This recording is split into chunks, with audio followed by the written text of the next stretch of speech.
It's a relief to see you all made it back in one piece. Huh? Feels like there's quite a few people missing. Where's Flint's and the others? And what about Nefer? I returned ahead of them. Flint is helping Aino and Nefer to set up the decoys and buy some time. As for Miss Nefer... Boss is still wrapping things up on her end. She sent us back to fill you all in on the top secret intel we've been gathering. I see. Then let's get right into it. But first, who do we have here? You brought someone else in to help? Greetings. I was invited here to help as a longtime Tea Party companion of Colombina's. You may call me Arlecchino. Surely it can't be. Those eyes. Oh, where have I seen them before? Wait, of course. In those memories we just saw. The only Arlecchino I know is the fourth of the Fatui Harbingers. So either you share a pretty uncommon name, or you're more than just a Tea Party buddy. You're well informed, Grandmaster. A man from Mondstadt living all the way out here in Nodcry, and yet the people and affairs of Snezhnaya seem to hold a special place in your heart. Oh, the feeling's mutual. Sounds like you know all about who I am, too. A Fatui Harbinger. The atmosphere in here just got really tense. Guess we can't just start trusting Fatui Harbingers, even at a time like this.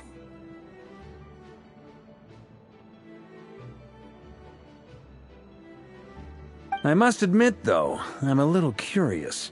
Seeing as the moon goddess no longer belongs to the Fatui, what makes you so willing to put your neck on the line here? Nor does Nodcry belong to Mondstadt, Mr. Varka.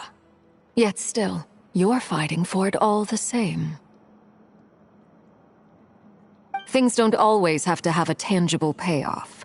Sometimes, stopping things from spiraling out of control is a higher priority than chasing the spoils of victory. Of course, I can't say there's nothing in it for me at all. But that's between Colombina and myself.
Forgive me. I don't mean to doubt you. It's just that the Fatui really have been the source of many of our troubles. We have our own way of doing things here in Nodcry. But ever since they arrived, the Fatui have treated us with nothing but hostility. I know there's been a lot of bad blood between us in the past. I've done my utmost to avoid friction whenever I could. But sometimes fundamental conflicts of interest simply can't be settled amicably. That's why I'm here solely in a personal capacity. This has nothing to do with the Fatui. As a gesture of good faith, I'll be frank. I can help Colombina track down the iridescent moon's marrow, which will help her restore more of her power. Anyway, what else is on the agenda? Let's begin. She says she'll be frank, then completely skips over the details. Looks like she doesn't want to give away too many secrets after all. But she clearly wants to change the subject. It'd be awkward if I tried to bring it up again now. I guess we'll just have to go along with it. She's the fourth of the Fatui Harbingers after all. One look and you can tell she's not someone you'd want to mess with.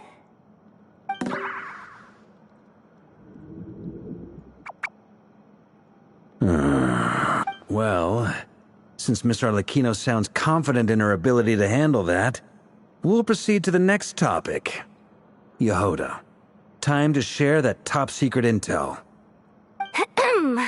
All right, listen up, everyone.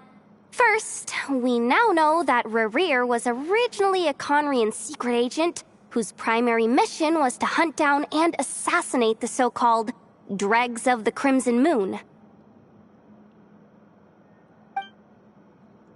The Dregs of the Crimson Moon? In the memories, there was a lot of talk about the Crimson Moon and eclipse, and a whole bunch of other stuff from the time of Conria.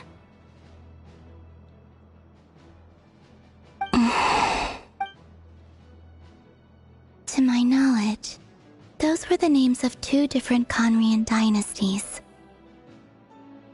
Long, long ago, it is said that the people of Conria worshipped the Crimson Moon, drawing a mysterious power from its reflection. But one day, a coup saw the Crimson Moon eclipsed, hence the name of the new dynasty that replaced it, and how it became the new emblem of Conria.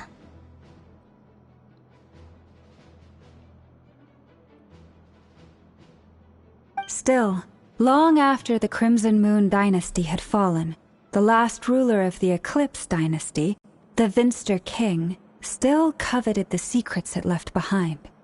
So, he sent the rrerin of Solnari to secretly hunt down the Crimson Moon's few remaining followers.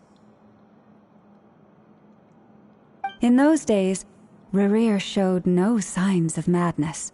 In fact, he was as normal as any other person. Oh, and he had a fiancé.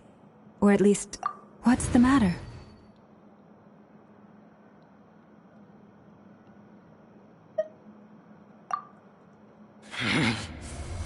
Verfnir, Rheindaughter, Flinders.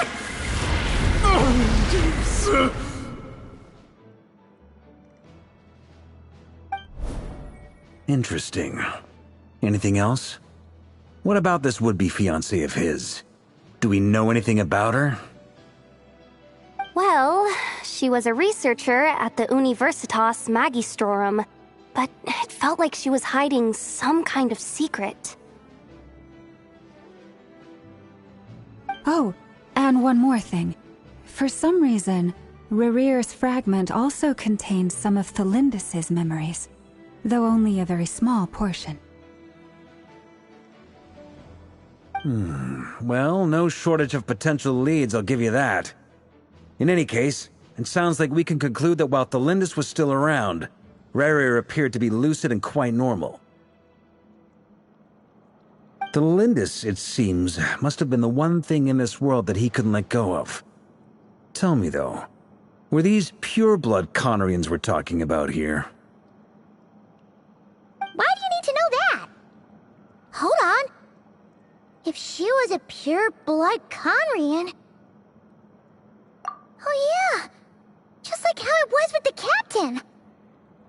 If we could somehow find her, do you think there's any chance rrerin might regain some of his sanity?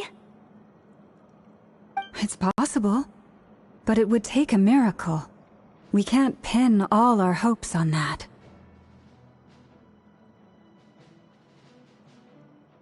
That merchant who Nefer knows, Dori Sangama Bay. Maybe we could hire her to look into it. All right, then.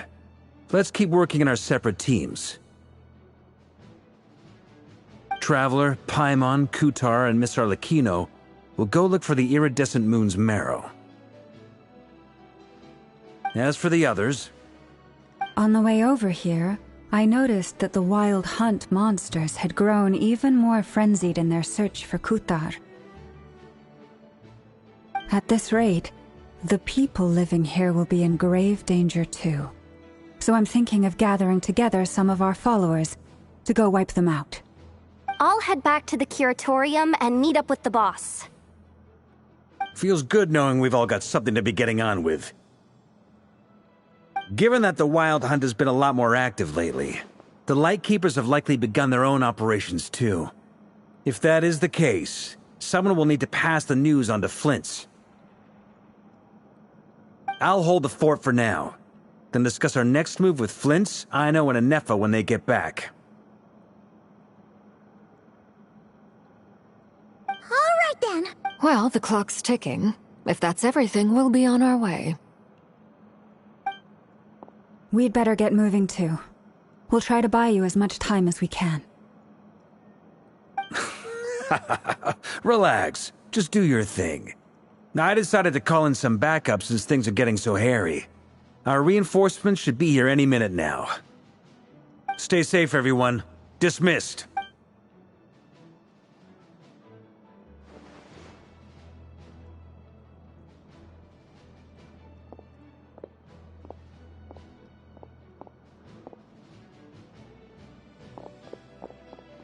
We're back. Did we get here a little early? Or a little late?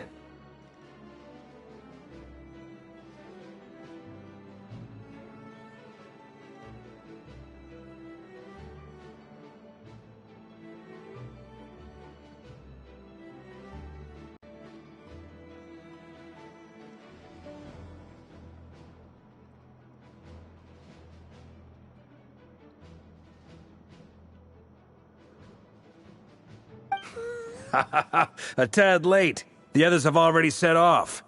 To summarize, our resident moon goddess has found us a new ally, and Boss Nefer has uncovered some promising info.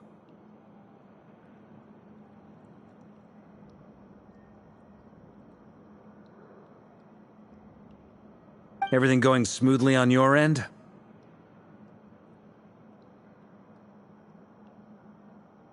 Not great. I don't know how long we can stall them for. The decoys are getting taken out way faster than we imagined.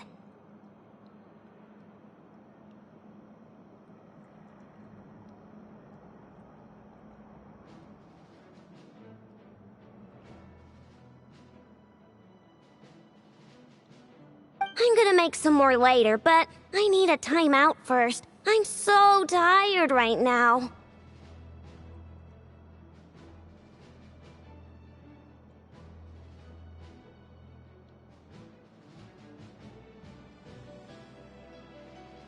Oh, right!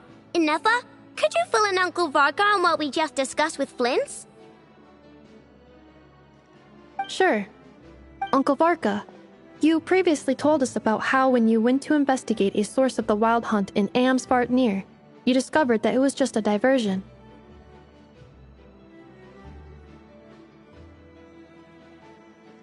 But according to Flint's intel, several outbreaks of the Wild Hunt had already occurred in Nodcry in the period leading up to that.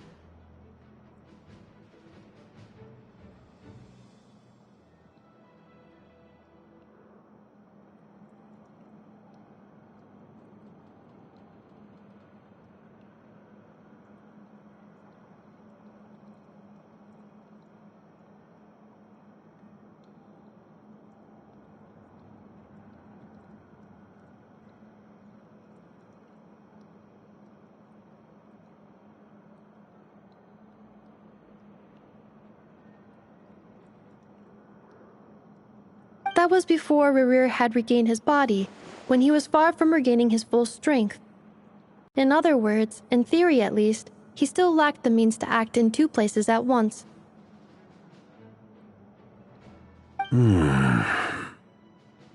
Flins, with everything that's been happening, the Lightkeepers across Nodcry are rallying to fight back against the Wild Hunt.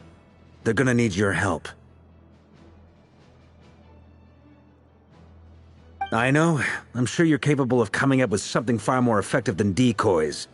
But for now, you should stay here and get some rest. And Effa and I will head back over to Amsfartnir to see if there's anything I missed.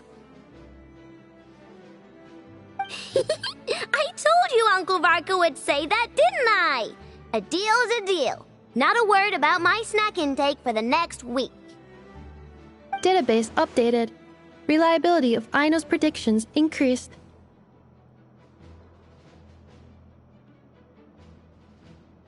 What does that mean? They were betting on how you'd respond after hearing their intel.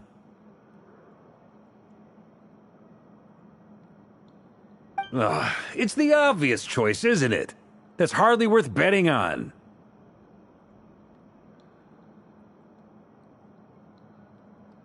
We already decided that Anefa should go investigate the situation over at Amsfartnir on her own. You might as well stay here and keep watch.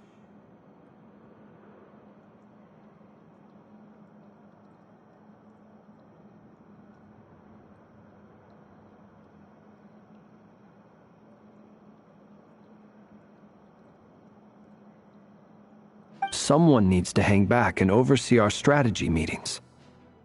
And besides, you still haven't fully recovered from ambushing rrerin. So I've ended up with the easiest assignment. Well, I appreciate it, everyone. See you when you get back.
Here, this will serve as a good spot to cross over.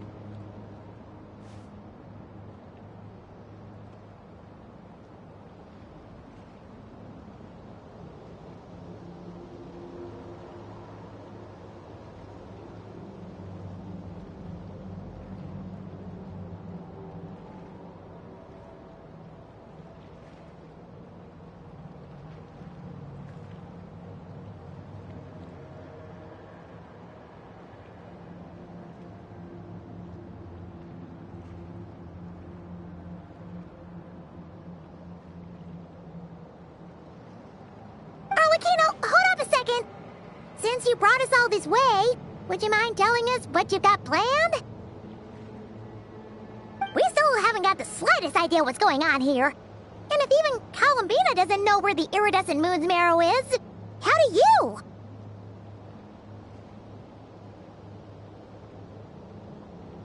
Simple. Because I am an inheritor of the royal bloodline of the Crimson Moon, and one of the last surviving embers of the Two Worlds' flames. Huh? Are you serious? Isn't you're a descendant of that Crimson Moon dynasty we were just talking about? The one from ancient Conria?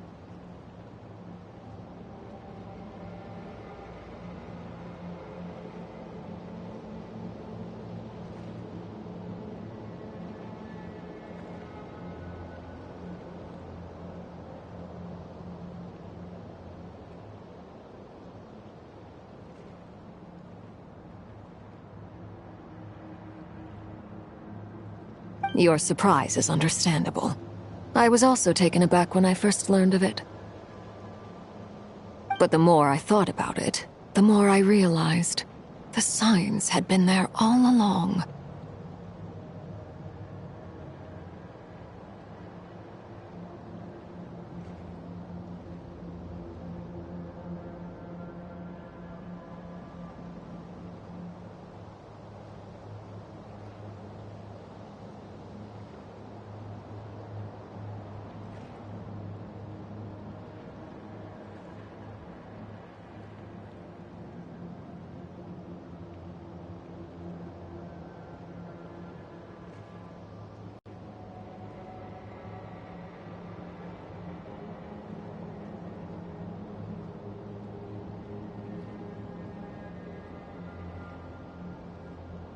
When I was young, I discovered I could wield a very special kind of fire.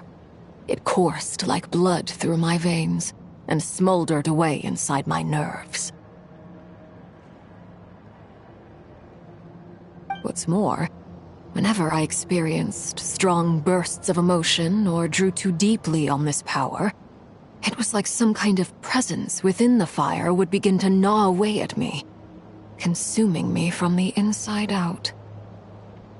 Exactly. That is why my hands are like this, too. At first, I saw it only as a curse, but once I became a harbinger, the jester apprised me of the truth.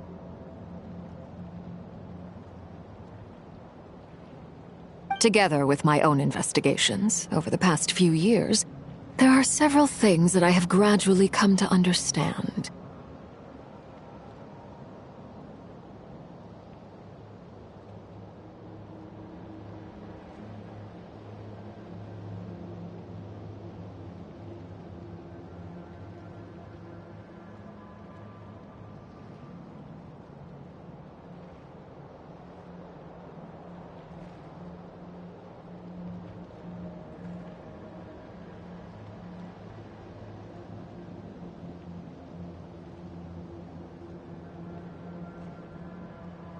For instance, take the so-called Crimson Moon. In truth, it is nothing more than the shattered remnants of the iridescent moon, fused with the abyss to prolong its lifespan.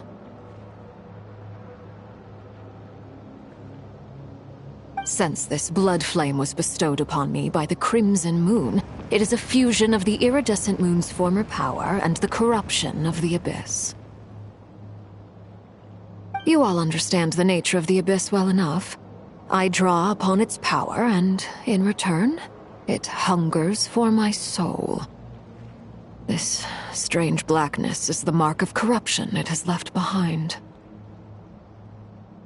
If I recall correctly, you once told me that if the corruption ever made it to your heart, you'd become a completely different person.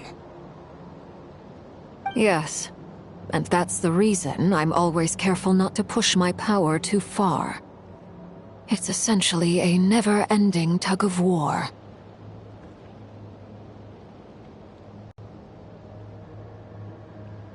Oh, sounds intense. Anyway, the rest of my story can wait. Is there anything else about the Crimson Moon or the Iridescent Moon that you're unclear about? Paimon has a question!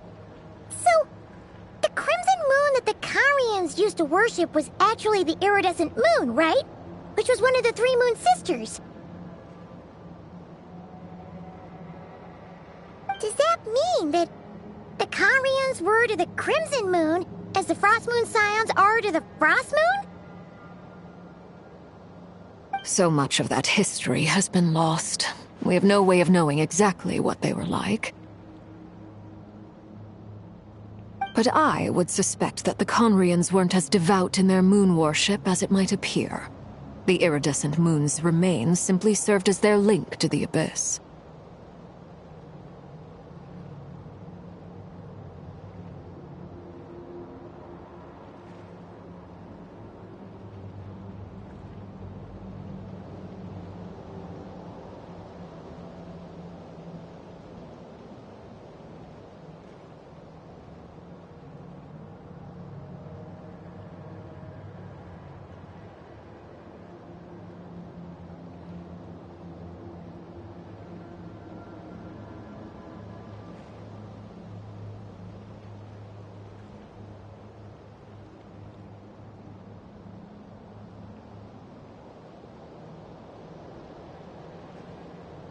Later on, perhaps someone discovered a way to make direct contact with the Abyss. Or maybe there was some kind of ideological divide. Either way, a dissenting faction staged a coup and drove out the royal heirs of the Crimson Moon dynasty. Still, even with the dark sun looming high overhead, the Crimson Moon's glow never truly faded. If you want living proof, it's standing right before you. The first time we met, I sensed something familiar in your presence.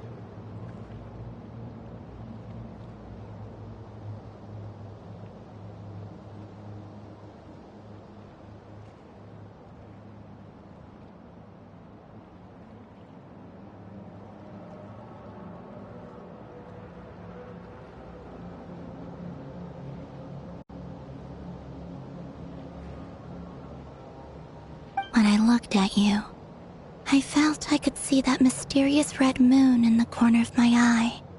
In your flames, I saw its broken image, surrounded by a strange black aura.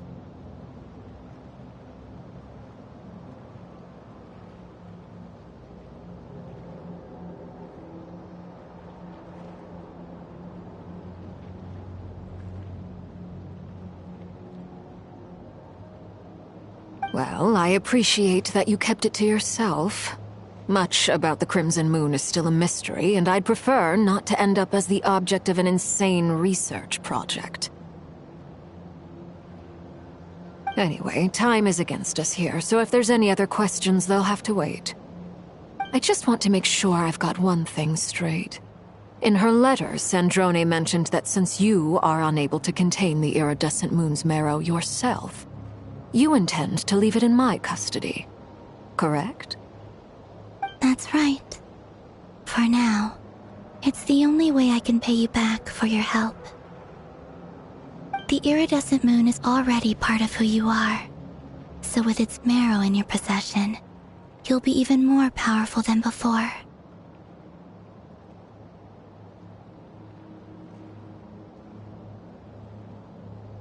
Deal. Then let's get started. Get what started? What does this place have to do with the Crimson Moon?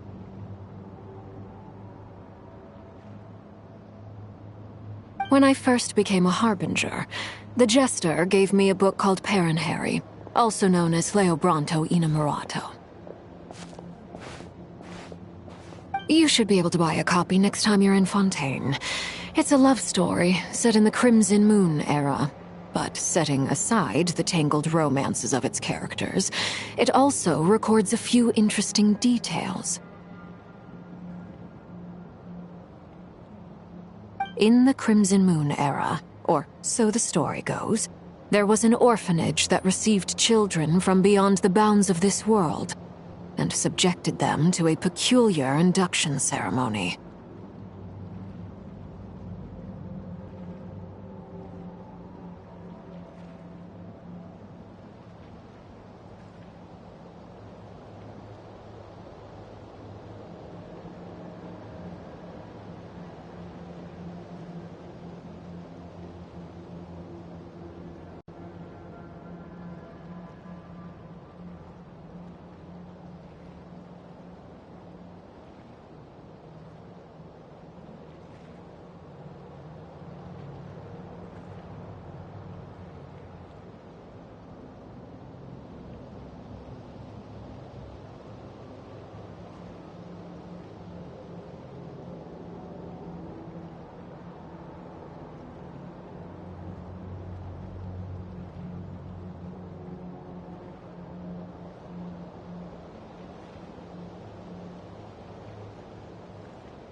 Beyond the bounds of this world? For real? And what kind of induction ceremony? The Crimson Moon sages looked beyond this world for beings with powers that surpassed the gods. But fearing they might lose control, they subjected these children to a process of refinement. They made these children crawl up a fireplace and kept asking them, "Have you died? Did you see it?" Until they finally admitted to having died and seen a crimson moon.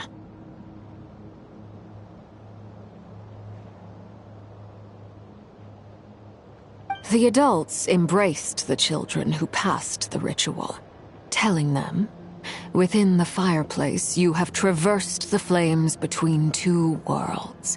Here and now, you are born anew." The book leaves much unsaid, but I suspect that this was their way of branding the children they had enrolled, leaving an indelible mark upon them so that they would forever live in the Crimson Moon's light.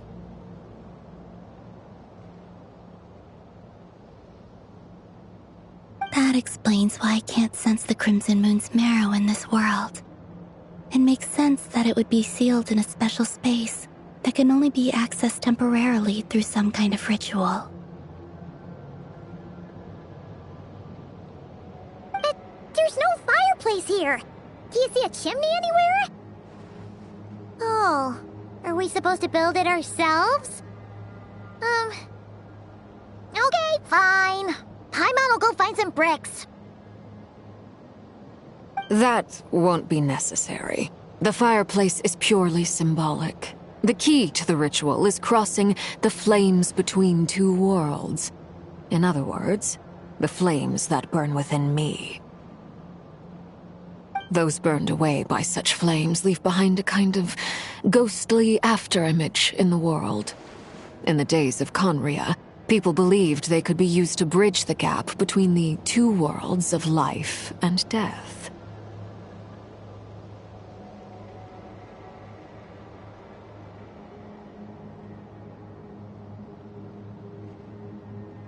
In short, I can open a passage to that space for you. That's the easy part. The catch is I'll need to stay on this side to keep the passage open, so I won't be able to come with you. Once you're inside, you'll have to find your own way.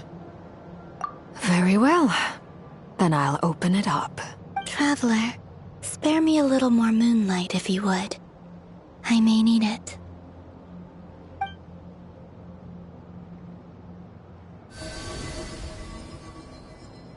Thank you. I feel like I've recovered some of my strength now. It should be enough to move us across short distances and confront whatever dangers might await.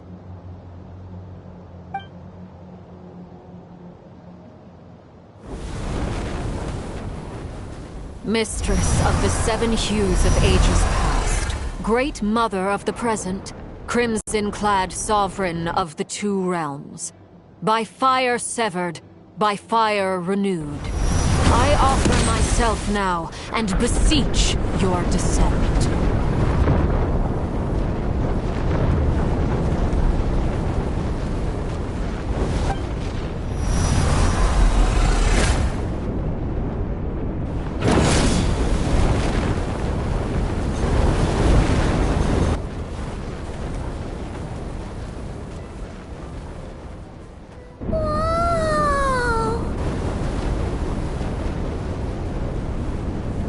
One word of advice. As you're crossing over, no matter what voices you hear, do not answer. Got it. I sense a sinister gloom inside, but also the familiar light of the moon. I feel that I am about to meet an old friend who has changed beyond all recognition. All right.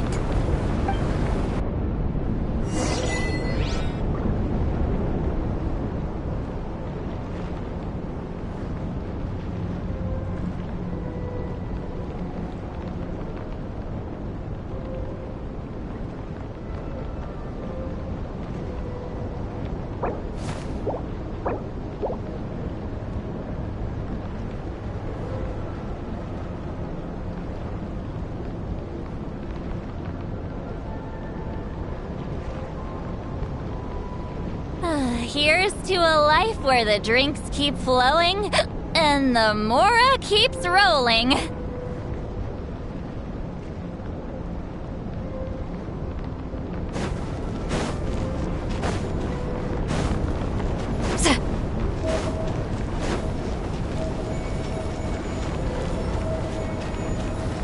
Get to work!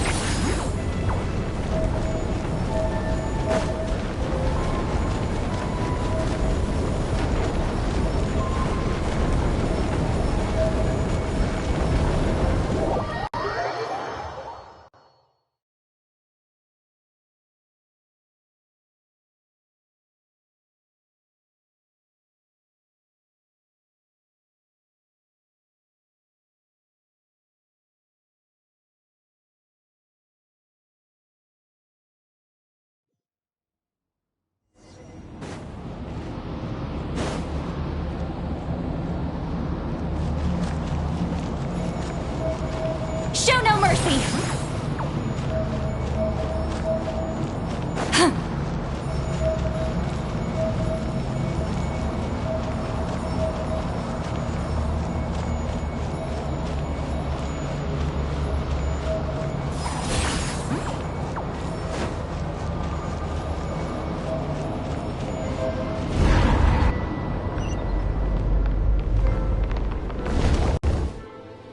Hey! Look up at the sky! A red moon! This must be the spot, right? Is that the abyss? It's practically filled the entire place! What now? What a tragic sight.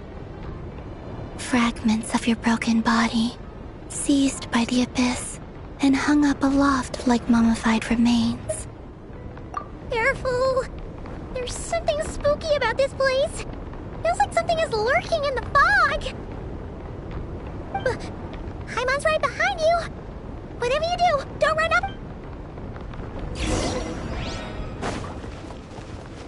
By the way, Colombina, didn't you tell us that the iridescent moon had shattered into pieces? The moon up there looks pretty whole to Paimon. How is that possible?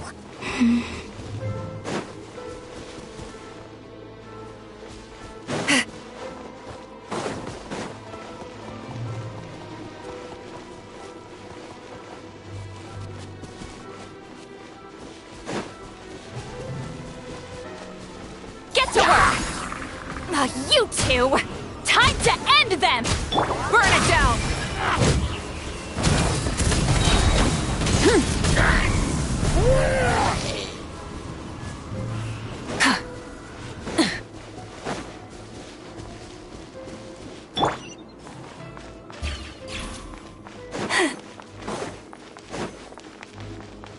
Just like I thought. It was only a facade. For the everlasting forest. Chew on this! Flash attack! Pyroclastic surge! Full throttle!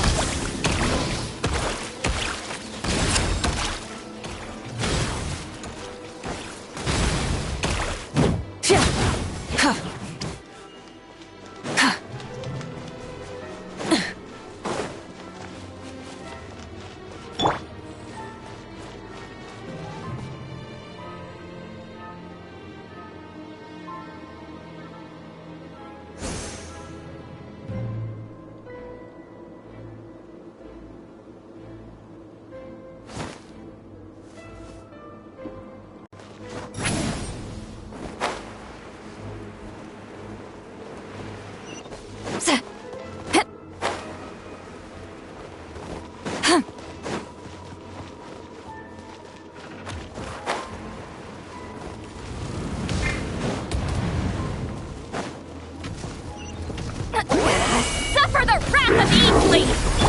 Rise with the sun! Wrath from the skies!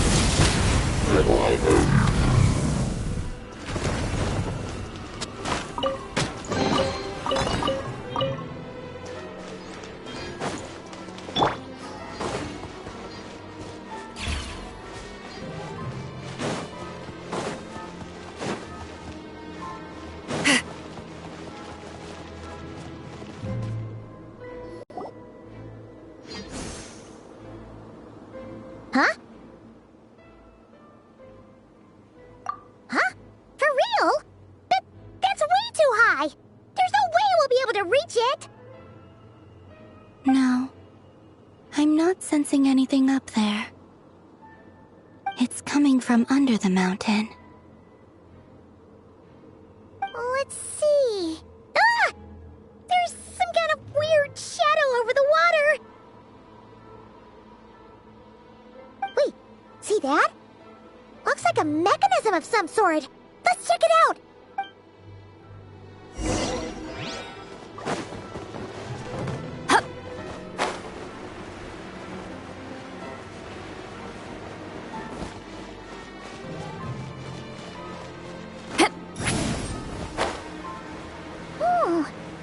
Looks like a device from the time of Kalia. Maybe people once came here to study the Crimson Moon's domain, and they left it behind. Oh, if we can activate it, we might find some clues.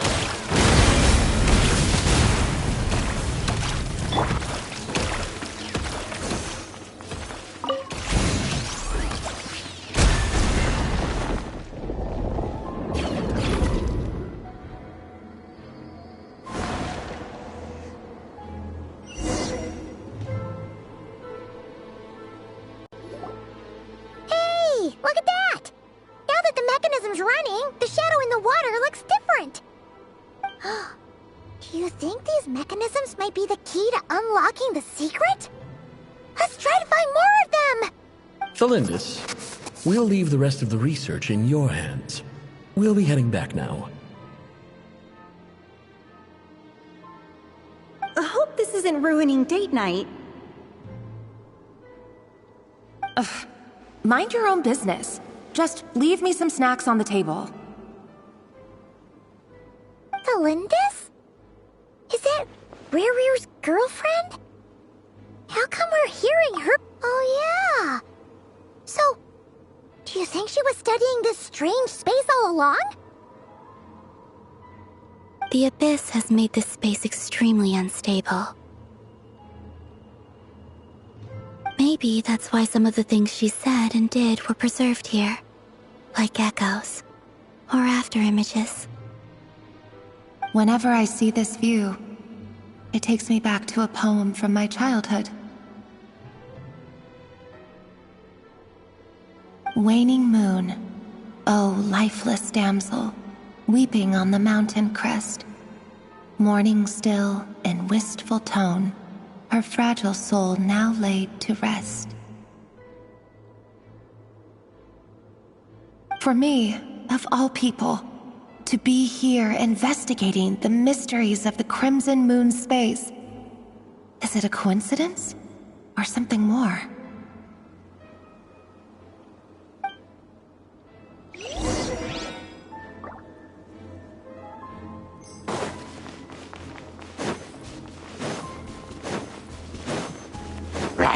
With one heart, we pray.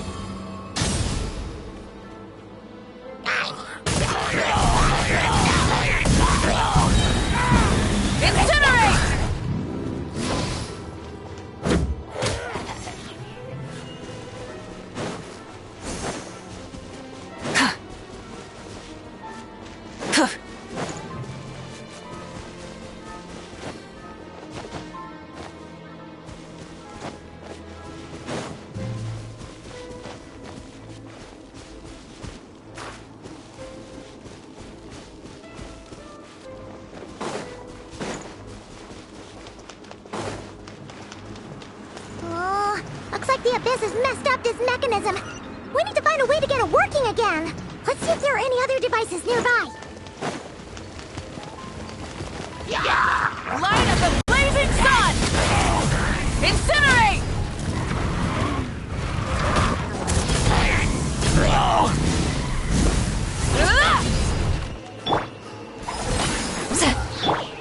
Lush as the moonlight. Ready? Look, a rainbow! Burn it down!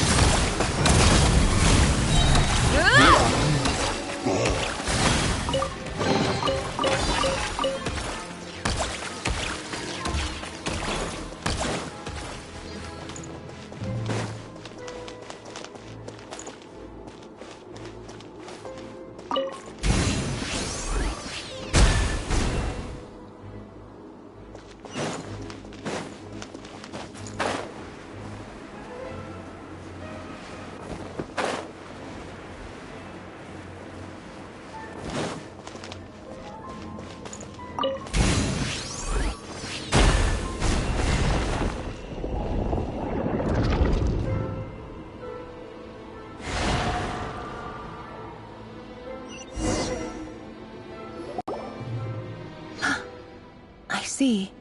So the moon marrow, or rather the power of the 3 moons, is the key to unlocking...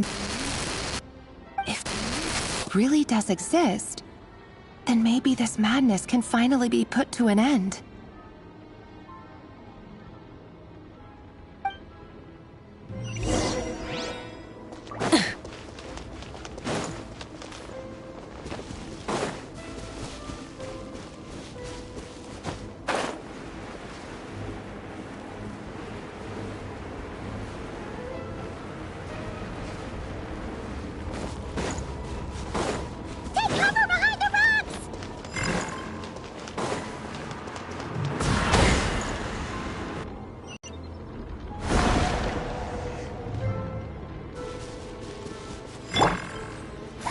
Show no mercy!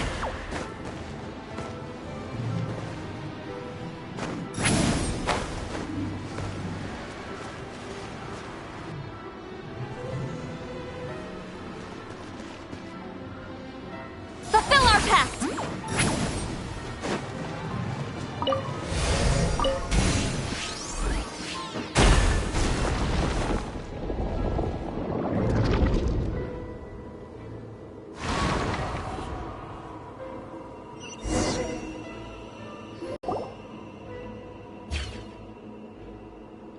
With the Abyss inhibitors in place, I should be able to access the chamber with the moon marrow.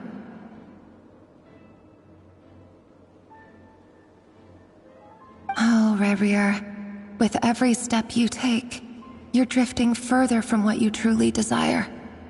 But you're not the root of the problem. Ever since that outsider set foot in Conria, the Vinster King has sunken deeper into madness. If only I could get my hands on that outsider.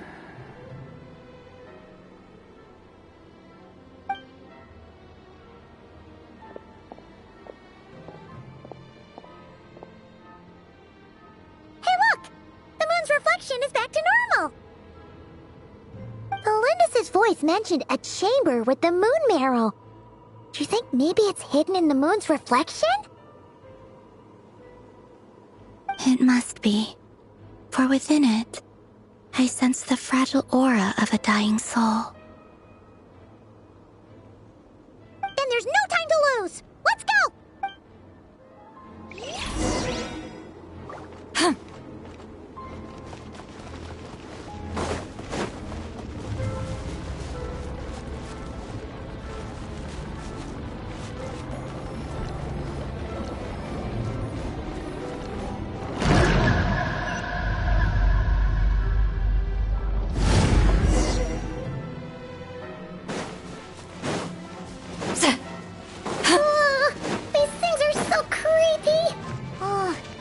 Looks like we'll have to destroy them if we want to get to the iridescent moon's marrow.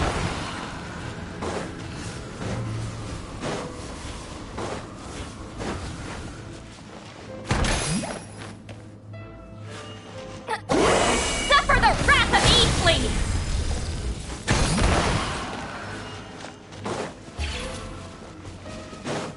That must be the iridescent moon's marrow!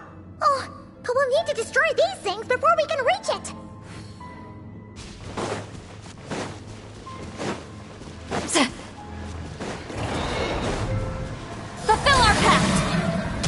Receive my blessing for the everlasting forest. Kerplunk! Ding dong waterfall! Wrath from the sky!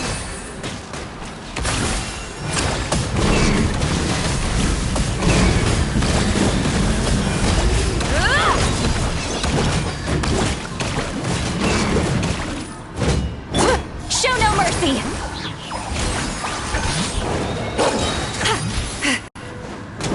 You two! Time to end them!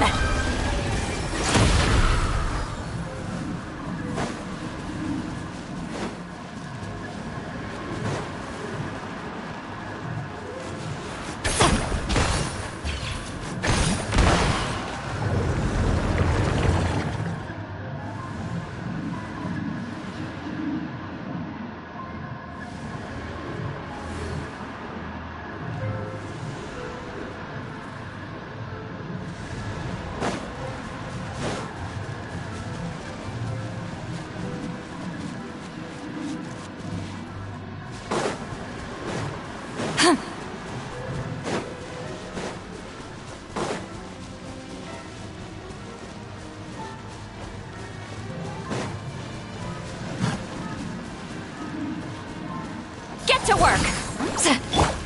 Branch into song. Chew on this! Look, a rainbow! Pyroclastic surge! Rev the end!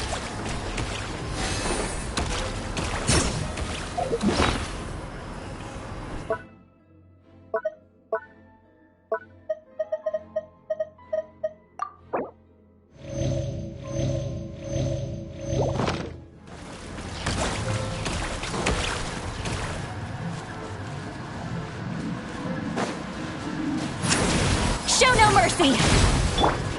Leave this place. With one heart, we pray. Wrath from the sky! Full throttle!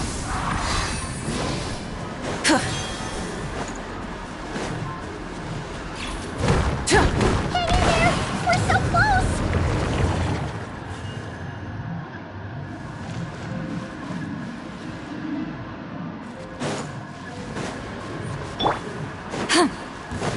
Fulfill our pact! Rushes the moonlight.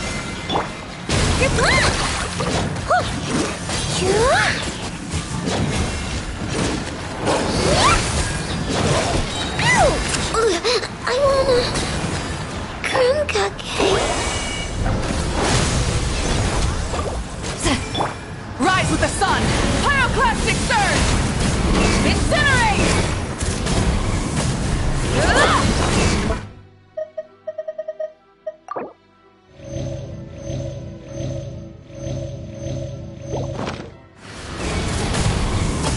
Show no mercy! Forest, protect us for the everlasting forest. Light it up! Light up the blazing sun!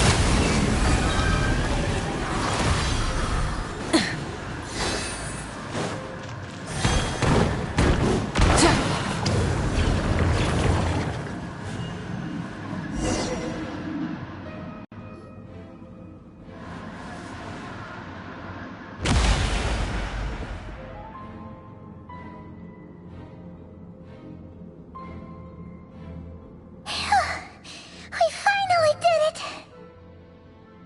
The iridescent moon's marrow, still burning away like an undying flame, yet now contaminated by the abyss. It has taken on a new form entirely. If we can purify the abyssal power within, we should be able to obtain its untainted essence.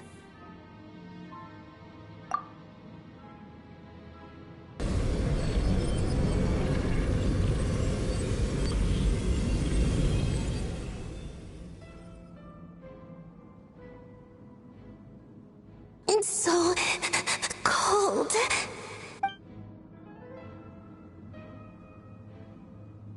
Is it you? Are you here? Huh? Are you talking to us? At long last, I can see you once more. I'm sorry, I lied to you. Even knowing what was to come, I still couldn't let go of the fear in my heart as death drew near. The moment the moon shattered, my body began to split apart piece by piece. Like I was being cut into pieces by 1,000 blunt blades. My thoughts scattered as the cold crept in, but I could not bear to fade away like that. Tell me, what was it that brought you to us all that time ago?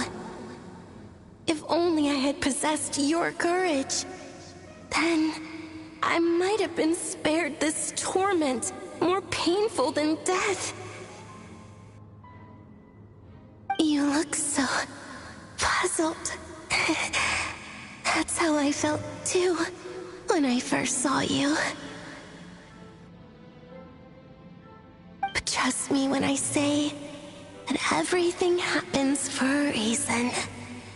Farewell, Hypo.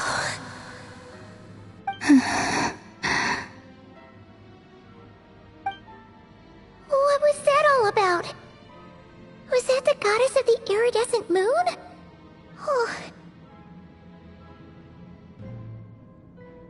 It sounded like she was speaking to a long-lost friend.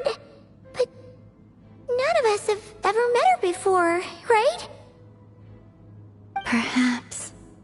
She took me for the goddess of the frost moon she once knew. For a fading soul like hers, our auras must be too similar to tell apart.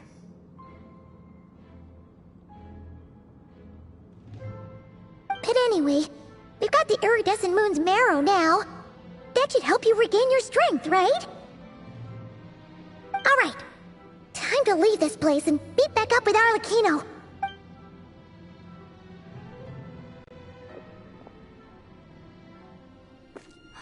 That's odd. This place looks different than when we came in. Waning moon, Huh? oh lifeless damsel. Oh.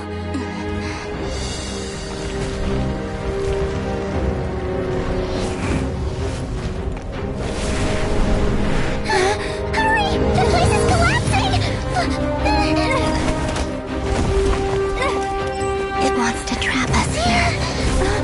Who's it? The Abyss? Now we've taken the moon marrow. All that's left here is a dark will. It will show us no mercy.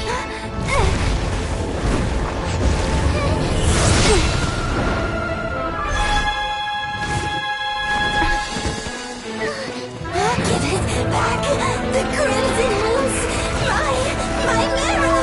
My heart!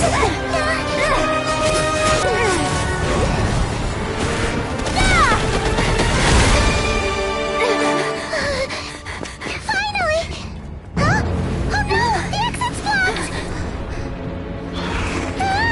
They're back! Now what do we do? This is where you fall. Witness my rise. What are you waiting for?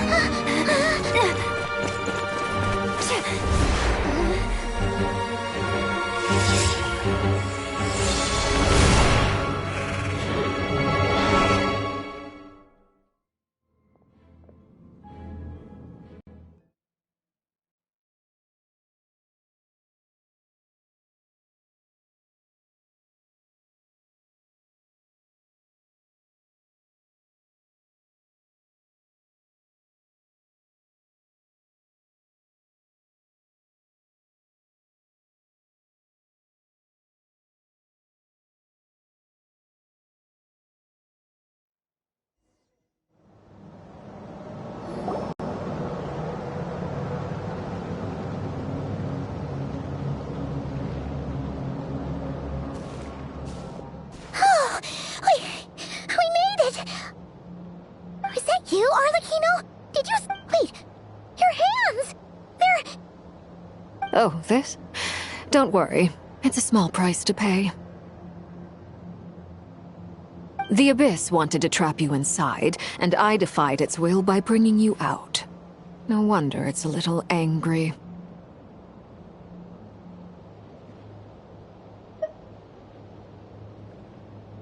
No. I have paid the price, albeit a small one, and it cannot be undone. My hands have already fused with the Abyss. Purification would simply destroy whatever's left of them. But surely... Oh... We're so sorry, Arlecchino. Paimon can't believe you'd make a sacrifice like this for us. As much as I'd like to call it a favor, the truth is I was simply holding up my end of the deal. Well, Colombina. Yes, you did your part. And as promised, I will leave the iridescent moon's marrow in your care. From this day forth, may the two worlds' flames burn ever more brightly.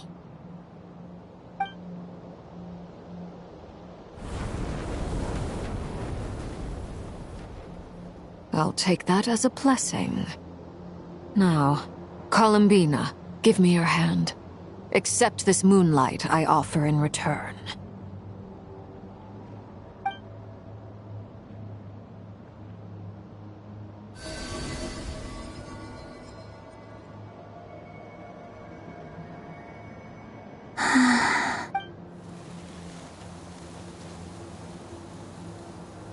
Feeling stronger? Hey, Colombina! Are you okay? I'm fine. Our powers are a little at odds, that's all. By the Frost Moon's authority alone, wielding the power of the other moons was always going to be a stretch.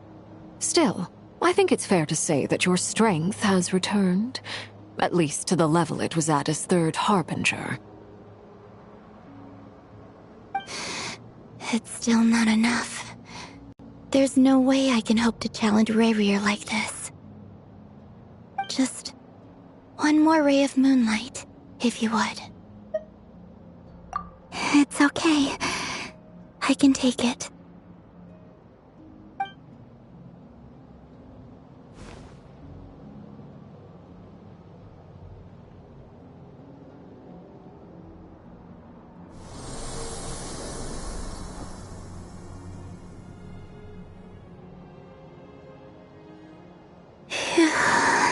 How about now? Fighting fit? At the very least, I won't have to stay hidden like before. I want to see him gone from Not Cry. The rrerin of Solnari and his wild hunt must be sent back where they belong. Well, it's good to have something to aim for. You certainly seem more alive now than you did earlier.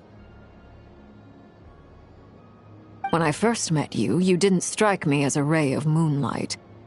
More like a wisp of fog drifting in from who knows where, ready to scatter at the first sign of a breeze. But now, you're full of vitality, just like the Frost Moon, once the brightest of them all. May you keep shining, Colombina. This is who you are. Thank you. Look after yourself too, Arlecchino. I know you have plans of your own, and that's why you're always seeking to grow stronger. But whatever you're after, don't let the Abyss take a hold of you. I do not wish to see you go down the same path as rrerin. I appreciate the concern, Colombina. Although perhaps it's time you took a new name. A new name? Kutar, the Moon Maiden, Colombina, they're nothing more than code names. They describe who she is and the roles she's played, but they're not her real name. We often use code names in the House of the Hearth, too. But it's knowing your real name that keeps you grounded. Up till now, you've been living a wandering life, so you've probably never really cared. All I'll say is this. Once you've defeated rrerin, give it some thought. All right, that's it from me. I'll get you back safely first, then go meet up with Sandrone. You're the best! I appreciate the gesture. It speaks to your good character. Anyway, let's get going. There are more urgent things to do right now than trade compliments.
Many insects have a compulsion to follow light.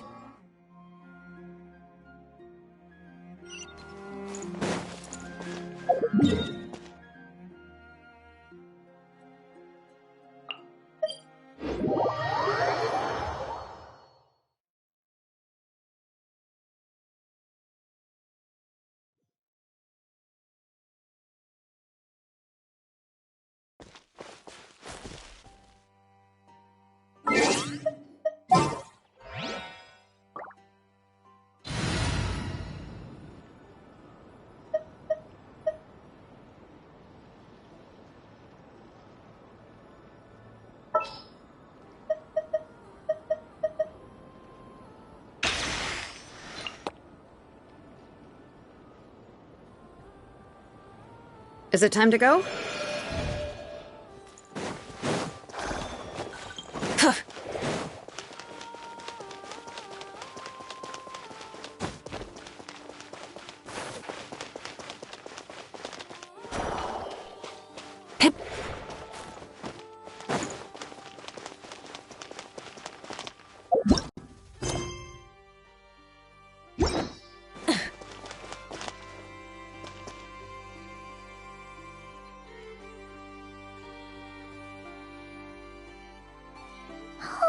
Do you think the others are making good progress? Hope it's all going smoothly. Oh, hey look! They made it back as well! Flintz! Llama! How did it all go? All is well, thank you. Nefer and Yehoda had to stay at the curatorium to wrap things up, so they won't be joining us for now.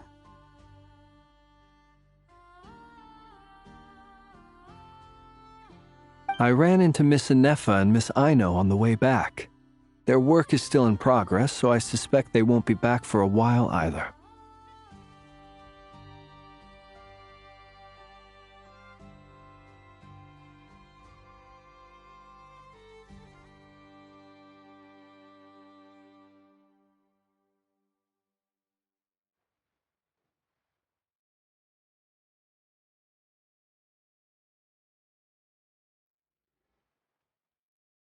You seem rather cheerful today, Mr. Flintz. I certainly am. I achieved what I set out to do and came away with more than I bargained for.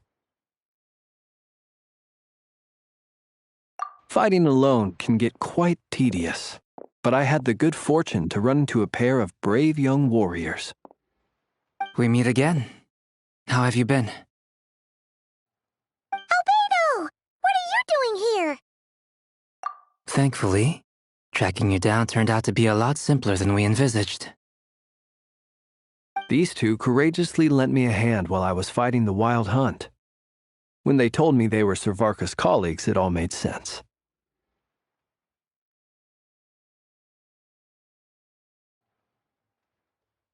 And given how people of outstanding talent tend to cross paths, it's no wonder you're already acquainted.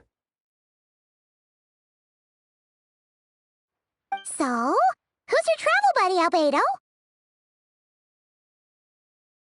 Why don't you come and introduce yourself?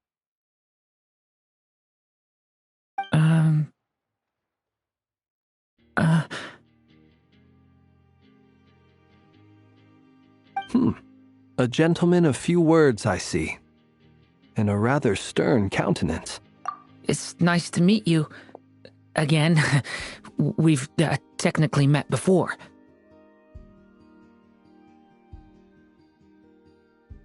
Wait a sec! You're Mini Durin! That's right. It's me. I'm glad to see you again. By the way, he says it's okay if you drop the mini.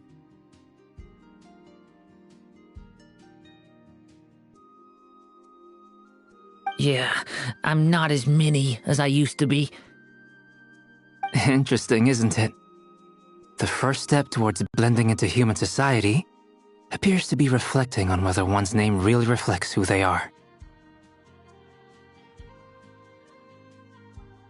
Wow! You look so different! In a good way, of course. It's great to see you looking so healthy. Thank you, Paimon. And although you're as mini as ever, I understand that diminutives don't always convey endearment. I'll be sure to simply call you Paimon as a sign of my great respect for you. Wow! You're such a smooth talker now. Paimon could get used to this. From now on, you may refer to her as your esteemed guide. Personally, I think our little Paimon is the perfect size. When people call her Little Paimon, it's just because she's so adorable that they can't help themselves. If that's not a sign of endearment, what is? You're absolutely right, Miss Lauma. My brother still has a long road ahead of him when it comes to understanding human relationships.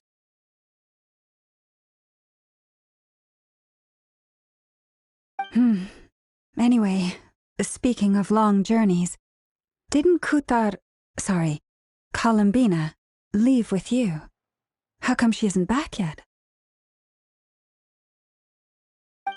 She's been catching up with old friends. Wouldn't be surprised if she stopped for a cup of tea or 10 on the way back. Uh-oh. People are talking about me. Hope it's nothing negative.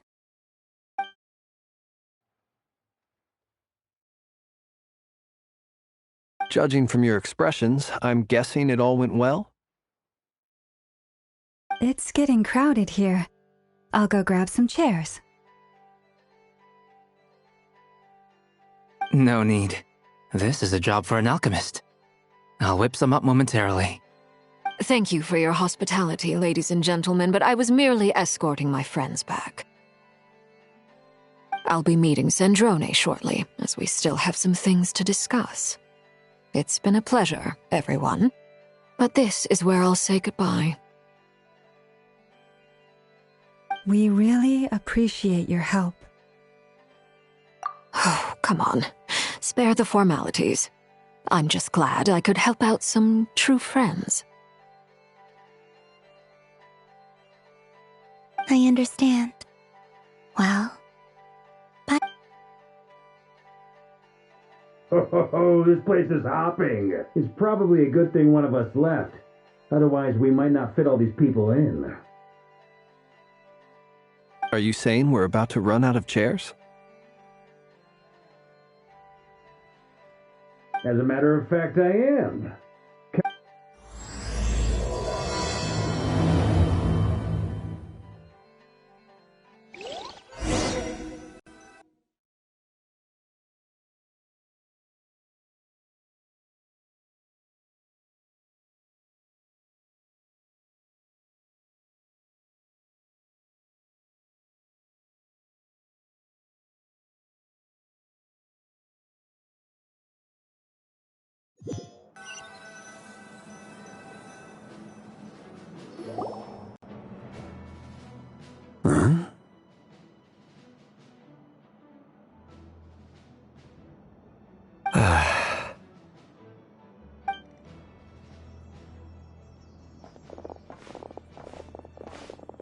I overheard your little chit-chat outside, by the way.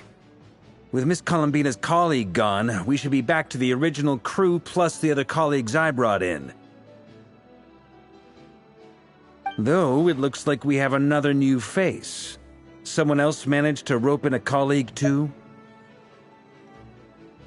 Frankly, you and Paimon are the only people I know here.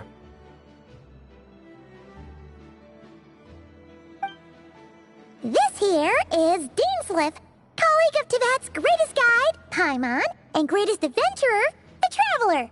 Well, not exactly colleagues, more sort of friends.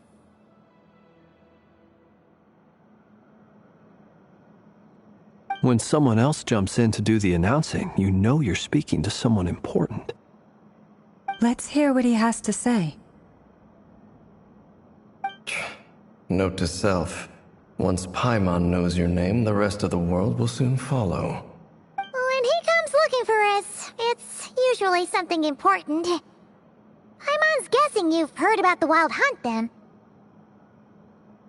From the looks of it, you're about to hold a meeting. If I were to say that the Wild Hunt is our mutual enemy, would that earn me a seat at the table?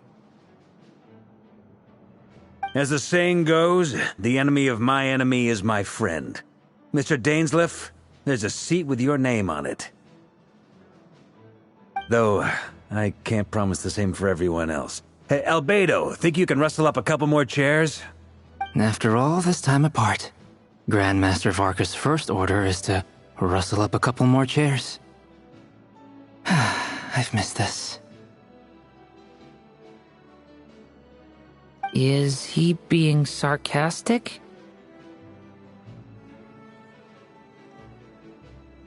Hey, he's your brother. Why are you asking us?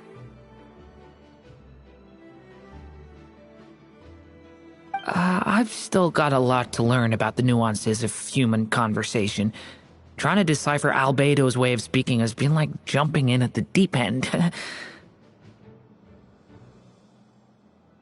Oh, good point. Paimon gets you now. Don't sweat it. There are people who go their whole lives without getting the hang of it. You're ahead of the game already.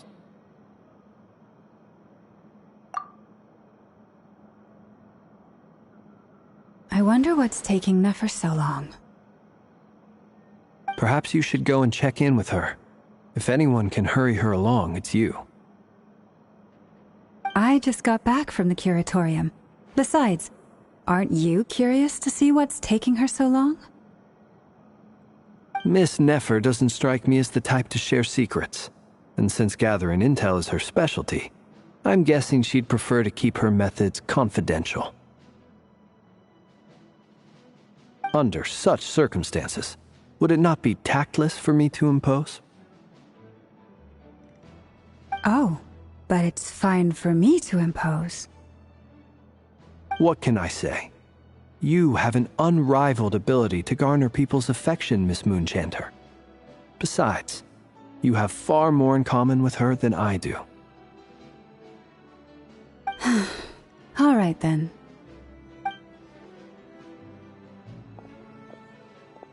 Impressive. She barely fought back at all. I admire your powers of persuasion, my friend.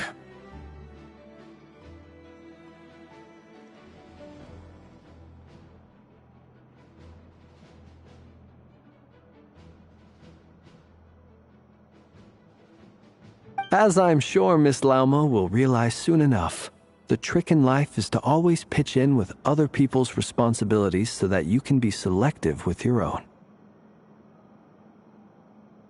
Another trick is to simply hide in the background.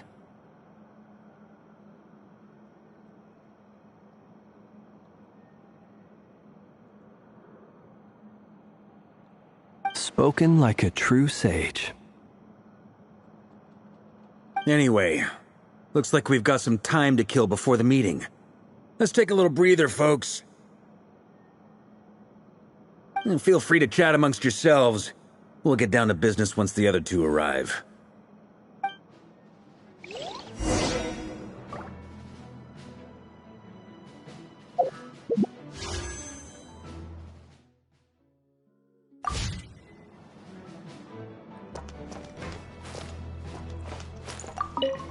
Truth be told, I can't remember the last time I was in a meeting with so many people.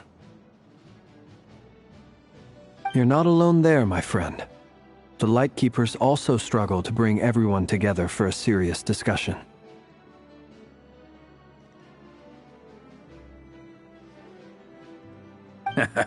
I don't doubt that. I've only ever met two Ratniki, one being you, and the other being that young guy, Itlua. Itlua's a good apple. I'll give him that. He's kind, honest, and regularly delivers supplies to my lighthouse. A true Ratnik to the core. In that sense, he puts me to shame.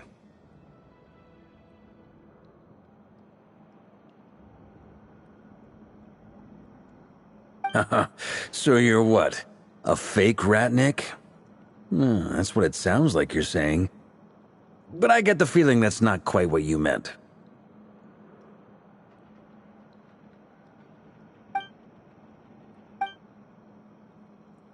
Come on, why the awkward silence?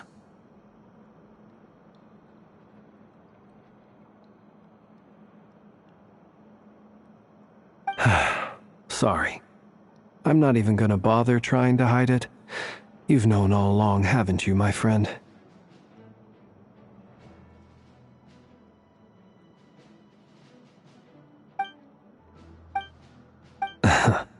Now that was an awkward silence. Let's just keep this between ourselves. Probably best if Itlua doesn't know, huh? That goes without saying. Gotta be careful what you share with youngsters, after all. Anyone else in the know? Let me guess. The Traveler and Paimon? It's dangerous being too sharp for one's own good, you know.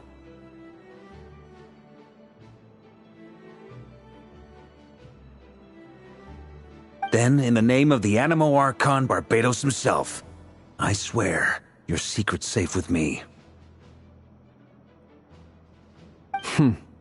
When we went for drinks, you said that you and Barbados were practically best buds. In the light of that claim, do you really expect me to take your oath seriously? Of course. Just as long as you don't go spreading around the fact that I'm close with Barbados, all right?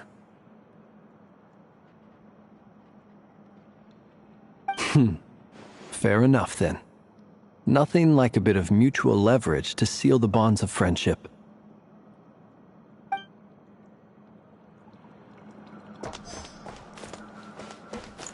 Is there something you'd like to say to me? Yeah! For starters, why'd you just show up here without even giving us a heads up? If you think back to our previous interactions, you may recall that that's hardly out of character for me. You do have a point there. Oh yeah! You'll need to find somewhere to stay the night too, right? Want to tag along with us? You never know. We might get a group discount. Sure, let's do that.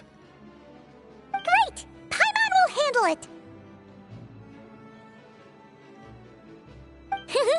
And in return, we can get Dainslift to be our very own personal bodyguard.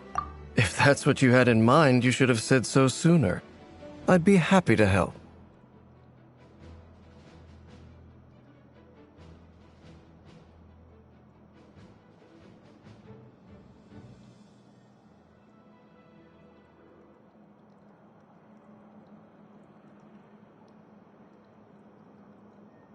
Oh, okay then.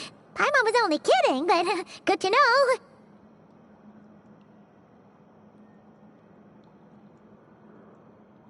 Anyway, since we're all here together, we might as well watch each other's backs. That's just what friends do, right? Indeed. Thank you.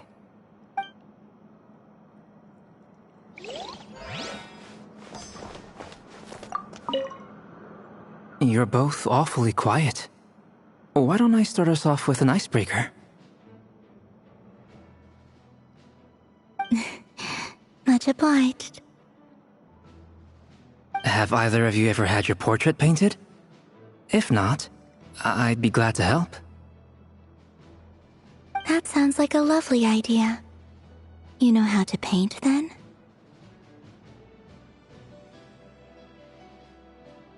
I dabble occasionally.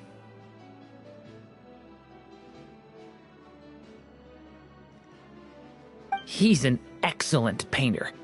Tables, chairs, people, dragons, you name it. He'll paint it for you. I'm flattered.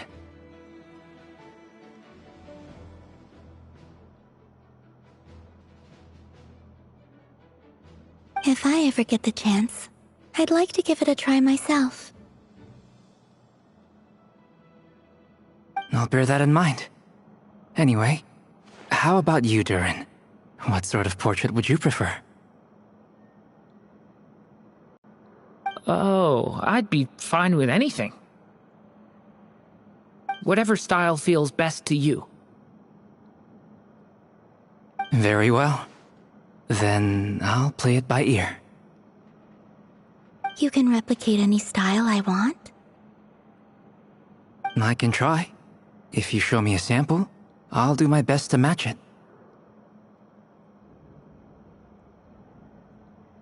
Thank you.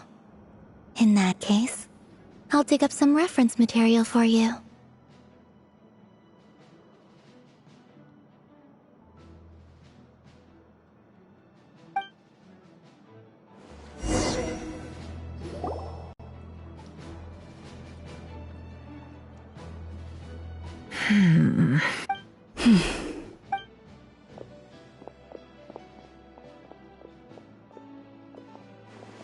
Ah, Miss Nefer. You made it after all.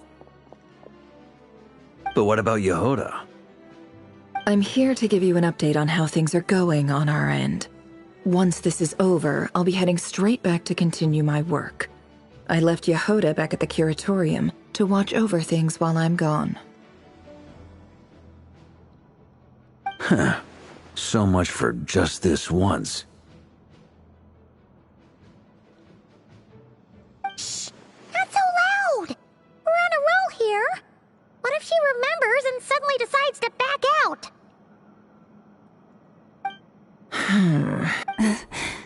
Did you say something, Mr. Varka? Huh? I didn't say anything. Right, Flintz? Must have been a frog. They get so noisy around here at nighttime. It's like they're putting on a concert in the background.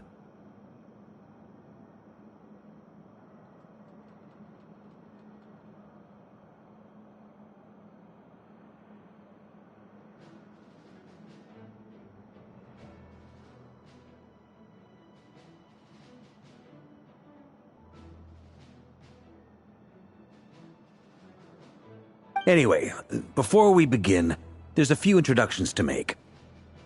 Let me start by saying that it's an honor to be speaking before so many distinguished colleagues and collaborators.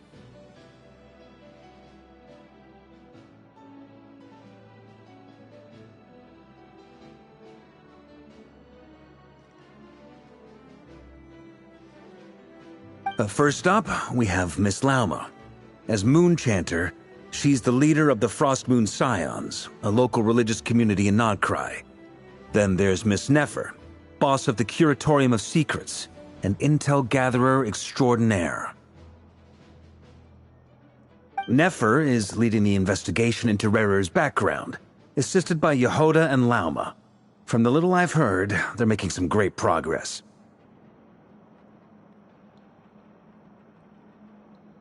Over here, we have Mr. Flintz, a ratnik and guardian of the abandoned lighthouse.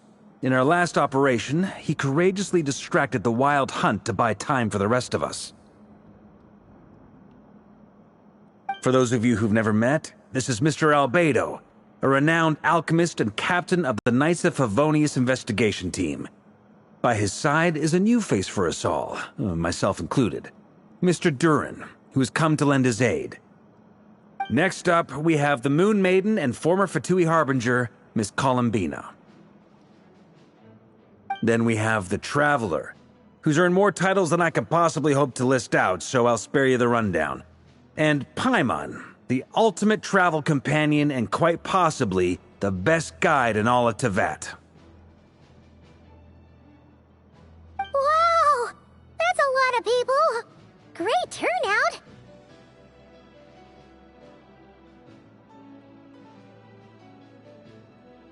Miss Nefer, it looks like you might have another job coming your way. So, congratulations on the booming business, I guess. You think I haven't got enough on my hands as it is? Who's looking for me now? That would be me, Miss Nefer. I have a commission for you. And you are? Who I am doesn't matter right now. What does matter is that I'd like you to gather more intelligence about the rrerin of Solnari.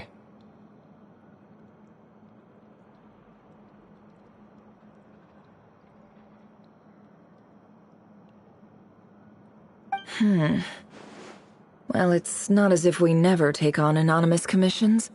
But in your case, I'll have to decline. I'm gonna take a wild guess and say your job's probably more hassle than it's worth.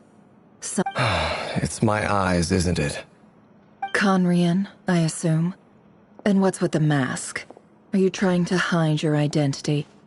In any case, the fact that you're even still alive raises an awful lot of questions for me.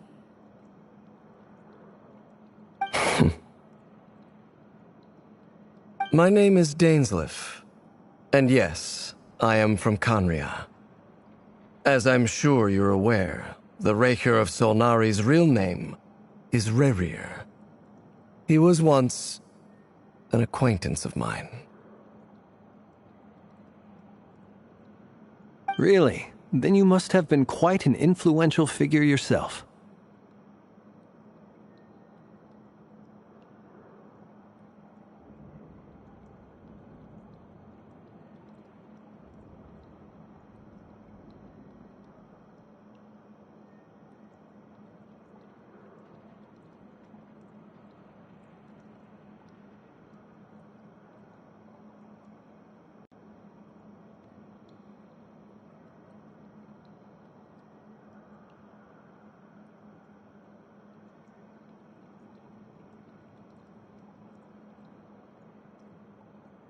You flatter me, but none of that matters anymore.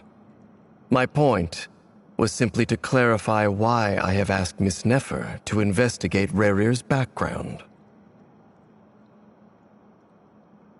So you're both from Conria, and it sounds like you used to be friends. What am I missing here? Surely you already know how he became one of the Five Sinners. I'll tell you everything I know. The history of Conria, the names and identities of the Five Sinners. I remember it all like it was yesterday. I have never spoken openly of this before, but the truth was exactly as people say. The Five Sinners were each driven by their own desires, and it was by playing upon these that the Abyss tempted them to their fall, tearing Conria apart in the process. The visionary, Vedifenir, who wished to foretell the future. The wise, Haroptatir, who sought limitless knowledge.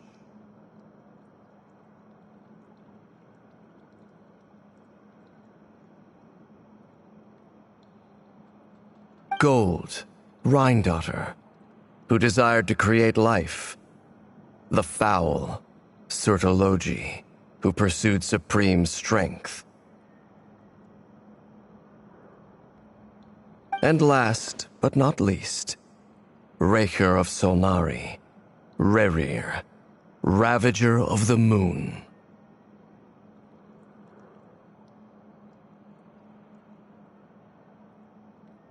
Of the five, Rrerir is the only one who remains a mystery to me. He never harbored grand ambitions, so what changed in the space of a single night? How did he come to fall like the others?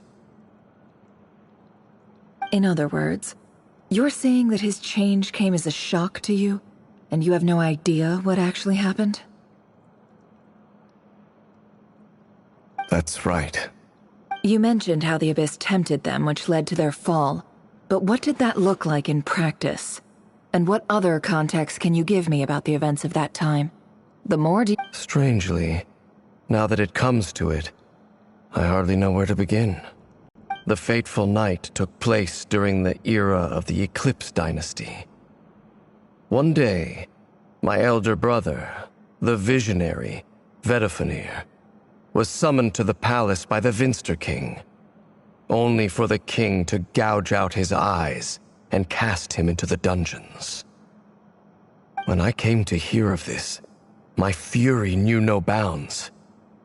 I gathered together every ally I thought I had, and together we set a night to storm the palace and free Ved. Centuries on, the memories of that night still haunt me like a never-ending nightmare.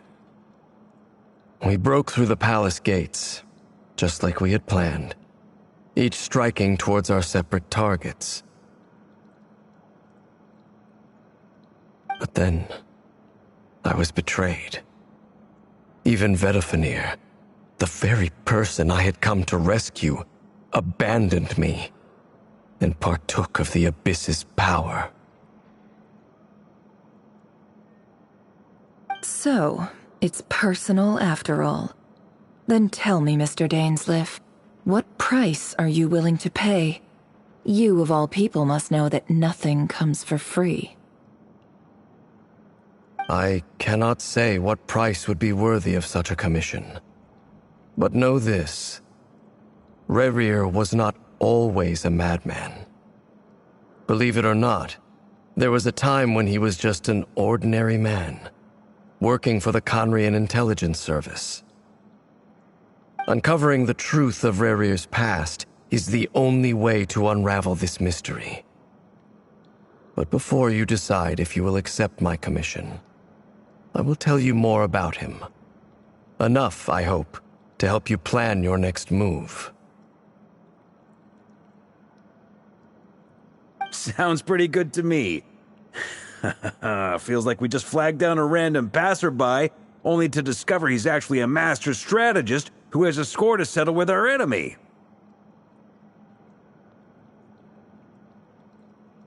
Can I borrow your halo? It could be useful in the lighthouse.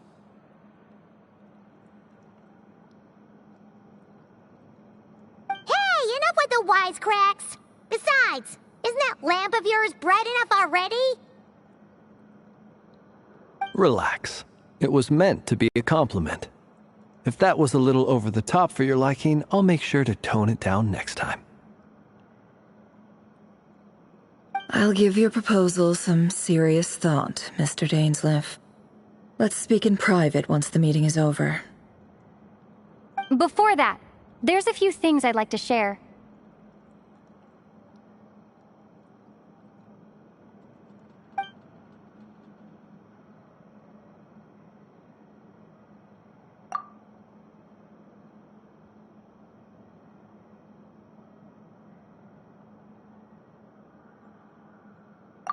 Now that we've united the hearts of the three moons, your power should be greatly enhanced.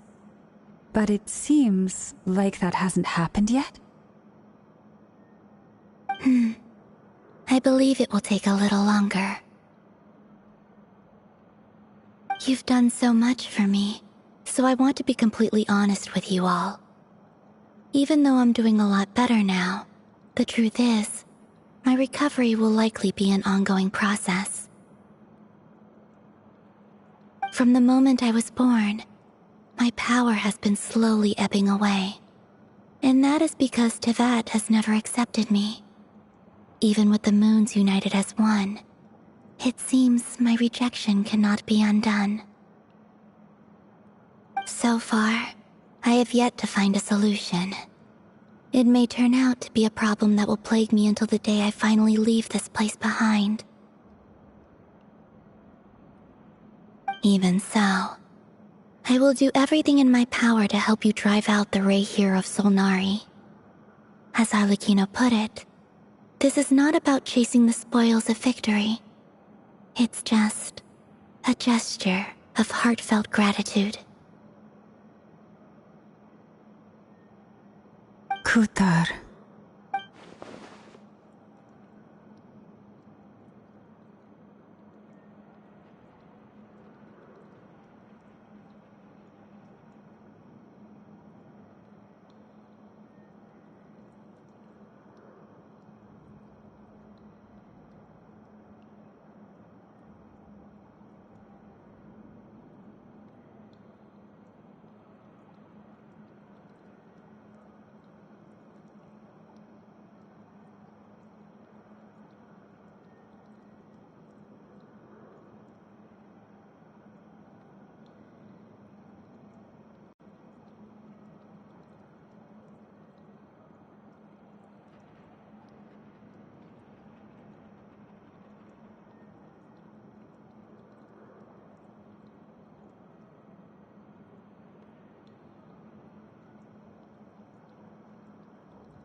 defeating the rrerin of Solnari will be no easy task. While my strength slowly recovers, we'll also need to gather more intel.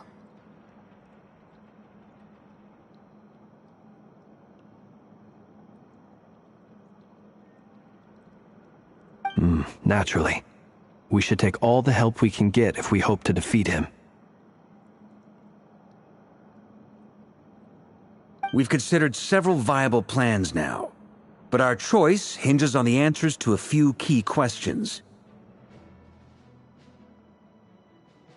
Is it even possible to kill rrerin?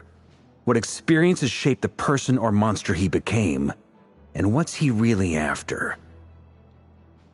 Given Albedo's expertise in alchemy, I think we should leave him to try and answer the first of these questions.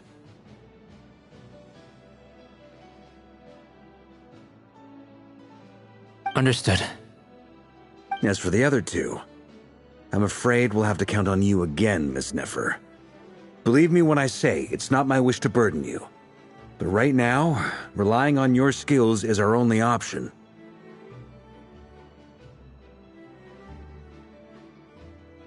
So you're placing all your hopes on me, huh?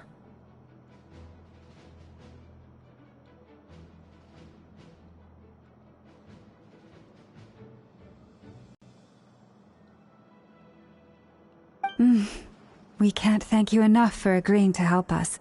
Honestly, I can hardly believe how lucky we are. You sure have a talent for changing your tune, Miss Moonchanter. Timid like Yehoda one moment, then flinches insincere flattery the next. Ladies, please. I must object to your portrayal of me. That's all. Feel free to keep bickering. Just pretend I'm not here. I almost don't want to leave this room. I'm curious to see how this plays out. I have faith in you, Miss Nefer. Something tells me you'll stand by us until the very end. Oh? And what makes you so sure of that? What if I suddenly decide that my compensation is insufficient? This isn't about the money. I can sense that you've got a deep-seated distaste for rrerin, and knowing you, that alone is motive enough.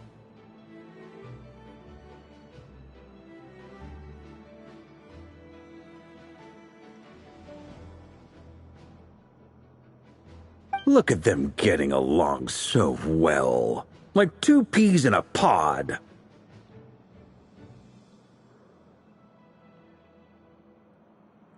And I'm the one they accuse of insincere flattery. There is no justice.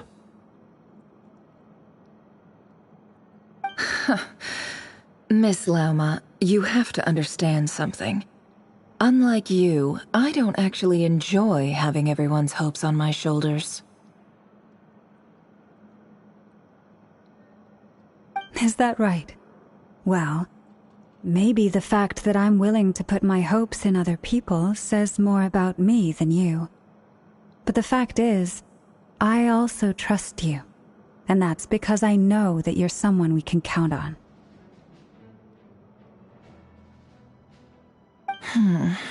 Anyway, we've got our plan, so let's get moving.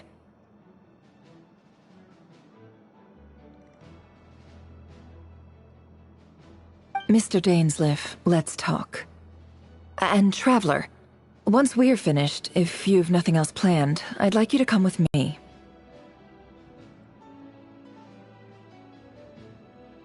This whole experience is teaching me a lot.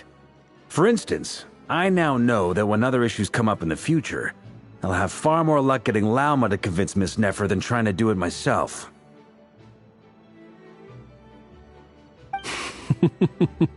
Hate to say it, friend, but that's one of the funniest things I've heard in a while.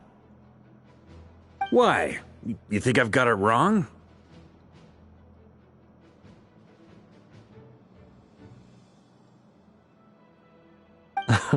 Quite the opposite. But what makes it so hilarious is how long it's taken you to realize.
Thank you for waiting.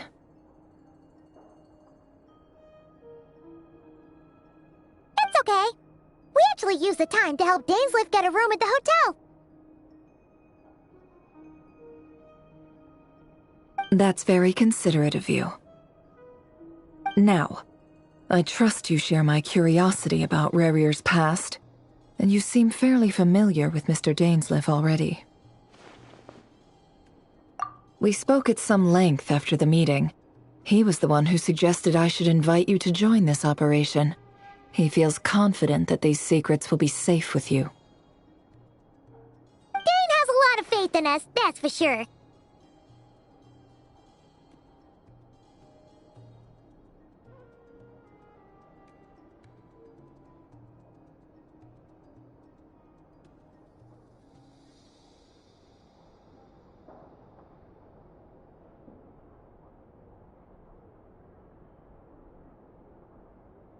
Likewise. I appreciate that you got right on board without interrogating me about why I invited you. It shows that you trust me to explain everything in due course. That's because we know what you're capable of. We appreciate you too, Nefer. You might have been forced to help in the beginning, but this time, it was your choice. That's one way to put it. Another is this, that once a decision's been made, it's set in stone. After that, my only goal is to see it through. Alright, so here's how it is. I'm going to access rrerir's thoughts again using my confidential method. Now, I'm sure you've seen things like this before on your travels, so you're surely well aware of how dangerous it can be.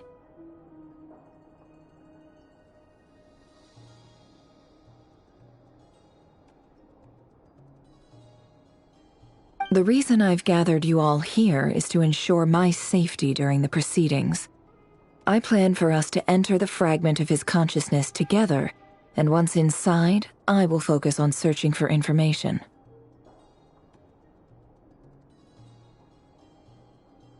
Think of this as a diving expedition into someone's brain. If I'm the diver, you are my safety equipment, tasked with keeping me alive while I'm under the surface. Once the ceremony begins, we will all be spying on privileged information. But in the interests of safety, you must remain absolutely silent at all times. We will discuss our observations after the ceremony has concluded.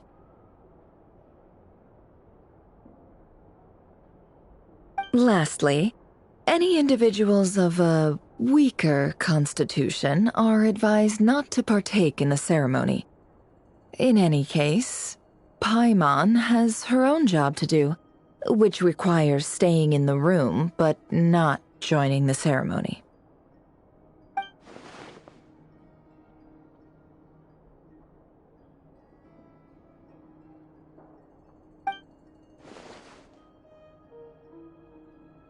Well, good luck, everyone! Sounds like all Paimon can can do is cross our fingers and root for you guys. There's a little more to it than that. I was being serious when I said you have a job to do. While the rest of us are inside rrerir's mind, it's imperative that we have a team member on the outside. In the event that something goes wrong, you will be our first responder. I don't anticipate any issues, but the extra level of safety will be greatly appreciated.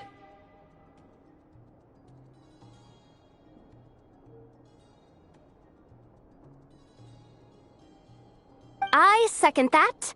This is a dangerous operation here, and you're our whole rescue team. That's pretty much the most important job in the crew. So, Paimon's like the lifeguard? Yeah, that makes sense. All right, got it. Good. Please, take a seat. We'll get started momentarily.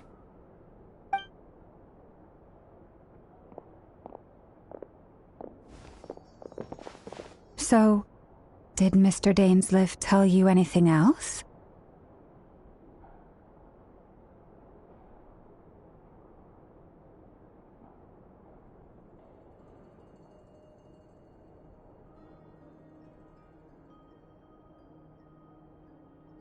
He told me that he believes rrerir kept some big secrets in his life.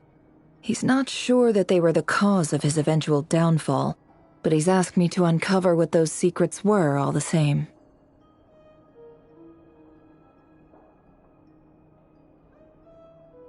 But surely you're not planning to go through with this, no matter the cost.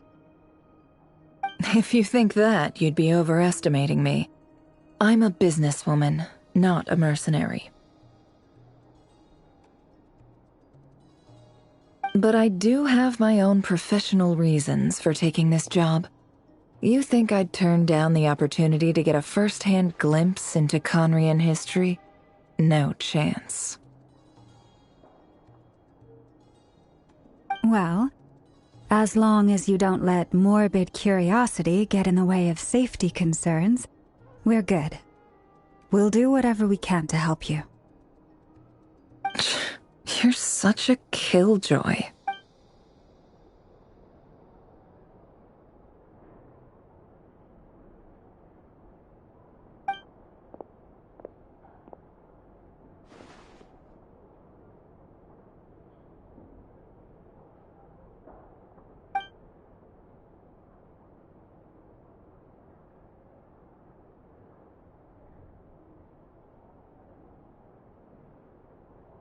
All right, I'm good to go.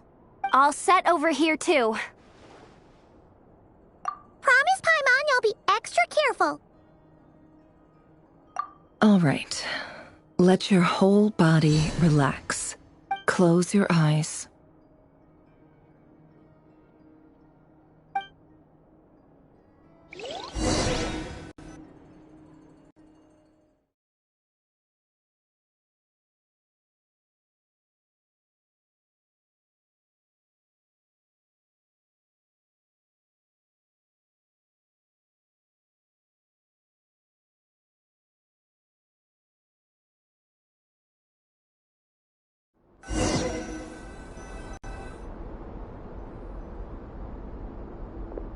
Phew. Could this be his office? Pretty standard setup. Bookshelves, paperwork, files. According to Dainsliff, rrerir used to be an intelligence operative. Chances are there's plenty of top secret intel stashed away in this room.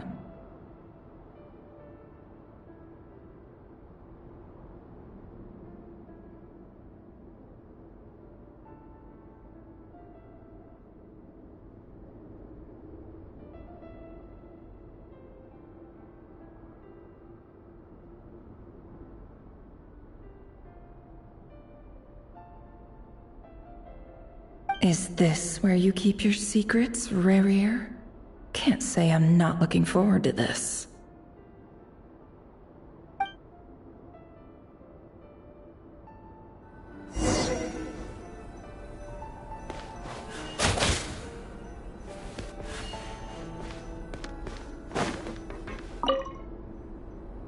A file tucked inside a folder.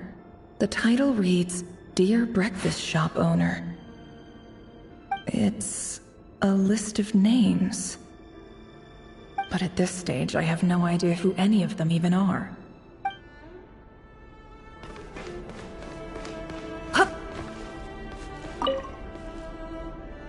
Wonder what kind of encryption technique this is. Seems like it has to be inserted into that camouflage device nearby. Aha! It's an audio recording. Please, hear me out. I can't shake this feeling that someone's been spying on our house. No, I'm not being paranoid. It's true. I saw someone dressed in all black. It was a couple of days back, but that was on another street, not near my house. I swear, I know what I saw! There's a note in the margin. Surveillance of the run for their residence has concluded. We apprehended the target and filed the mission report last night. Could the voice in the recording belong to one of rrerir's targets? Can't hide the truth.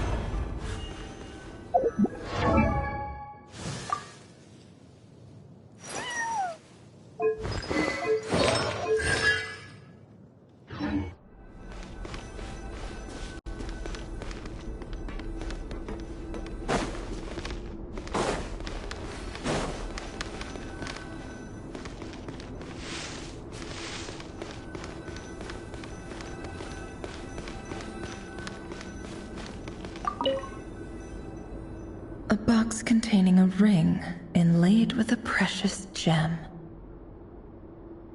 Must be for his girlfriend.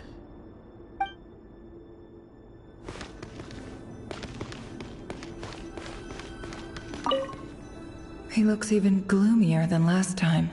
I wonder what's changed.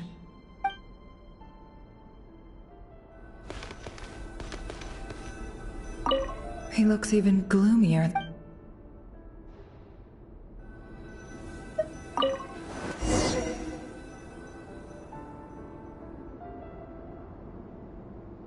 Today's files are in. Time to wade through them, just like usual. Male, 51.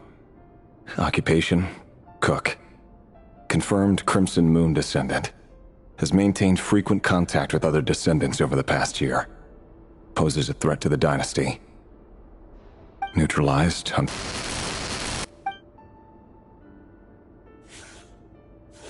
This one should be archived under purged targets.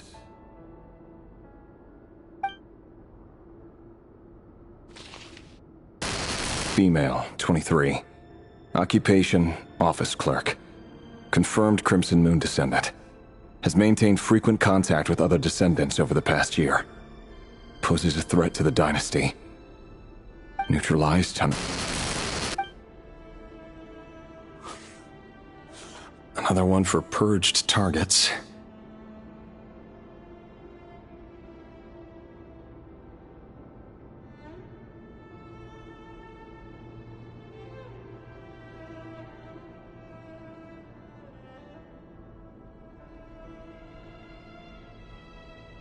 Sounds like she was that other man's daughter. Never mind.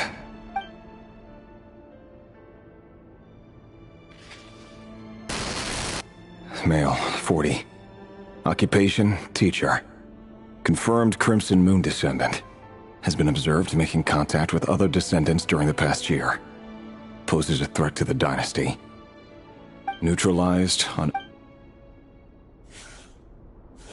Just another nobody for the... Come to think of it, I remember surveilling this man. A case like his never would have been considered a priority in the past. Huh. He barely even interacted with other Crimson Moon descendants.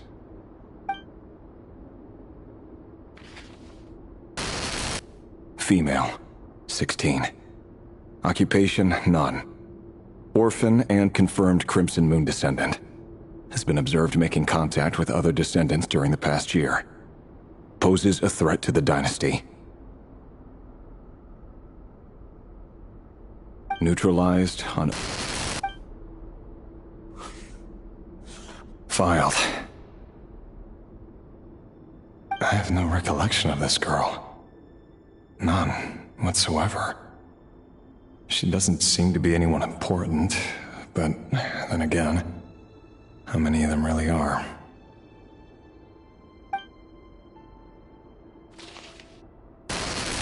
Female, 13. Occupation, none. Orphan and confirmed Crimson Moon descendant. Has been observed making contact with other descendants during the past year. Poses a threat to the dynasty. Neutralized and... Filed.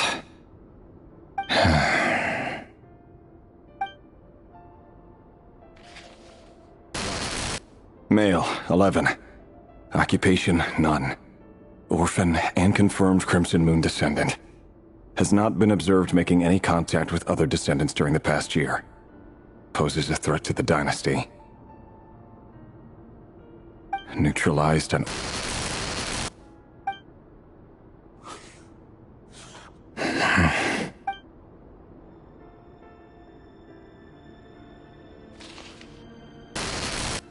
Male.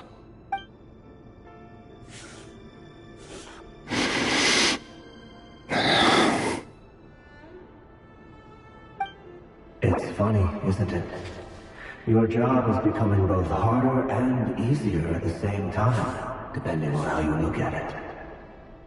Sooner or later, the Crimson Moon descendants will be completely wiped out. But as their numbers dwindle, they become harder and harder to track down. That's not how it is. Fortunately, however, most of the able-bodied adults have already been taken care of. The remaining weaklings will be increasingly easy to deal with. No! No. My job is to ensure the survival of the Eclipse Dynasty. And the only way to do that is by eliminating any and all potential threats. It's a perfectly legitimate line of work. Every single one of my colleagues can attest to my fairness. And if my friends were aware of the facts, I know they'd back me up too. Assuming, of course, that they were aware of all the facts.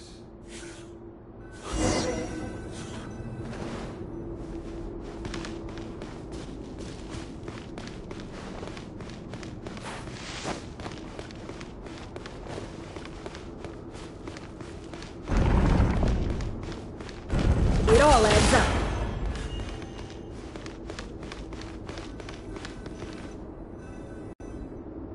Mr. Vedifalnir? It's been quite some time since we last met. Rrerin, I trust you're here because you have something important to discuss. Forgive me. I wasn't tuning out, it's just, I noticed you didn't even phrase that as a question. As if you knew I was coming.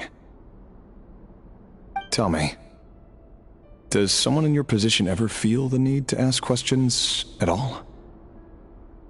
It is indeed within my power to foresee certain things. Things like your arrival. I was just thinking. It won't be long before I'll be inviting both you and Dane to my wedding. That isn't a lie, but nor is it a fact as such. It's a wish, isn't it? No fooling a prophet, is there?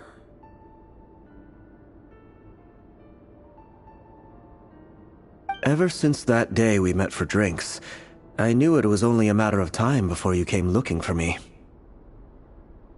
Does it feel good? Knowing how the future will unfold. I'm afraid the notions of good and bad fail to capture the complexity of what such a power entails.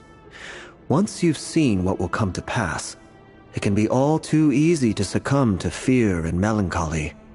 Unless, of course, you learn to abandon these feelings.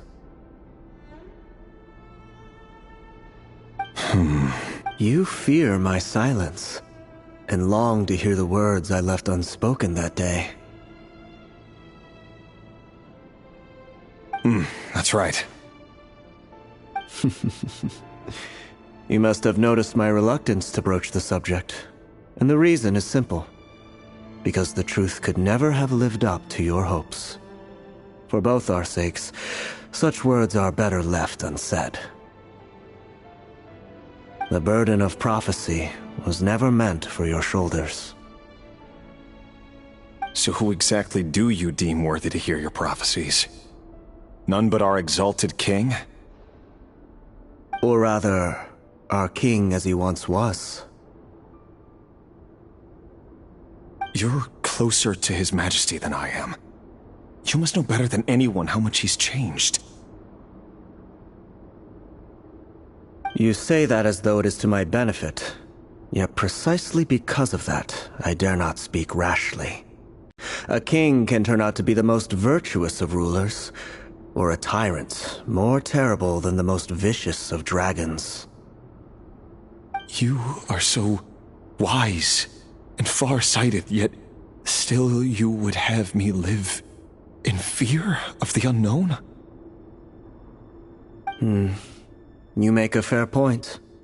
Especially given my silence alone was all it took to send you spiraling downwards. Very well then. Let me offer you some advice. And I say this not as a prophet or a visionary, but simply as the brother of your friend. For many reasons, there is very little chance of your marriage ending in happiness. If happiness is what you seek, you should find another fiancé.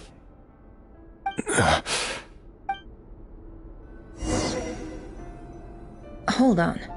There's that same black fog again. Could this memory belong to Thelindis?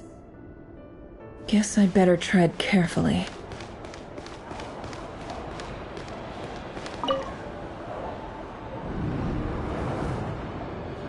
Wait.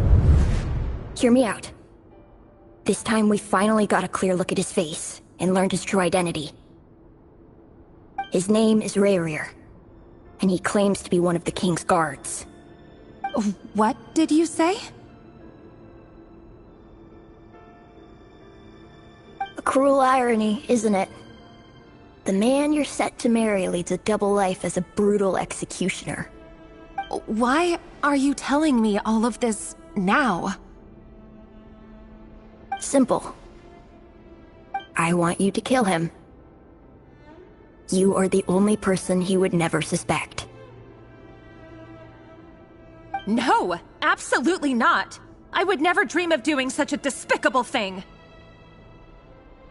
So you'll just stand by and watch him slaughter us to the last? Do not forget that the blood of the Crimson Moon flows in your veins too. The blood of the Crimson Moon? What does that matter now? The dynasty has long been dead and gone. You think that alone is reason enough for me to throw away everything I have?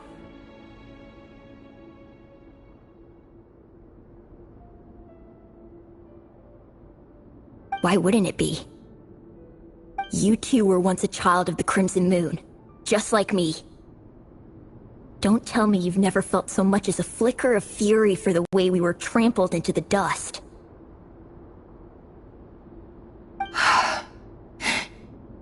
As long as you promise to abandon this pipe dream of restoring your dynasty, I can try to persuade him.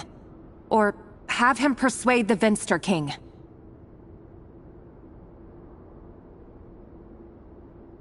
Persuade the Vinster King? Do you even know why he's so obsessed with hunting us down? Why he keeps trying to force us to hand over our secrets? Over and over again? Or why we refuse to give up on restoring the dynasty? The Vinster King. A blind fool. His eyes clouded by powers from beyond this world. A petty little man with a miser's heart.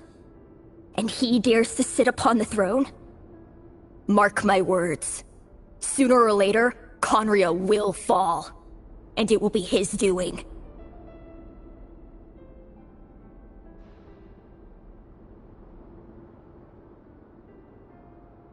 If you can't bring yourself to do it, so be it. Just you watch. It won't be long before calamity descends upon us all. The rrerin of Solnari. That really is quite a secret you've been keeping from me, rrerin. But who am I to talk? Am I really any better? I've kept my own past a secret this whole time, too. Love should be built on honesty, but ours was born from lies. And yet,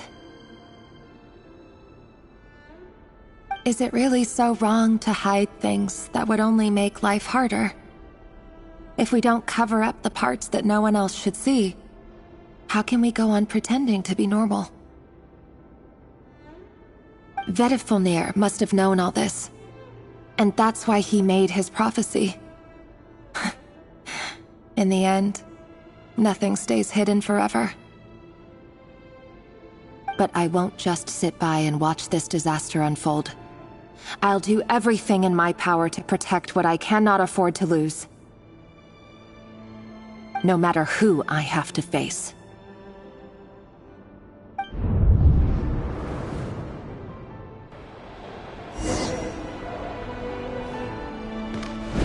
Huh? Was that rrerin who just walked past the window? Doesn't it give you the chills that he still takes the same road to work every day? As if nothing ever happened. Those people at the deli. Enough already. They're clearly pretty taken by their own disguises, so just smile and play along. Pull the rug from under beasts like that, and you'll risk having your throat torn out. Deli? Oh. They're talking about those people from the opposition. Right. I'd almost forgotten they used to run a deli. People of no consequence always vanish so easily. And no one even remembers them.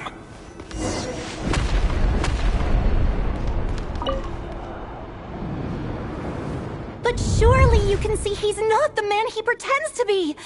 So many have died already, and they say that the king's madness grows with each passing day. We're not going to survive this, are we? But why does it have to be this way? Do we really deserve to die just because of the blood that runs through our veins? Felindis! Are you even listening? Sorry, Freether. My mind was off wandering. I heard you, though. You're talking about what rrerin said.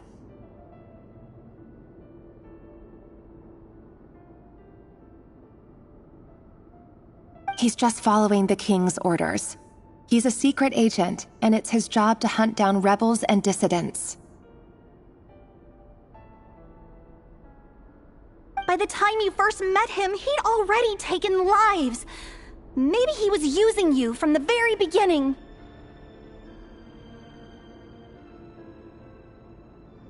No.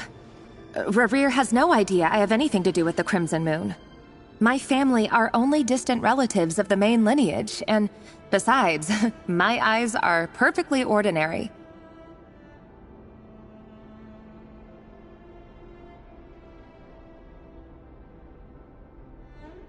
Truth be told, apart from my teacher, pretty much no one knows I have any connection to any of it.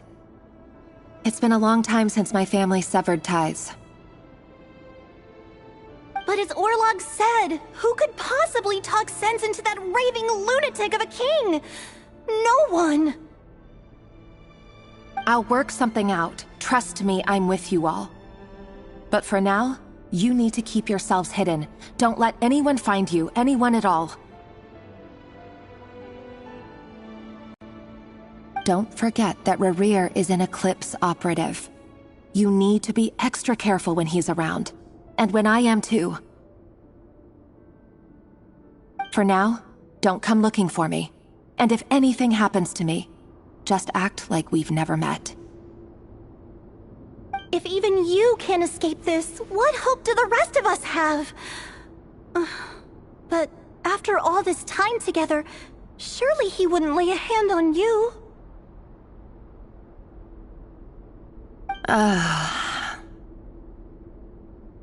I won't speak in his defense, nor can I give you a clear answer to that question. But I'll do everything I can to put an end to this. Here, hold on to this. If an opportunity to escape presents itself, take it. You'll be glad you took some spare change. You call that change? But what about you? I've got a job, and there's still money coming in. But you can't go anywhere right now. Please think about yourself for once.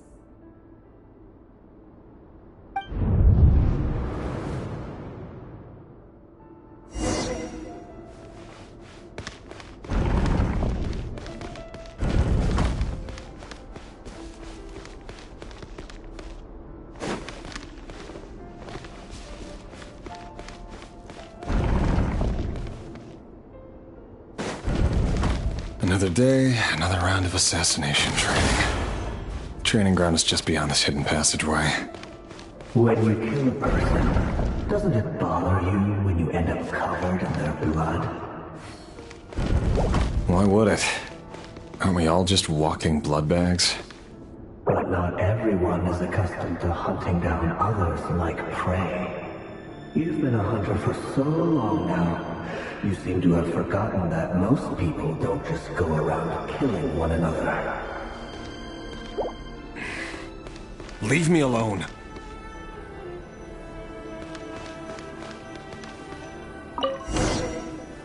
It all adds up. Make sure you have a firm grip on the handle, then choose your angle well.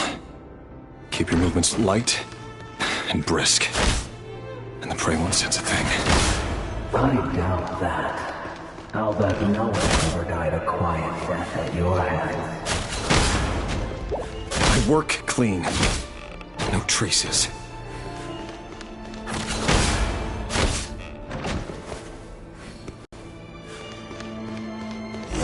That doesn't make it open and above board, though. The king just happens to need you right now. Or someday he doesn't. That won't happen. Ever since you fell into the spell of that power, in the beginning, he only had you take out a handful of the guilty. The ones I've dealt with have always been guilty, and I've carried out my work flawlessly.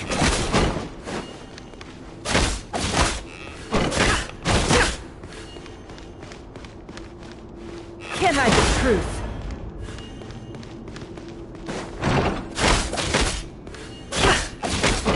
No more lies.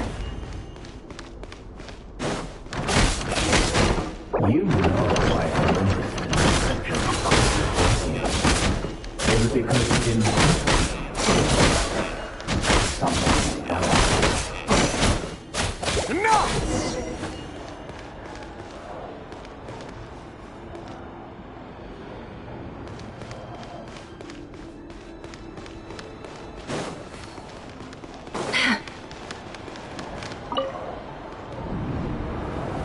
Lindis, do you still remember Orlog? Orlog? The boy who was pretending to sell flowers. You spoke for quite a while, didn't you? Yes, we did. What about him? He was arrested 2 days ago.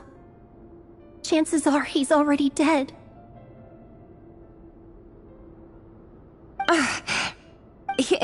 He... I just don't get it! After everything he's done, why do you still stand by him? Or does it mean nothing to you that people keep dying? No, that's not... Just hear me out. I need to go now, Thelindis. They're looking for us. You take care too. If you ever need a place to hide, come find us.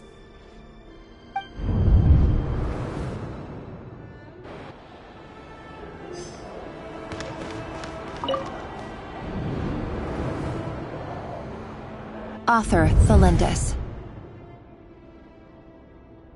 Over the course of this week, the research object was subjected to interference for a total of 47 hours for experimental purposes. The results are as follows.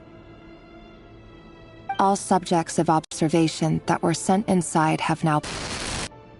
The situation within is proving more problematic than anticipated. No progress whatsoever. What now? Won't you give me even a glimmer of hope? Things are getting worse by the day. I have to find a way or we'll all be in danger. But I... If all this research comes to nothing, what then? Sooner or later, it'll be my neck on the line. But could he really bring himself to kill me? No. Surely he wouldn't have the heart.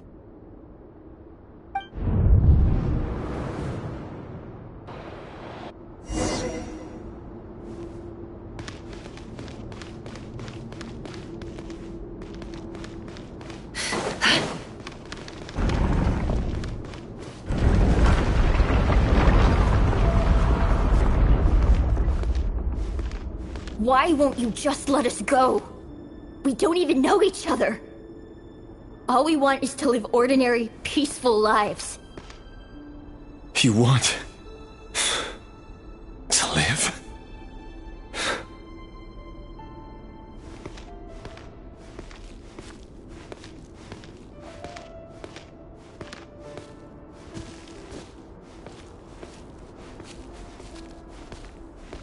Yes.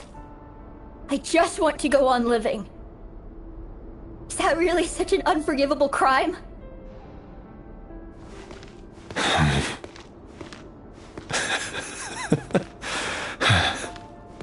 You want to go on living. I want to keep living too. To keep living forever. That's why I have no choice but to continue on the path I'm on. If only some savior would suddenly swoop down and change the way the world is. Too bad that's not going to happen.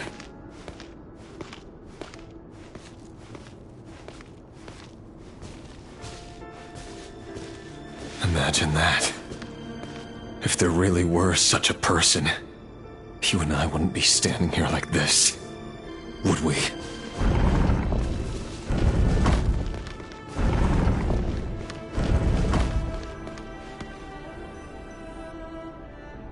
Today's files are in. Time to wade through them just like usual. No, I don't get tired of it. It's my job. And not only am I lucky to have it, I'm good at it too.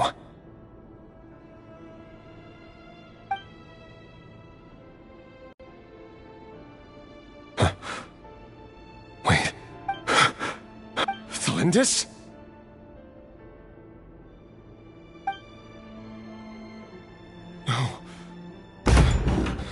No! No!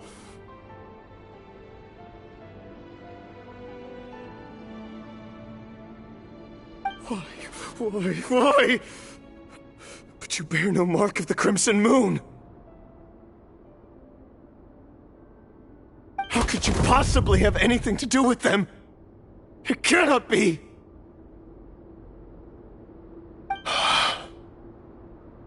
A diluted bloodline.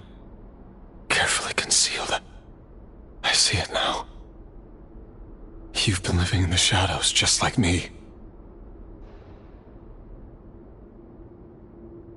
What a fool I've been. Numbing myself with talk of justice. Even imagining my friends would back me up.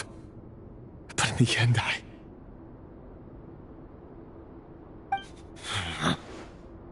Irminsul. Finster King! How far are you going to take this? From the direct bloodline to secondary offshoots? And then what? Today it's the descendants of the Crimson Moon. Who will it be tomorrow? Will you not rest until everyone down here is dead? No. This cannot go on. This is where it ends.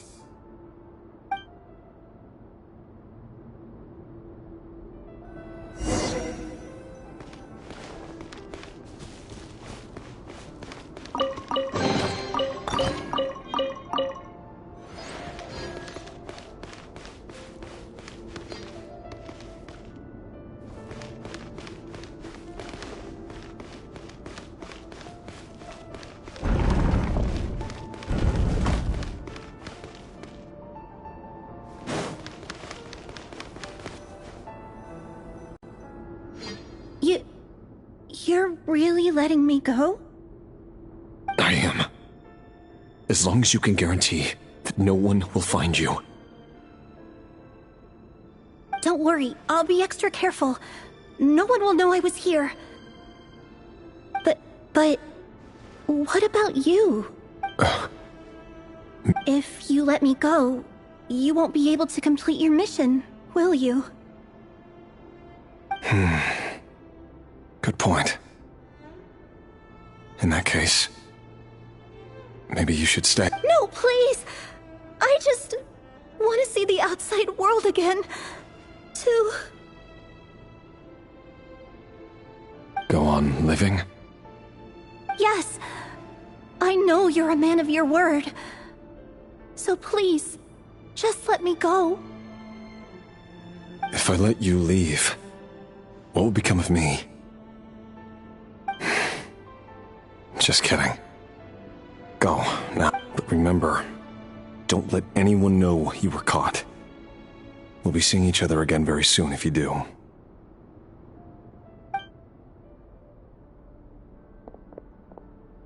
Even shadows in the dark must live by a code. But you can't save everyone. You've been whispering in my ear for days now, Vedifalnir. What are you trying to do? Break me down? I only say this because you long for an answer to your problems. Let her go, rrerin, or you risk losing everything. I will not abandon Thelindis.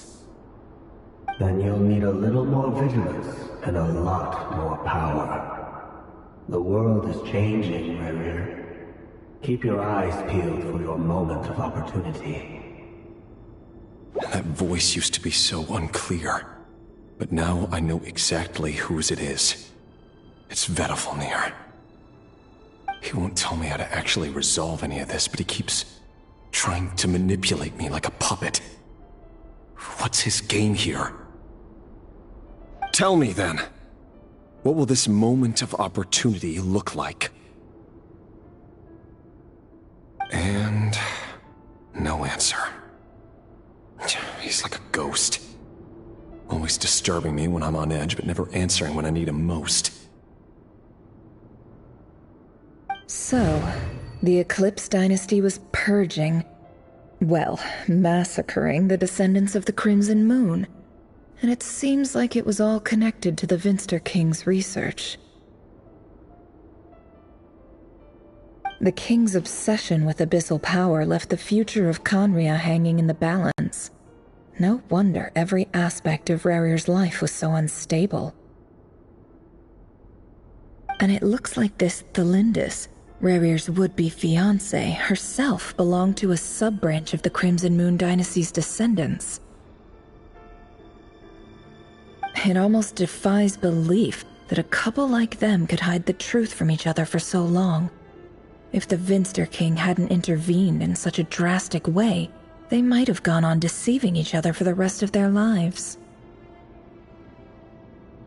And why does Vedifalnir, Daneslif's older brother, keep talking in rrerir's head? This guy kept more secrets than I ever imagined.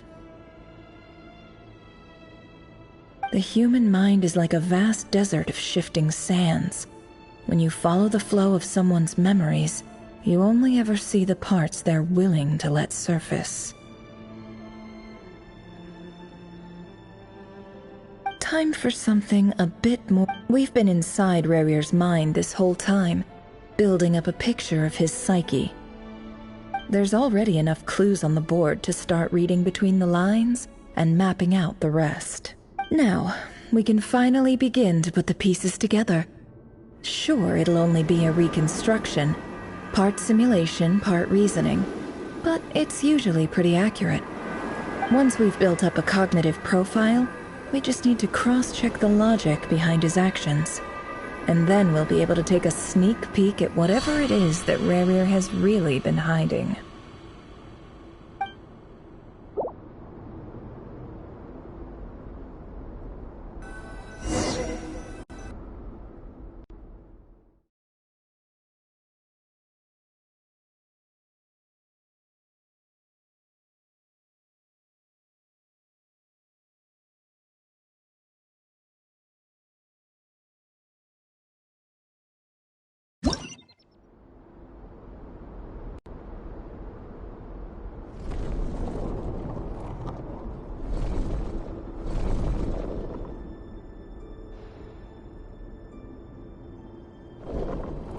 Rrerin, are you there?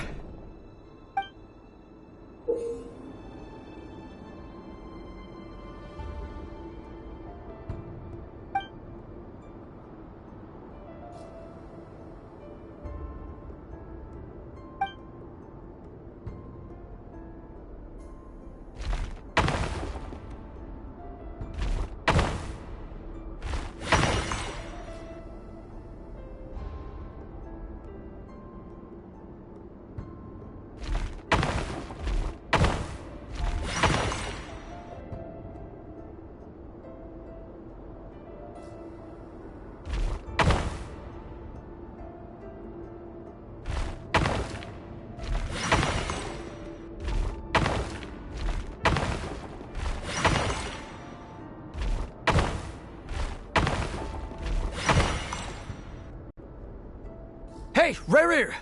Come out, it's urgent! Dane? What's wrong? Quick, come with me. I'll explain everything once we've met up with the others. Okay. I'll come. But the Lindis is still over at the Universitas. I'll need to leave her a note. All right then, but make it quick. I've never seen Dane so worked up before. Whatever this is, it must be big trouble.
Well, this is a nice change, meeting you all at this hour.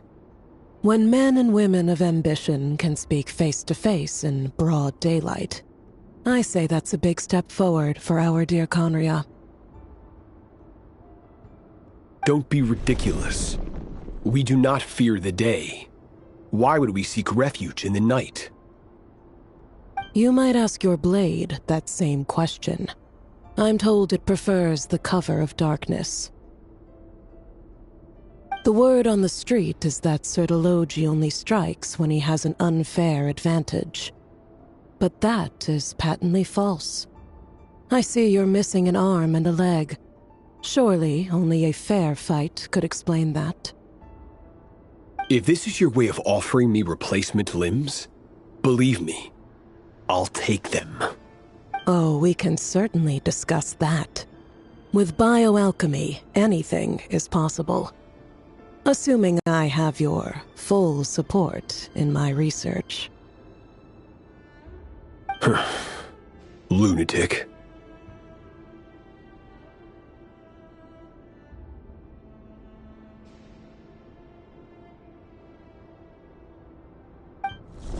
Roptatir, what brings you here?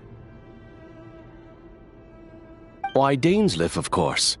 He invited me. Please, cast aside your apprehensions, Miss Rheindaughter. Whatever the rumors may say, I am but a humble servant of the king, and I can assure you he affords me no greater convenience than he does you.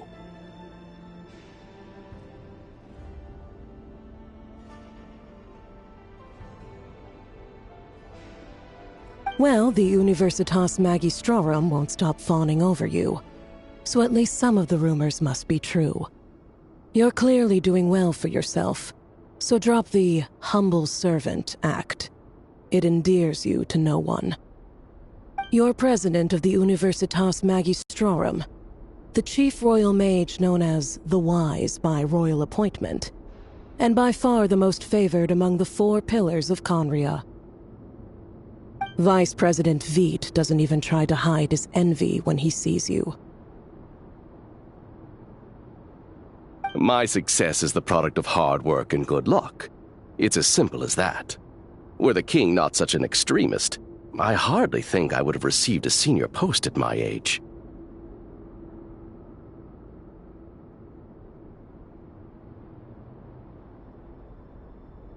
Of course, no job is without its gripes. Serving a king like ours can be a challenging task, as I'm sure you can imagine. And as for Efterveit, in missing out on the presidency, he's dodged a mountain of stress. Like everything else in life, it comes with pros and cons.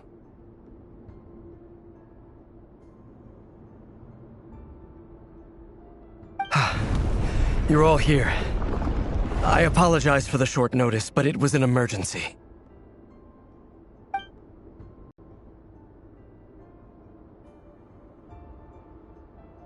You must be rrerin. Mr. Sertologi. Yes, I handled your case file during your sentencing. Nothing personal, of course. You're clearly a person of substance if you've been invited here. But Dainsleif, you'd better have a very good reason for convening this little gathering. It's my brother, Vedofenir. After he spoke at the court this morning, the king was so infuriated by his words that he had him blinded in both eyes and thrown in prison. Vedofenir in prison? Strange. I thought the king trusted him and Roptatir more than anyone else in the world. Does this mean the king's circle of trust just got even smaller? It has nothing to do with trust. It's about what the king wants, which is as clear as day to anyone paying attention. I simply appease him, because it's in the best interests of the Universitas Magistrorum.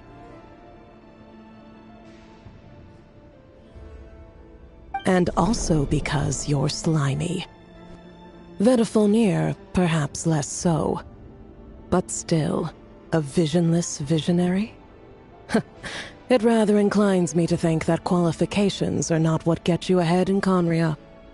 Do you honestly think this is an important discussion to be having right now? Dane, what are you planning to do?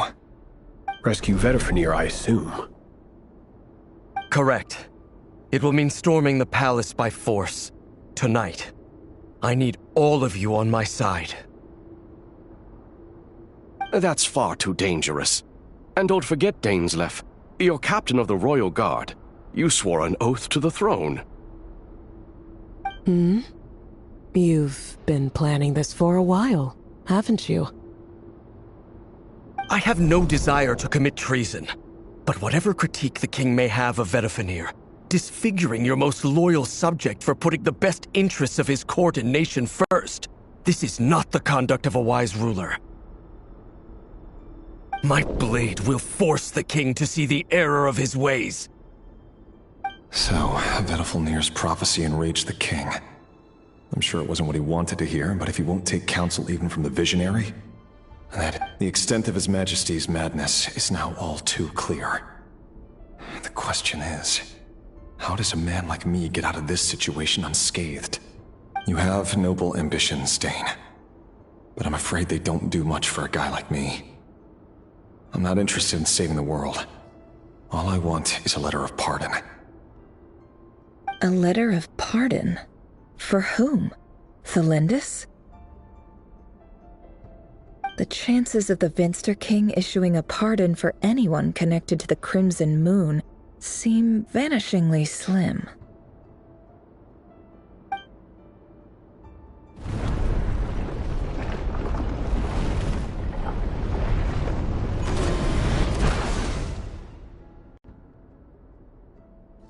This black fog over the board must have some connection to Thelindis. But why is it taking this form? Does it have something to do with rrerir's past? Another mystery I'll need to unravel.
Author Thelindis.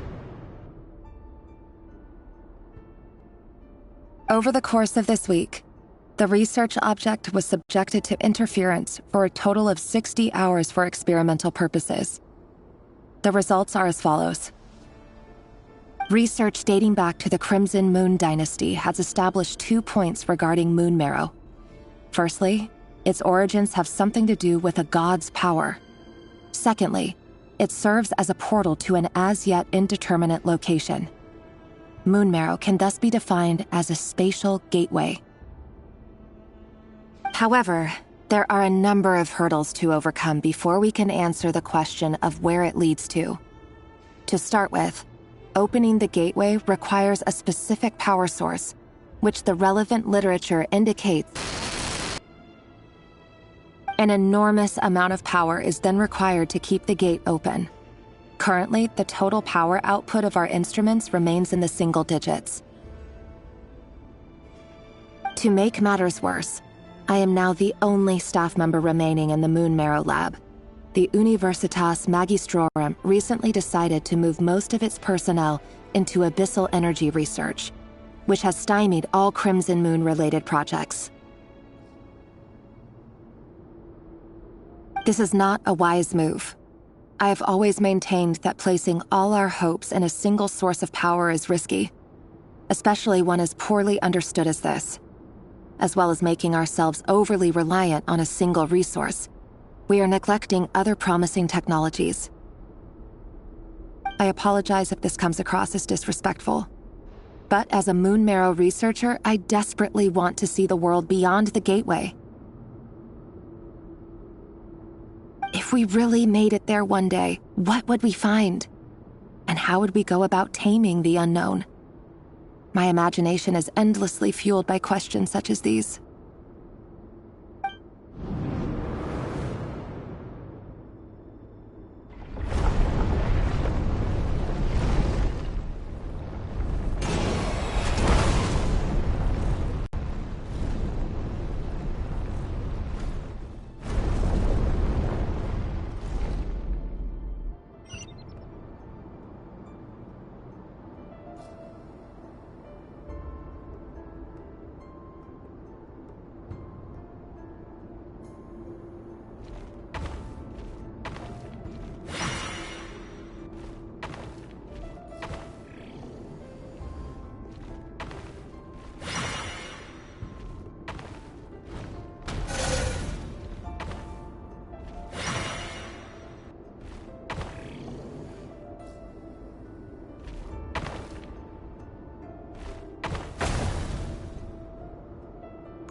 This is for you.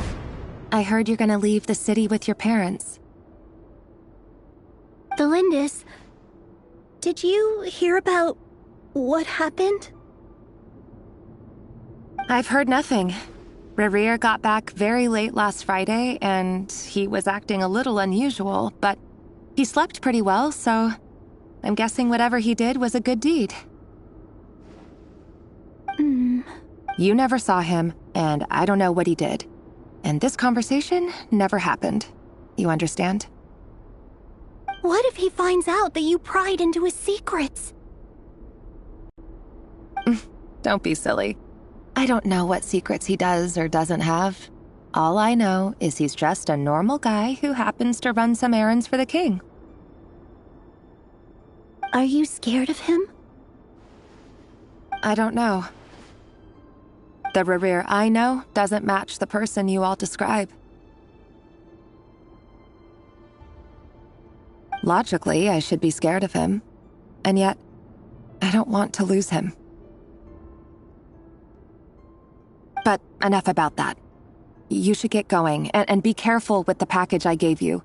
Keep it secret. Keep it safe. What's in it? A piece of the moon. All you need to know is that as long as you keep it safe, then in the future, everyone will be able to see a red moon. A red moon? You mean our moon? That's right. Our moon. Promise me you'll look after it.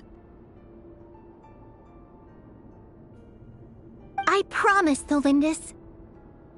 The Crimson Moon bloodline will never die out. Its light, the color of blood, will become like a fire that flows in our veins. No matter how long it takes.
Hurry, everyone, and stick to the plan. Sir Dainsleif, what are you? Is this treason? You know what happens to those who betray the throne. Please, don't do this! It is the king himself who has betrayed the throne. He has betrayed all of Conria. If you have any love left for justice in your heart, you should join me. It's showtime. Dane and his group will handle the troops in the palace. Then Hraptatir and Rrein will disarm the security measures. My job is to enter the prison and rescue Vedifalnir. Stay safe. Look after my brother. Draw your blade. It is time for justice to prevail.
This place is filthy. And the smell is abominable. Clear. Found you. Hello, Mr. Vedafilnir. It's you. Surprised? Oh, wait. I guess surprise isn't an emotion that prophets feel very often. I certainly felt some surprise in the moment when I was blinded. Surprise at the king's sheer ignorance. Surprise at just how unfairly this world responds to words of earnest remonstration. I'm curious. What did you prophesize this time? It wasn't a prophecy. It was a word of warning. Someone had to say it. The king has forsaken all reason in pursuit of his obsessions. I simply told him that if he continues on this path, Khaenri'ah will surely fall. But he didn't listen. Worse still, he stabbed you in both eyes and locked you away. Dane asked for my help. The court is in complete chaos now, but I'm sure you predicted that. Everything is transpiring as I foresaw, yet I am powerless to change it. Fate is an immutable force. I do wonder whether giving a man the power to see the future does nothing more for him than slowly crush his spirit. Forgive my curtness, Vedafilnir, but the king did not suddenly turn on you today. His suspicions have been brewing for a long time. You can't have wisdom beyond the reach of your fellow man without attracting his fear and suspicion. There are things the king does not want to see. So, he doesn't want you having visions of them either. He blinded you because he thought this would make the visions stop. He wasn't entirely wrong. I did indeed lose my power to see the future. Right up until...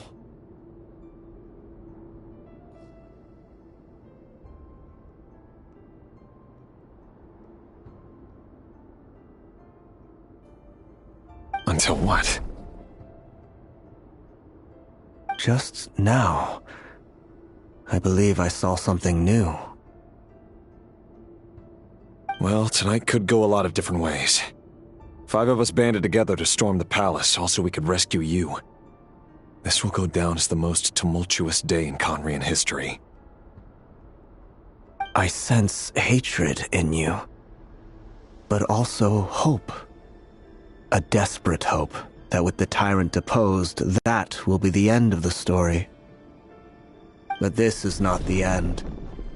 It is the beginning of a new chapter, in a whole new story. There are many men of honor and courage in this world, rrerin. But you are not one of them. You're not here for justice, are you? Is that a dagger? Interesting. Why not the polearm? It was always your weapon of choice. With your abilities, I don't doubt that you were able to recover some of your sight. But I also doubt that you want to make an enemy of me right now.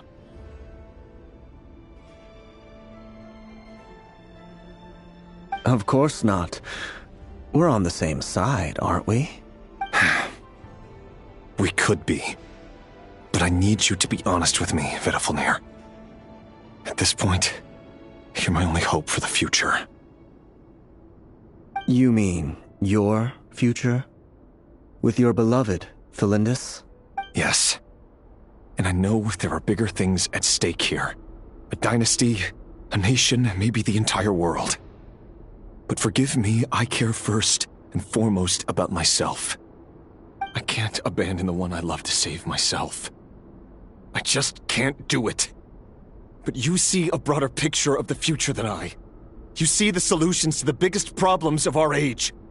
So tell me, what is my solution? What's the answer?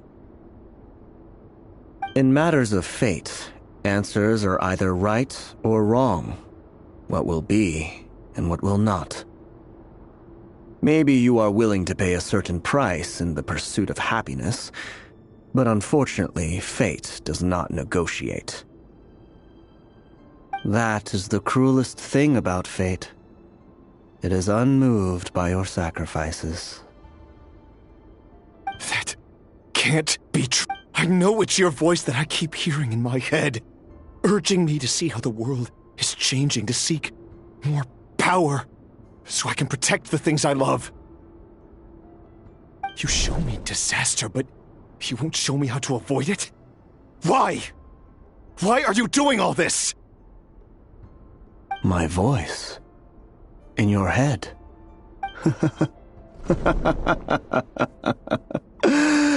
So, you hear it too. The voice that steals your mind, gains your trust, and drives you crazy. It turns out that we are not so different, you and I. Vedifalnir just broke into the strangest smile I've ever seen in my life, as if he'd discovered some monumental secret. But then he suddenly switched to looking extremely weary.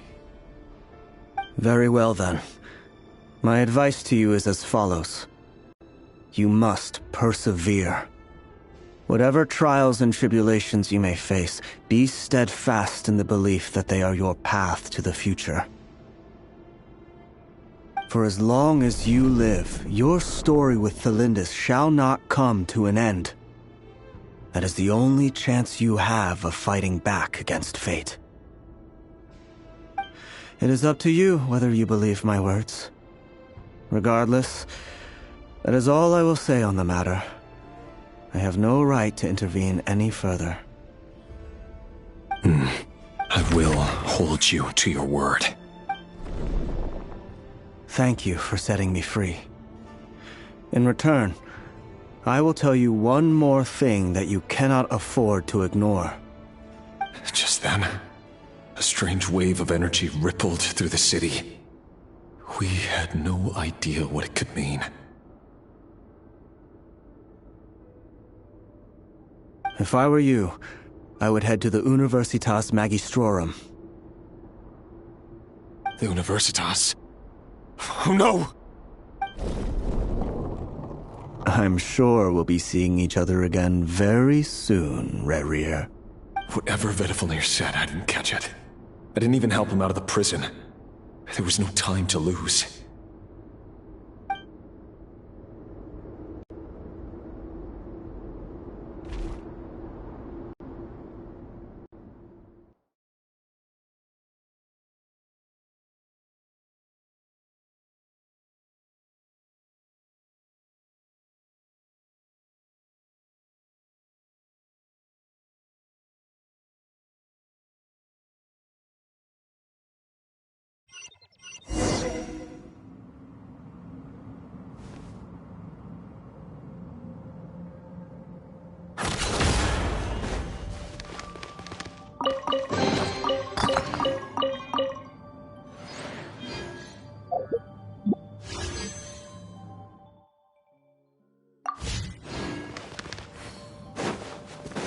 No more lies.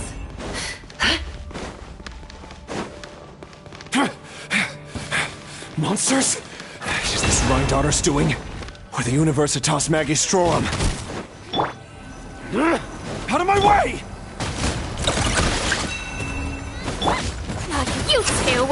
Time to end! Pyroclastic surge!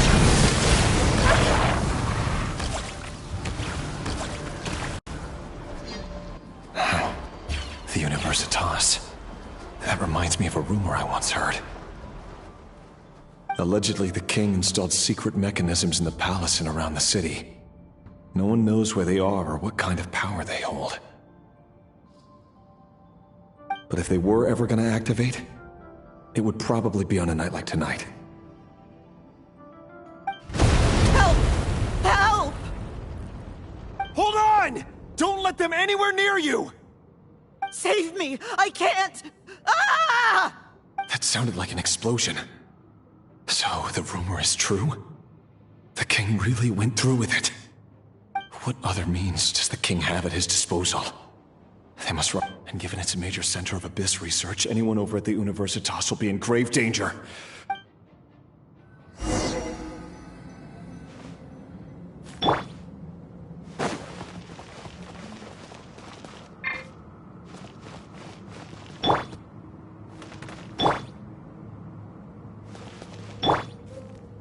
Hear the echoes of the valley!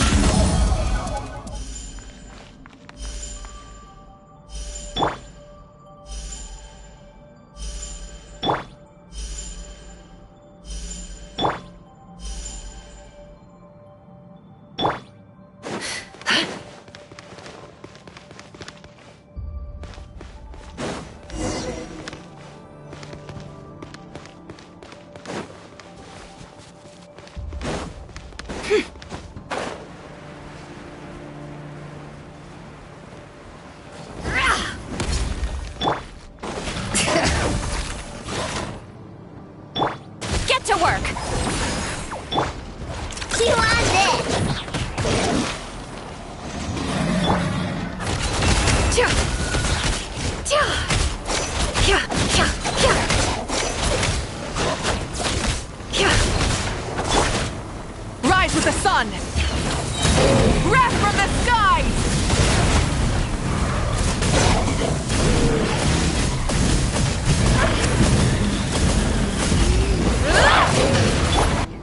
Look, a rainbow! The mystery unravels.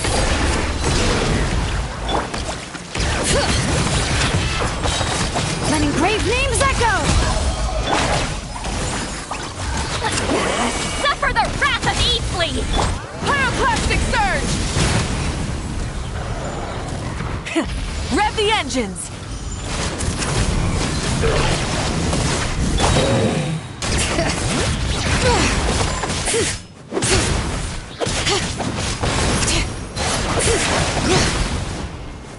Bring it! Hear the echoes of the valley! No more lies! Light of the blazing sun!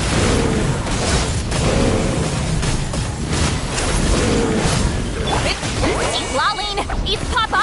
Get him! Burn it down!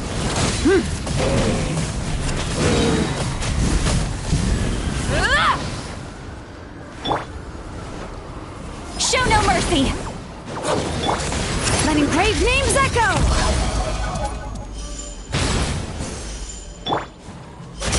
The deception ends here. Pyroclastic surge!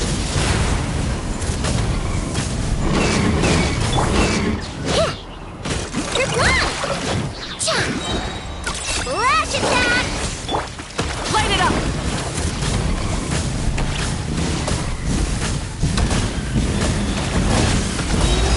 Wrath from the skies! Chew on this! Fulfill our pact!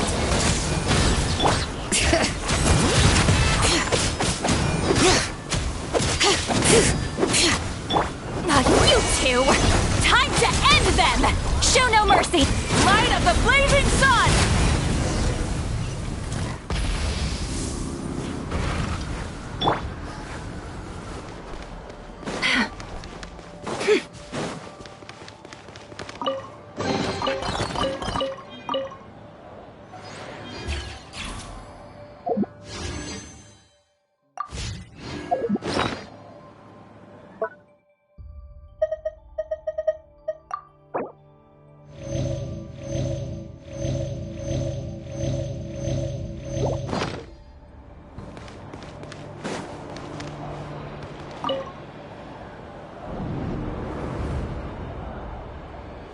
Monsters!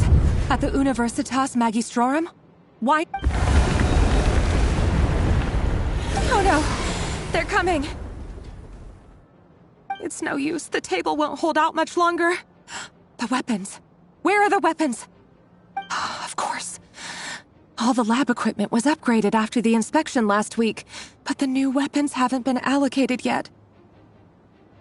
I'm done for. Is anyone there? I need help!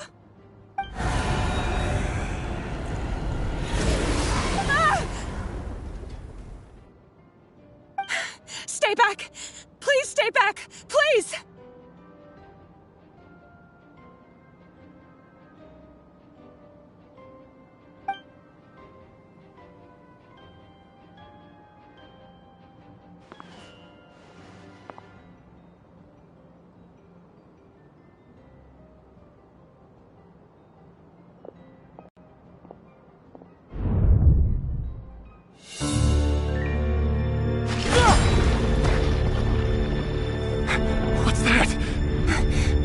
rrerin. So the rumors about your work are true. What? No! Listen, something happened at the palace tonight. We have to leave! You don't need to lie to me anymore. What do you mean? I know why you're worried, and I will respect the decision you've made. But it's okay, because I found a solution. I know how to end all this. You can have it back. The normal life you so desire. But until then, I'm afraid our wedding will have to wait.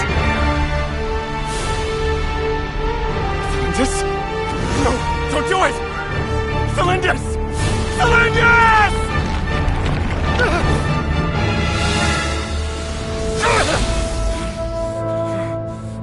I told you, rrerin. Let her go. You will find someone better. No! I won't do it! I have to save her! By what means exactly? A lowly pawn. You lack the power and the strength of will. Do you know a way?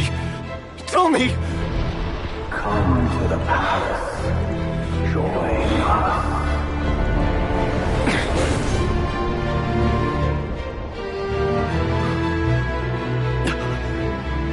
Rrerin, thank goodness we... Step forth and take your share. You made it. Not you too.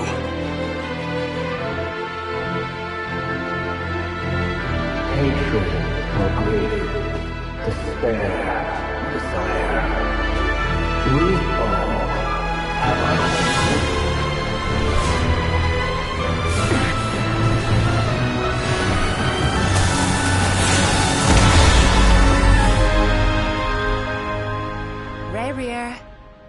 Rrerin. Celindus? Were you daydreaming?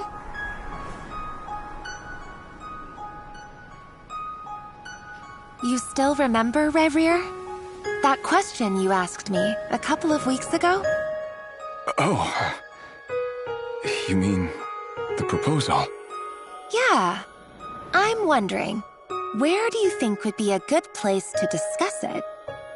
Maybe in the garden? Or were you thinking a fancy restaurant?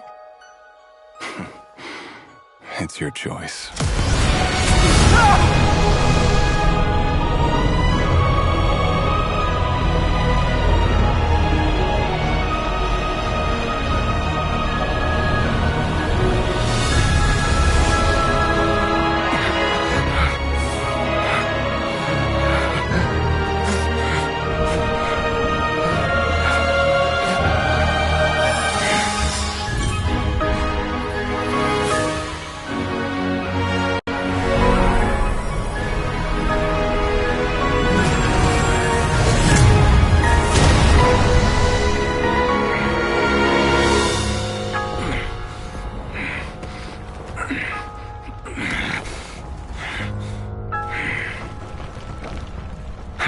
Find you.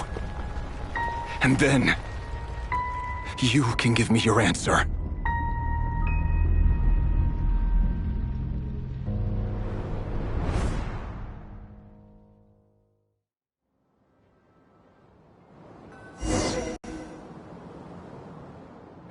So that's how the Raker of Solnari was born.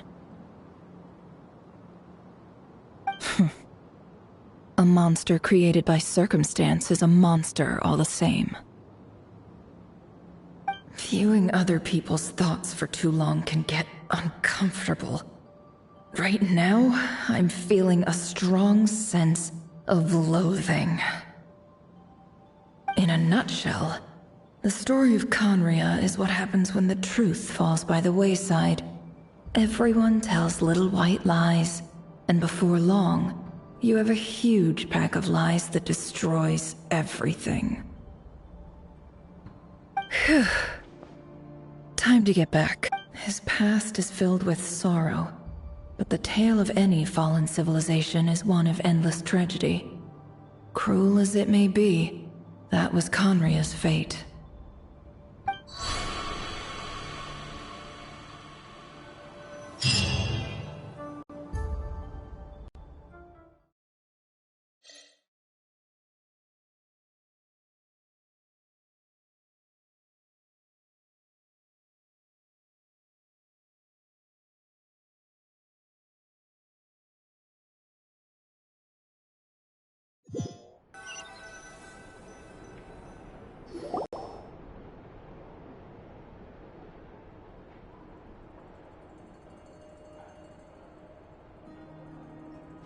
Everyone, I'm back. Can I get a standing ovation? Never! How are you holding up? Feeling okay? She's fine. Boss is a pro. Yes, I'm fine. You will have seen the events of rrerir's life through my thoughts. It's now clear that he is just a regular nobody, driven by personal tragedy, as he said himself. I mostly agree. There's only so much we can know about him from his memories alone, but they did give us a clear glimpse into his life in Conria. However, I would not consider rrerir to be a nobody. He was deeply involved in the events of that era. Yet, when the catastrophe of a generation strikes, nobody is safe. Sounds to me like you're speaking in riddles again. Is this you urging me not to abandon the people of Nodcry in their hour of need? That's not what I meant. Although I do hope you choose to remain a part of the plan. Without you, the mission ahead will be all but impossible. Then try to remember that I respond better to the carrot than the stick, and I don't appreciate being bossed around. Now, as for you, Missy, you were excellent. You stuck to the rules of the ceremony and kept your mouth shut the entire time. Bravo. Cool! So, can you fill me in on the deets now? Most of what I saw went right over my head. Patience. You'll hear the whole story, don't you worry. But let's meet up with the others first. It will save me narrating it twice. Yehoda? Yes, boss! Let me get that door for ya. That's more like it. For a moment there, I was worried you'd forgotten about the first clause of your employment contract. Forgive my curiosity, but what does the first clause say? It says I gotta do the annoying stuff that boss is too lazy to do for herself. Like opening the door, pouring the tea, yada yada.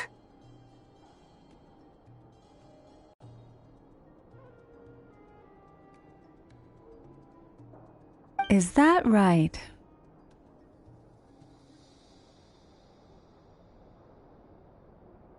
If something is in the contract, it's because she willingly agreed to it. Rest assured that the curatorium abides by the very strictest of labor policies. You don't seriously think I'm cruel enough to treat her like my slave? In any case, I've hardly shied away from my share of the work today. Hope I don't catch Flintz and Varka lounging about in their chairs, enjoying a leisurely cup of tea. There's nothing I dislike more than other people enjoying themselves while I'm hard at work.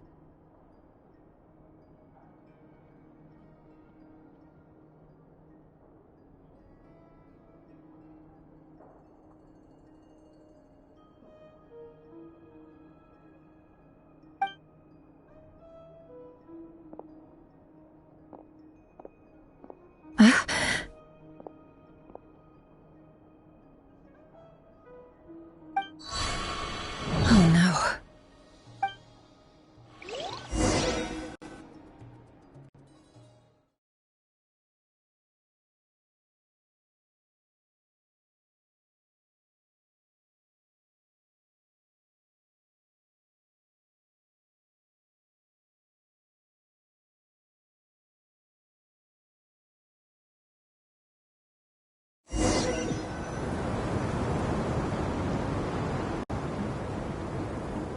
Sorry to disturb you, but we seem to have run into some trouble. Evidently so. Don't worry, I'm not about to leave you to fend for yourselves. I'm not that kind of boss. And it would go against the Curatorium's labor policy. I'm sorry? What did you hear me say? I wasn't talking about labor policy.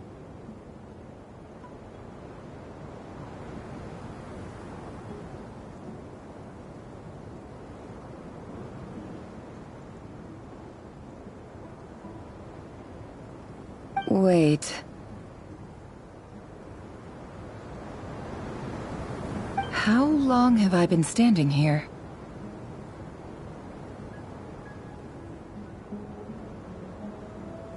Not long. You just appeared by the door a moment ago.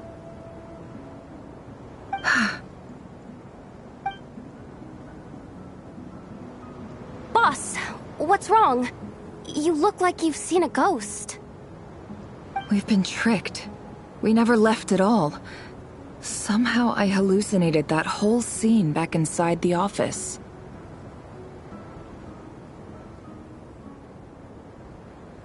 Hallucinated? But how? How indeed. This place should heed my will alone. All thoughts and actions that occur in here are just a result of pawns moving across the chessboard in a carefully calculated manner.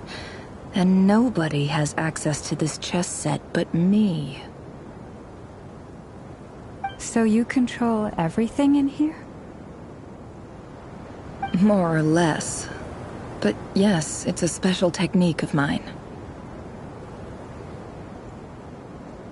Has anything like this ever happened before? Only once. It was the first time I used the chess set. Is there any similarity between what happened then and what's happening now? I suppose my thoughts are a little turbulent, which was also the case my first time. Is there anything I can do to help? The first clause of your contract clearly states that I only need your help with things that I'm too lazy to do myself. Meaning, you're not feeling lazy right now? Meaning, this is not something Yehoda can help with. The chess set is a personal treasure that I alone understand. I must be the one to find our way out of here. Boss, it's fine. Really. Let me do something useful. Oh, listen to you. Whatever would I do without you, Yehoda? What? Really?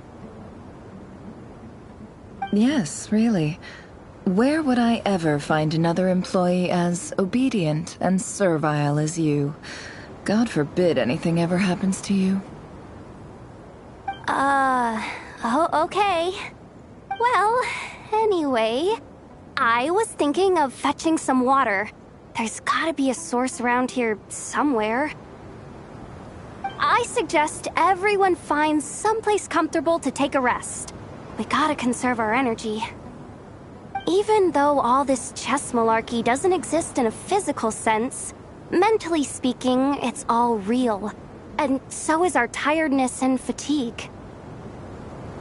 You don't want to dismiss mental fatigue. Just because it isn't physical doesn't mean it's any less serious. But anyway, I got your backs, so don't worry about a thing. Don't I have the best employees? Jealous much?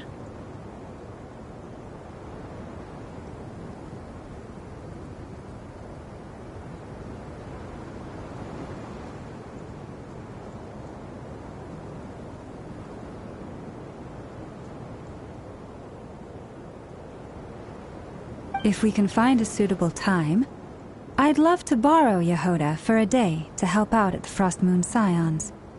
Would you be amenable to that, Boss Nefer? Oh, Lauma. Have I ever told you just how pretty you are? Beauty runs from the tips of your antlers to the depths of your imagination. Time to rally, everyone. Follow me. As we continue our journey, the same rules will apply. That means stay focused and no talking no matter what we encounter. And don't disturb the chess pieces. You have my word that I...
Don't trust your eyes uncritically. People only see what they want to, so don't be your own fool.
Why does Ashru sit up on the counter?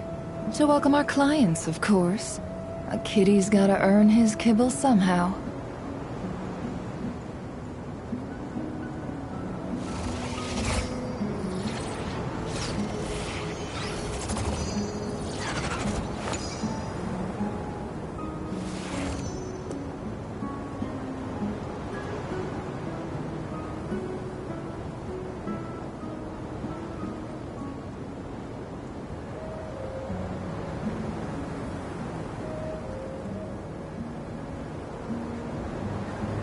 Don't trust your eyes uncritically.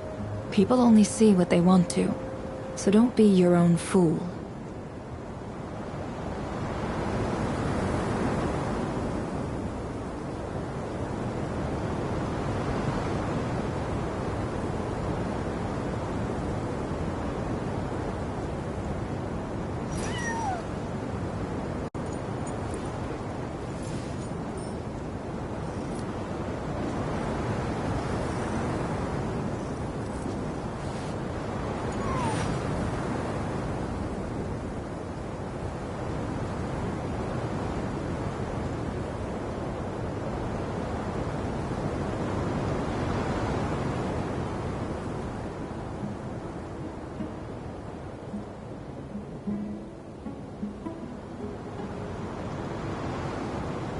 Why does Ashru sit up on the counter?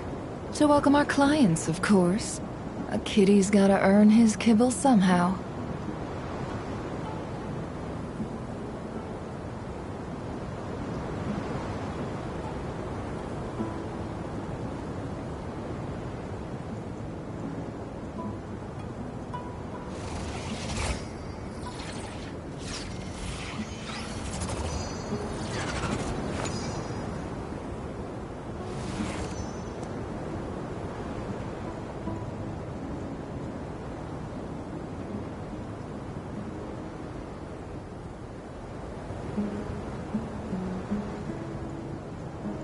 Emotions are like a raging torrent that surges through the mind. More often than not, if you try to hold them back, you'll be swept away by their unstoppable force. And if you try to ignore them entirely, you'll end up tearing yourself to pieces.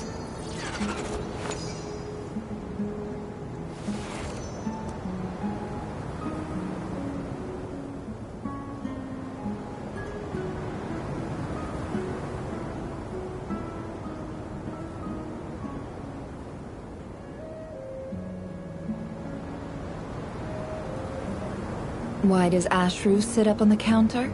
To welcome our clients, of course. A kitty's gotta earn his kibble somehow.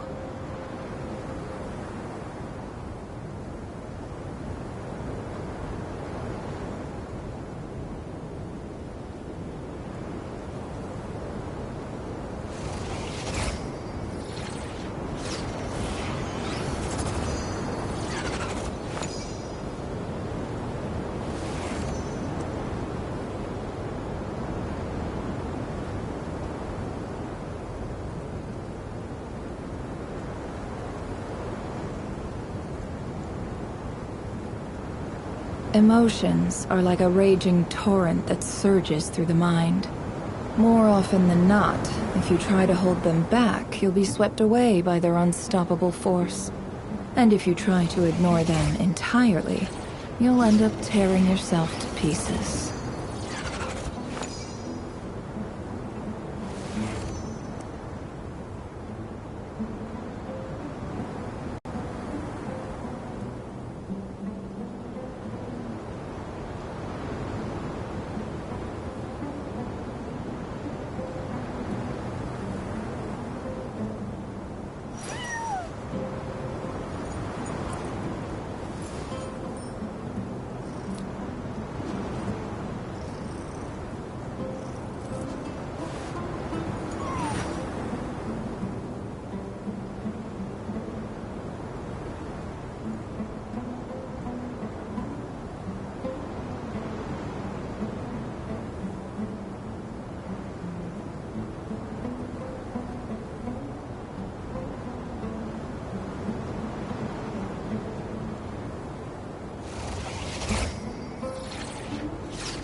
Why does Ashru sit up on the counter? To welcome our clients, of course. A kitty's gotta earn his kibble somehow.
Emotions are like a raging torrent that surges through the mind. More often than not, if you try to hold them back, you'll be swept away by their unstoppable force. And if you try to ignore them entirely, you'll end up tearing yourself to pieces.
Why does Ashru sit up on the counter?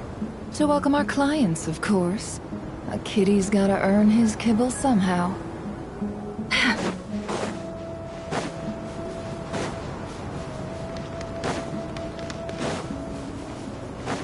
It all adds up.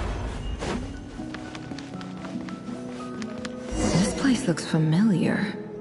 That's not a good sign. There's someone up ahead. Time for a little chat.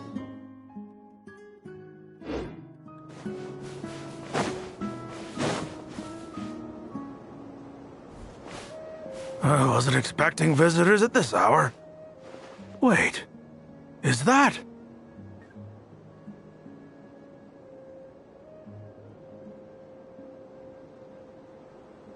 Oh, it's him. There you are! Sinue's been looking for you all day. I think he has some news for you.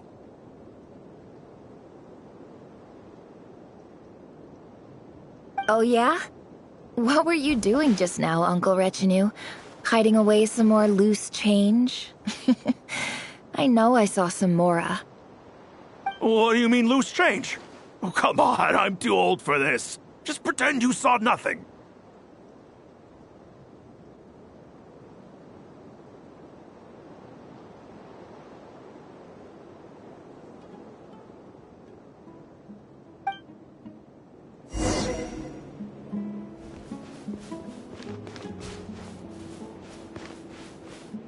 Can't hide the truth.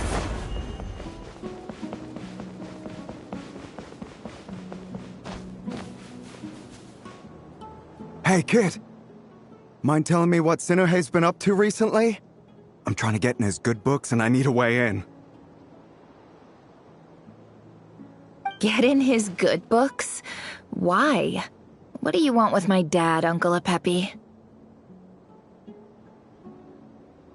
I've written a new song. I was hoping to showcase it at the next festival, but I'll need his approval.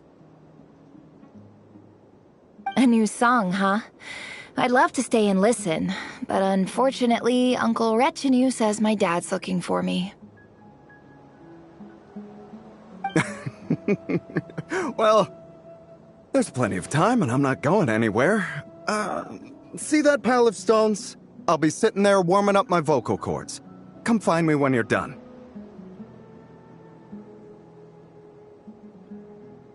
Pile of stones. Got it.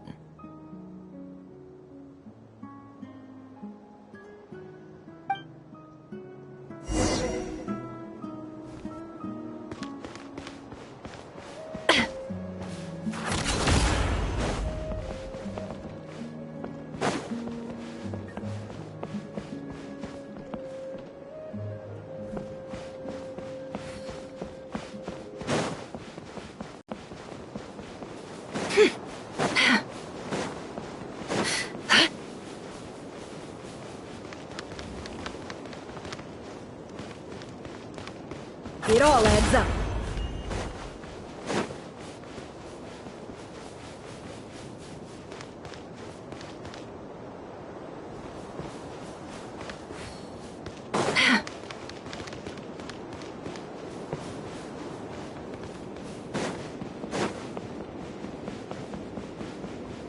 No more lies.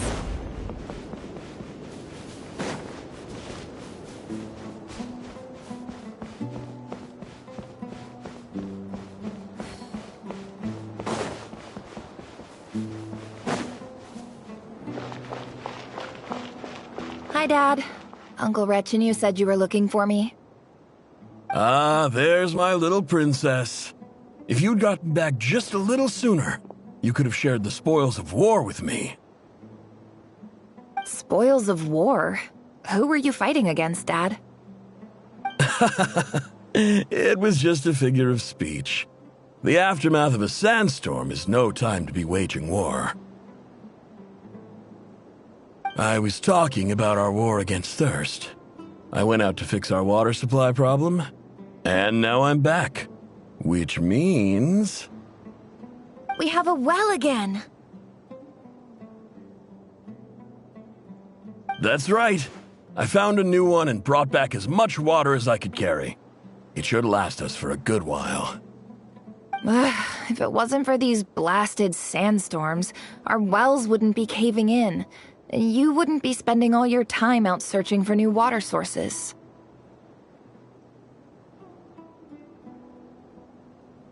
As the chief of our tribe, I'm supposed to be leading us out of hardship and poverty, onto better things.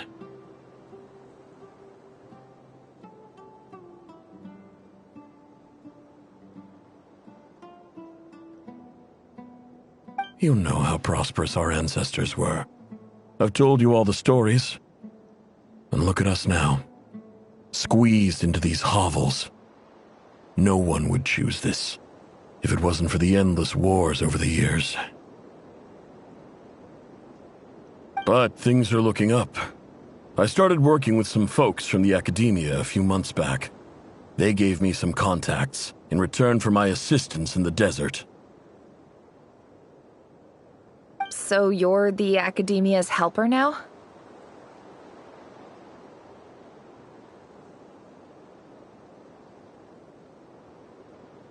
Special ambassador, they call it. Think of it as a partnership. It's nothing bad, okay? We've been isolated here in the desert for too long. Seeking opportunities elsewhere is the best thing for us, and the fastest way to progress. So, do you get anything good out of being a special ambassador?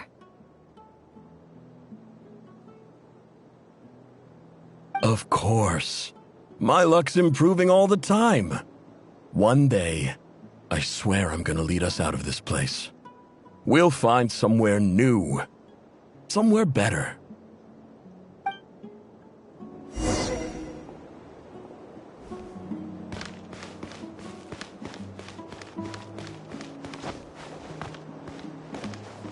It all adds up.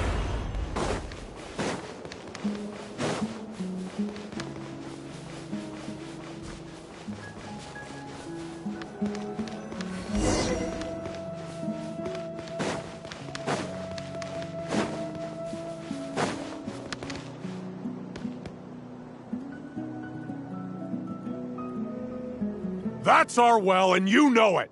You stole from us.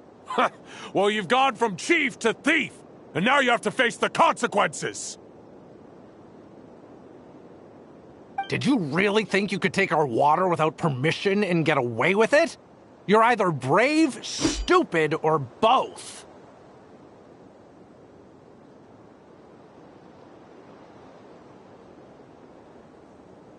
And that Special Ambassador Act? Yeah, nice try! We spoke to the academia. They said it was all news to them.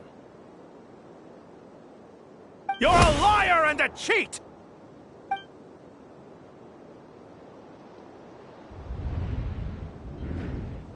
I heard Yehuda gasp, but I don't blame her. Most people are terrified by the sight of blood. Corpses strewn across the ground. The wounds are clearly from scimitars and daggers. The desert dwellers' weapons of choice. There's a handwritten note on the ground. Let's see what it says. Halil, this is Sinuhe, chief of the Shimti tribe. Surely you remember me. I was the one who helped you and your colleagues avoid the quicksand in the desert.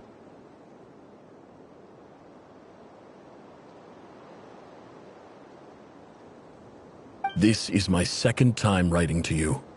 I assume my last letter must have gotten lost in the mail, as I didn't receive a reply. I hope this one makes it to you safely. I'm writing to you because I need some help. That sandstorm the other day completely blocked up our well, forcing me to look for another water source in Iab and Unut territory. It was a matter of survival. Praise the gods. The well of the Iab tribe was intact. It was my last resort. I drew what water I could and left, but not without being spotted. I fear they will retaliate. You told me to write to you if I ever needed help. You said you'd be my ally in the academia. I urgently need you to formally recognize my title of Special Ambassador and send some of your people to assist me for a few days. It's the only way I can convince them that this was the academia's decision and prevent them from retaliating. This is an emergency. Please send help as soon as possible. Looks like this letter never got sent. The writer died a grisly death, and the letter was trampled into the ground. It's badly defaced. Some parts are barely legible. What a ridiculous lie the surviving Shimti tell. Their whole village was butchered over a sip of water.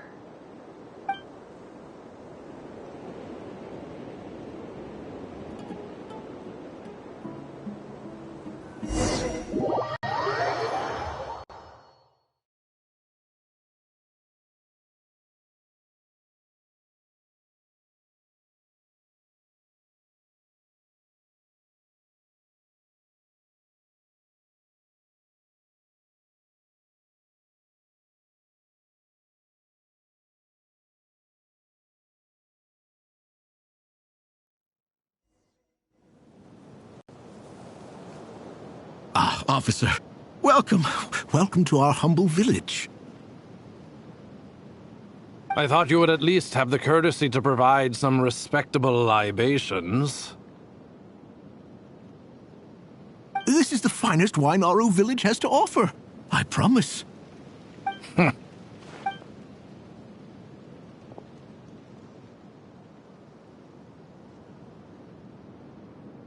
The Academia has agreed to reserve a single space for a candidate from your village. But I remain skeptical of this entire endeavor. I highly doubt anyone in this desert possesses serious academic potential. Please, have faith. If not in us, then in our God. The child we found shows great promise. I beg you, take her away from this place. Give her a chance. Don't let her talent go to waste. I don't recognize her. New arrival? She showed up here a few days ago and we took her in. She's a really bright kid. Please help. I'm begging you. So, where are you from? Nowhere special. Just a sand dune. What about the rest of your family? Just the one. It's only you? Correct. So, no brothers, no sisters, no Any who have slept on a bed of sand, I call my brothers and my sisters. Apart from that, I have no family. All right. Get over here. Sign your name on the form.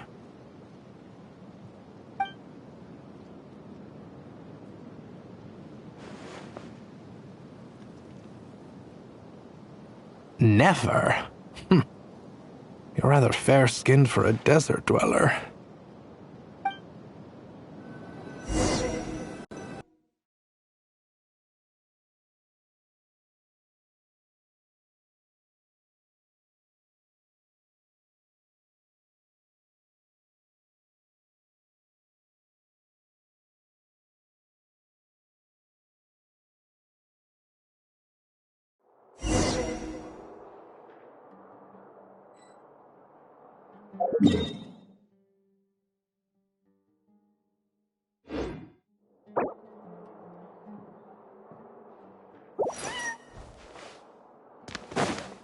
Can't hide the truth.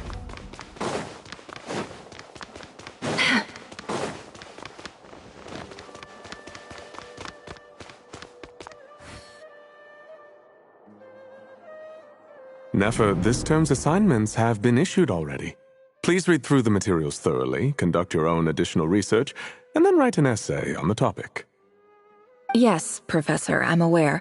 I just had a couple more questions I wanted to get your perspective on. Oh? Please ask away. Well, I saw the other students' problem sheets, and I couldn't help but notice that my assignment is much easier than theirs. Do you— A weak student? Goodness, no. Quite the opposite. You have a sharp mind. Almost too sharp. I think what you're saying is, a weak student wouldn't have noticed the discrepancy. And if they did, they certainly wouldn't complain about the lighter workload. You see, sharp as they come. You see things the way they are, and I'm sure you know why they're like that. Because of where I come from. Because I'm different. I'm sorry, Nefer. I don't like it any more than you do. It's just... Anyway, you said you had a couple of questions. What's the other one? I wanted to check. If someone sent me a letter to the academia, where do I go to collect it? Ah, your family wrote to you. Well, as long as they put your name on the envelope, someone should hand it right to you. Not exactly. It's not even a recent letter. I was just curious where the mail would end up if no one collects it. The House of Dana, I expect. I know there's a box for unclaimed mail somewhere in there, probably sitting on a shelf. Whatever you're looking for, that'd be the place to start. Okay, got it. Oh, don't mention it. Honestly, I feel like I failed you. I'm supposed to be your teacher, but I haven't taught you anything. Hey, don't say that. You're a great teacher, and you do your best for all your students. But the rules are the rules. You're not allowed to teach students like me. It's not just the academia either. The whole world bends over backwards for the successful and leaves the losers to suffer and die. Oh, my dear child. Don't tell me you've given up on life already. I haven't. I just think that if you want to make it in this world, you have to find a way to become successful.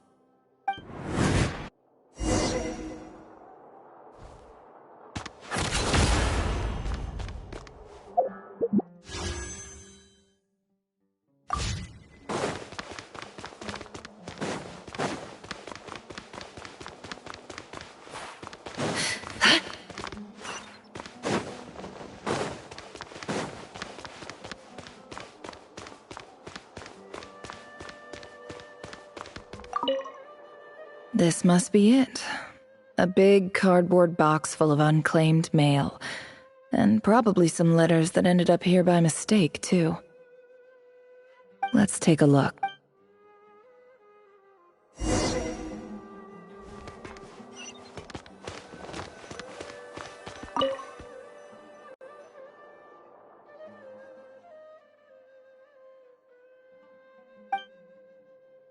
A dilapidation survey from Port Ormos.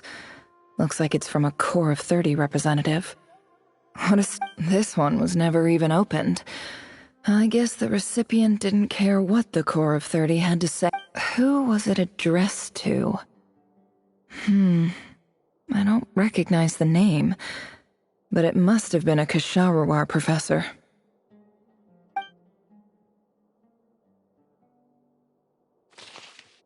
This one is addressed to the Immorta Sage. The title is changes observed in Satyavada life symptoms. Guided by the incense, we became lost somewhere in the forest. All the barriers between levels of consciousness disappeared as our minds soared around in circles, looking for a branch to seek refuge on. In clinical terms, these symptoms fit the description of incense poisoning. The Amurta Darshan strictly prohibits the use of hallucinogenic substances, but I believe there are still people getting away with it.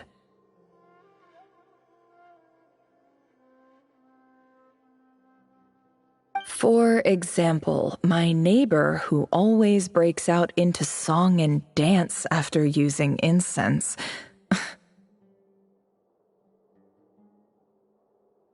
This seems like something the academia would want to know about. Wait, what's this written on the back? The note says, "The sender authored this letter while under the influence of mushrooms. I would send it back, but no return address was provided. Stamped by the Grand Conservator of the House of Dana."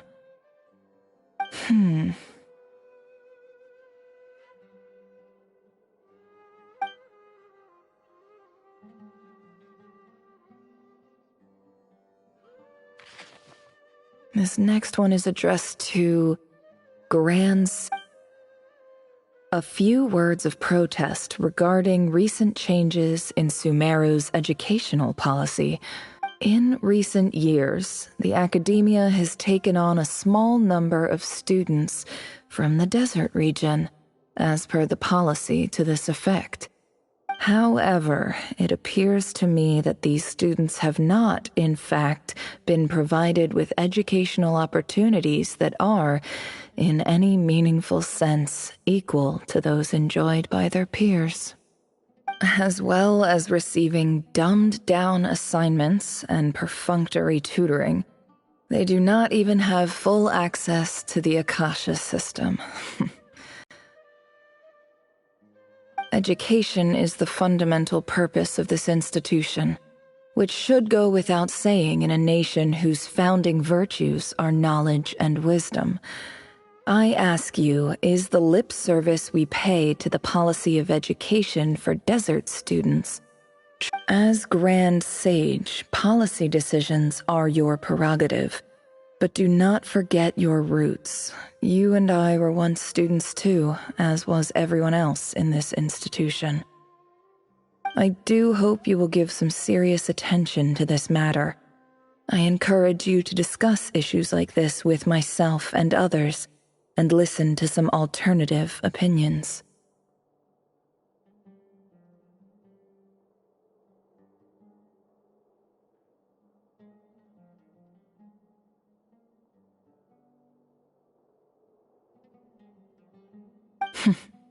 Great letter. Shame it didn't get to where it needed to go. And the sender is...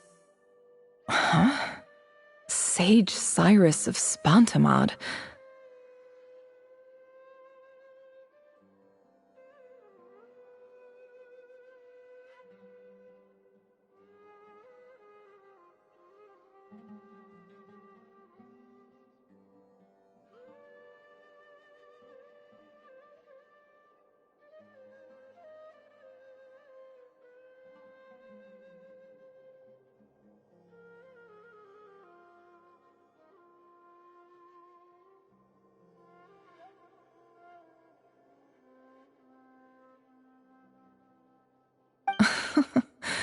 I didn't realize anyone else even knew how bad students like me have it in this place.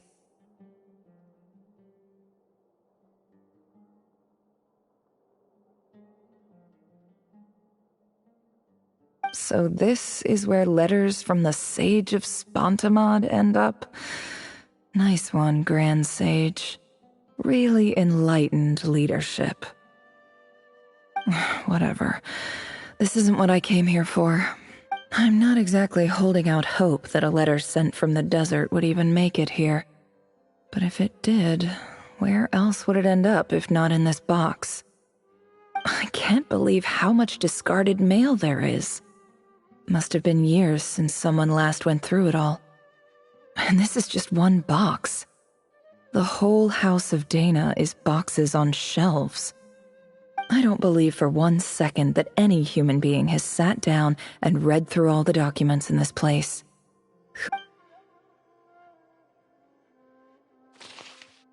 Wait, could this be?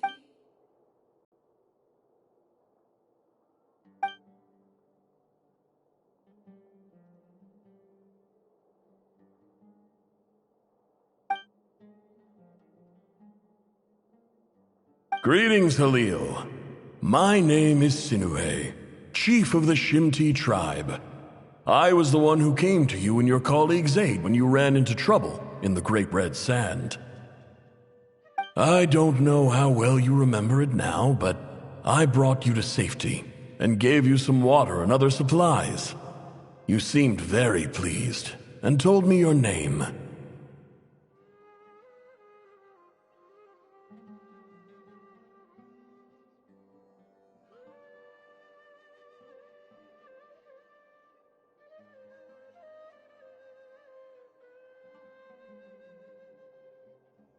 In my tribe, learning a person's true name is serious business, and I therefore see you all as friends.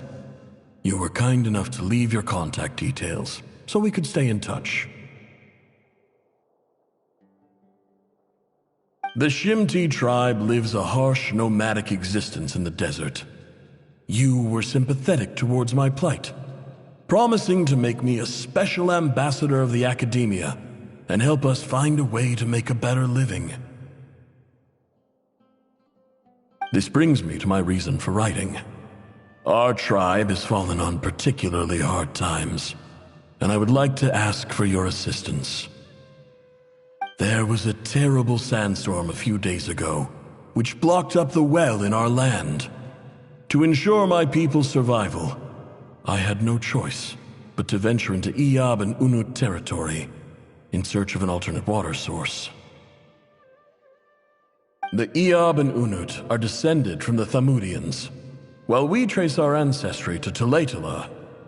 We worship the Lord of Flowers and have had relatively good relations with our fellow tribes up until now. I found a well belonging to the Iyab tribe. They declined to help us, but I really had no other option. So I took some water to keep me and my tribe alive. My actions are certain to incur their wrath. When we met, you assured me that you would be my ally in the academia. I would like to take you up on that offer, because I really need your help. I wonder if you could send an academia representative to meet with me. That aside, the last time you were here, you mentioned that the academia had started accepting students from the desert, and I told you a little about my daughter, Nefer. We have next to no resources here in the desert, and my power and influence are limited. Would you consider enrolling my daughter at the academia? She is a smart girl. I know she won't disappoint you.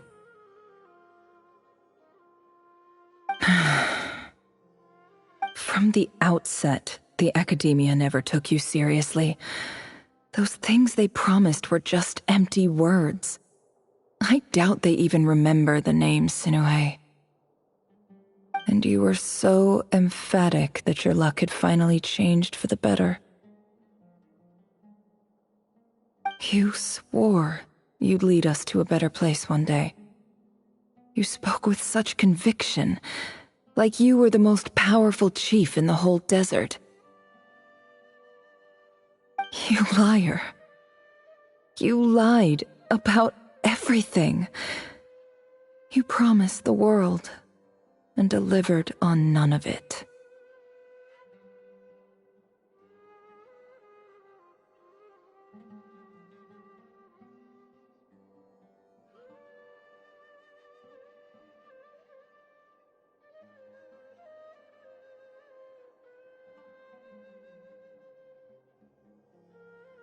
And who fell for it?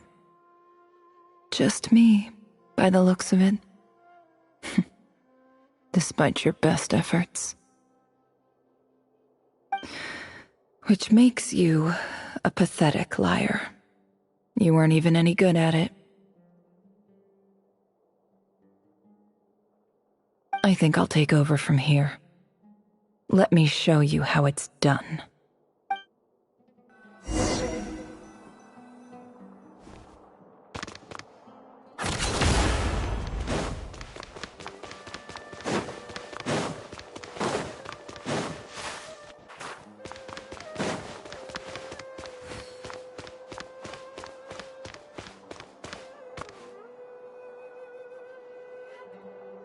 I just came to say goodbye.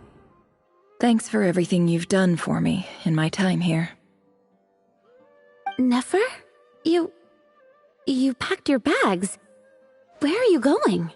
I'm quitting. Something's come up in my hometown. Gonna head back and deal with it.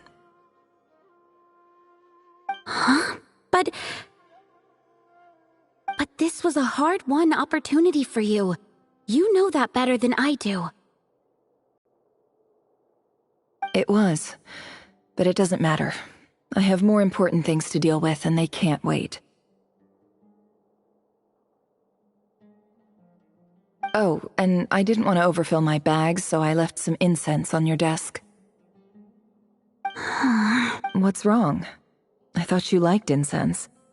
Although, I did read somewhere in the House of Dana that it has hallucinogenic effects. Don't use it all at once, all right?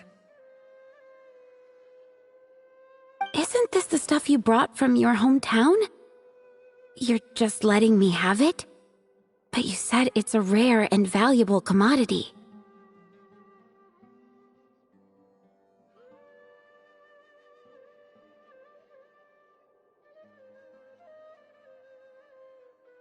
Yeah, about that. I lied. It's not rare at all. There's this bunch of ruins near my hometown that are practically overgrown with this plant.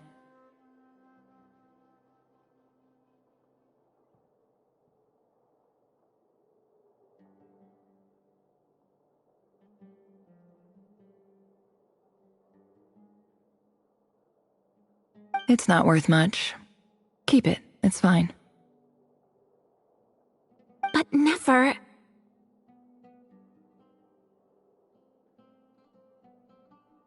All right, that's all from me. You take care.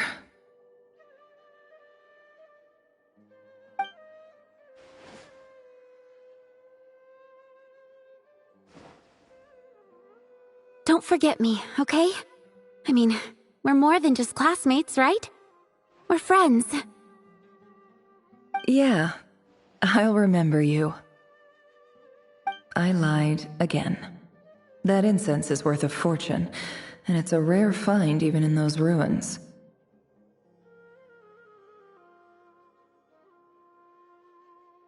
And as for remembering her, I have far too much to do when I get back. No time to reminisce. I'll be lucky if I even make it through this alive. But either way, I expect I'll forget you pretty quickly.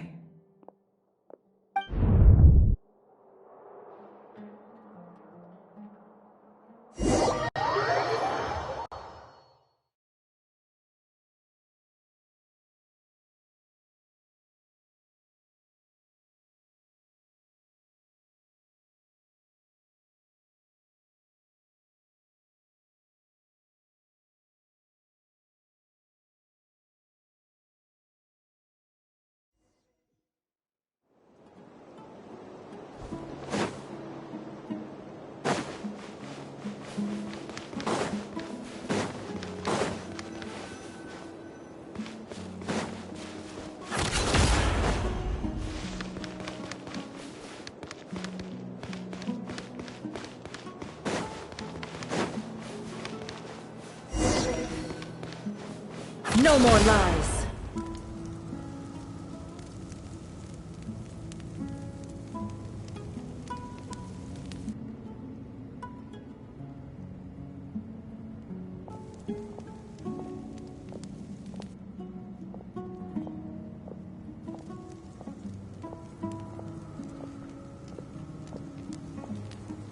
It's a pleasure to meet you, Mr. Arif. So, what does the Academia want? Since they've sent their special ambassador, I assume there's a big business deal to be made. If not, I'd be very disappointed.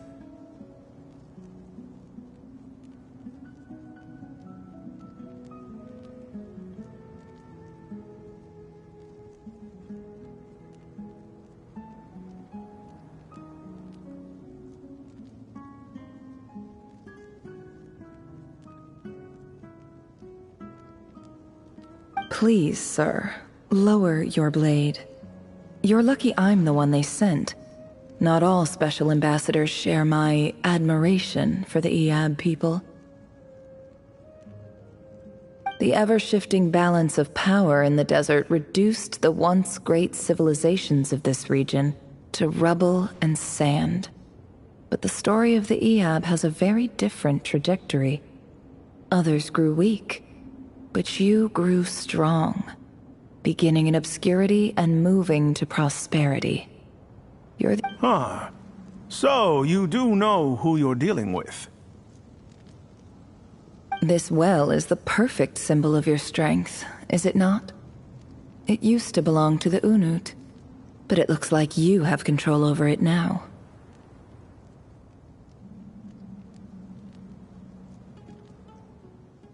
You're not wrong. But I'm sure you didn't come all this way just to flatter us. Of course not. I came to bring you some very good news.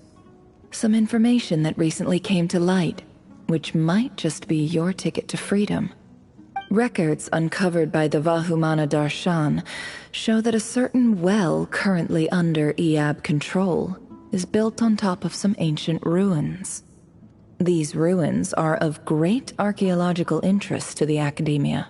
I checked the map carefully on my way over here, and I'm confident that this is the well in question. The Academia is offering 50 million mora in return for excavation rights. 50 million? No, wait. If these ruins are as important as you say, 50 million's a little low. Don't you think? Don't get greedy, Iab.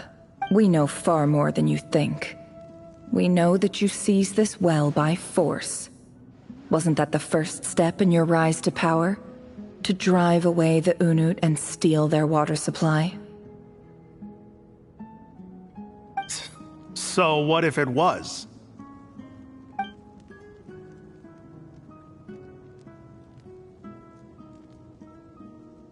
Don't worry. As unscrupulous as it was, it's something we're willing to overlook. The Academia is only interested in dealing with the de facto power holders in the region. I hope I am making myself clear. And I hope your words are the truth. If I find out the Academia is trying to play me, I'll hunt down every one of your people and make you watch as I cut their heads off one by one.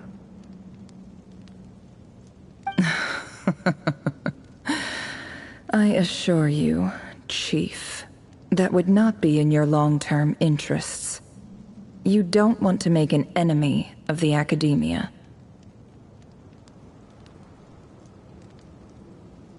You see how I'm dressed, don't you?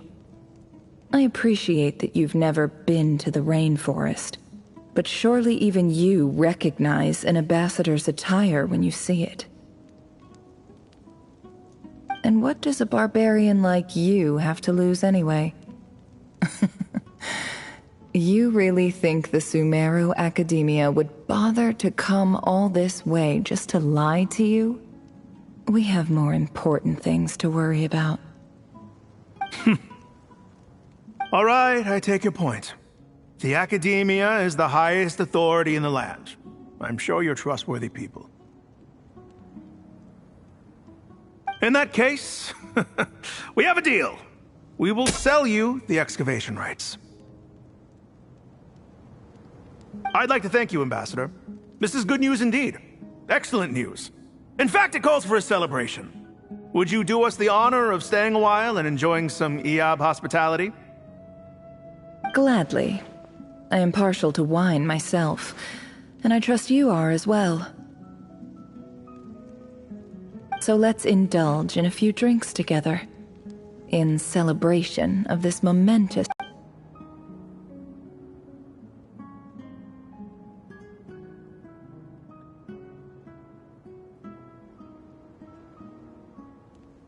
Chief! Chief, it's an emergency! It's the Unut.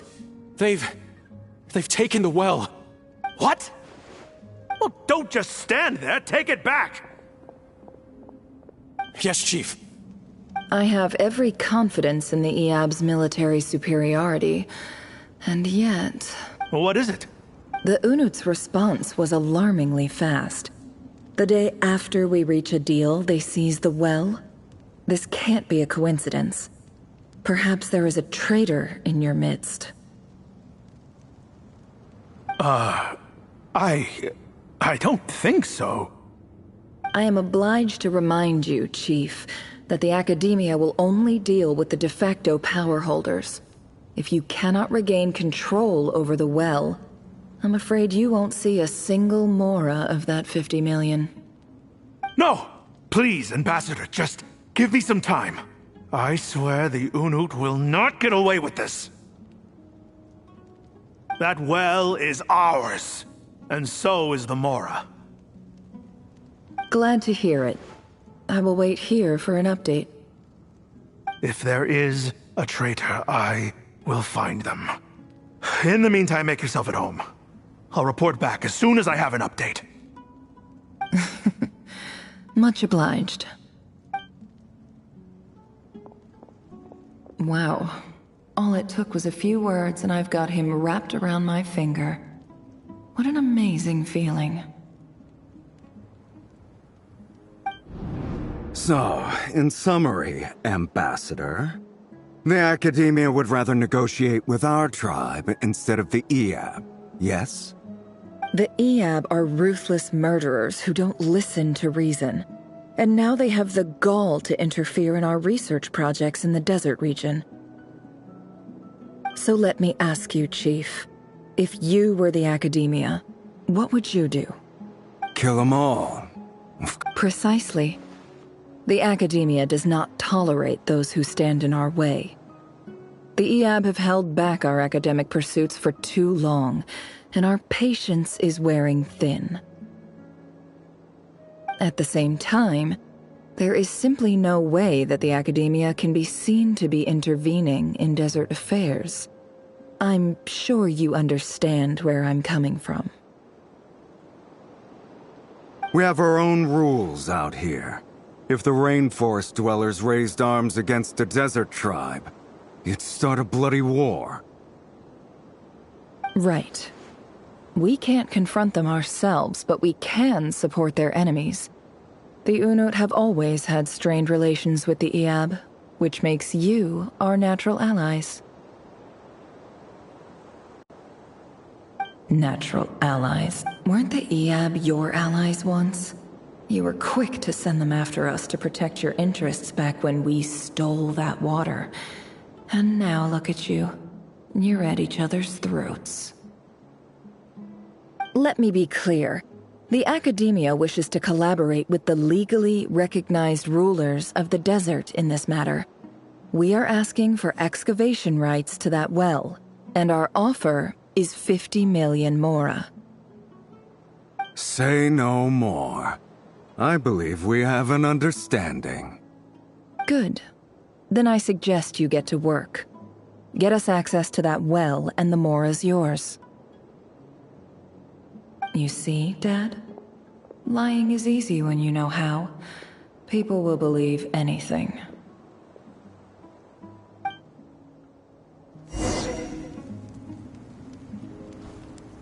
Can't hide the truth.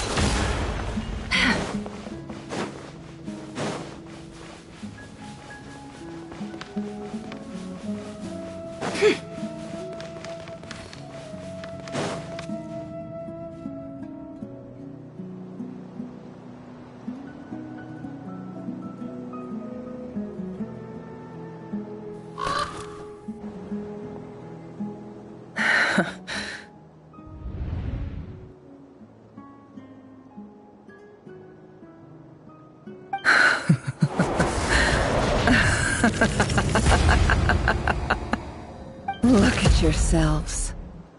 You may be vile, savage monsters, but your butchered bodies bleed like any others. You're no different. You're nothing special at all. The monsters who destroyed my home, they're just ordinary, petty human beings. What a joke.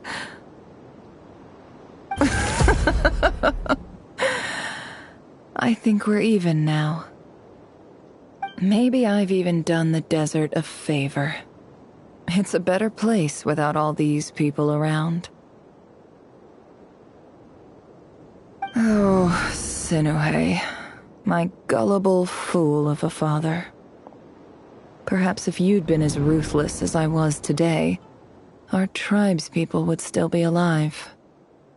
In this dog-eat-dog world, a chief needs to be tough to survive. But you couldn't do what had to be done. So I did it for you. Nefer, it's okay. All of this is in the past now. I believe I remember you promising to remain silent. Yeah, but even so...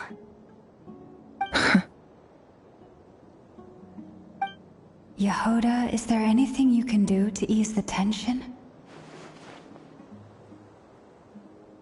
Alright, time for a sharp turn onto a completely different topic. So, anyway, that's enough of that. When are we getting out of this place? Feels like we've been walking forever. I'm getting pretty tired. Oh, Alma, you tired?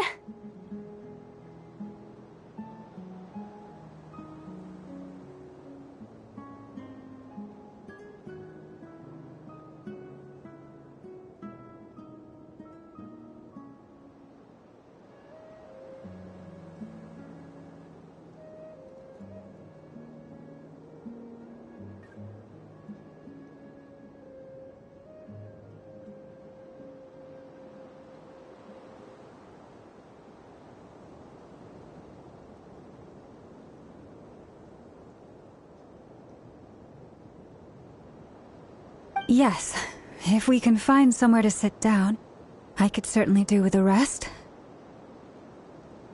It's not far now. There should be a temple just up ahead. Yes. Really? A temple? That's where this story ends? I guess that's how things go in the desert. Desert dwellers can never escape their destiny. Or so everyone says. I never wanted to believe it, but looking back now, I'm as desert as they come. You mentioned a temple. What's waiting for us there? My biggest trade secret of all. Ah. Then I'm guessing it's where you got your power from. The power to peer into other people's minds. I didn't know you were clued up on any other religions. I'm no expert in the history of Sumeru, but since you come from the desert, I would imagine it has something to do with King Deshret. Sounds impressive. Ah, I know who you mean. General Mahamatra Sino. The spirit of Hermanubis dwells within him. That's Boss Neff for ya. She knows everything. Sino's hardly a figure of obscurity, but I know about Sethos too. What about him? Is he a big deal or something? Well, he's not a small deal, let's put it that way. Please, this is the bare-bone basics. Save the flattery.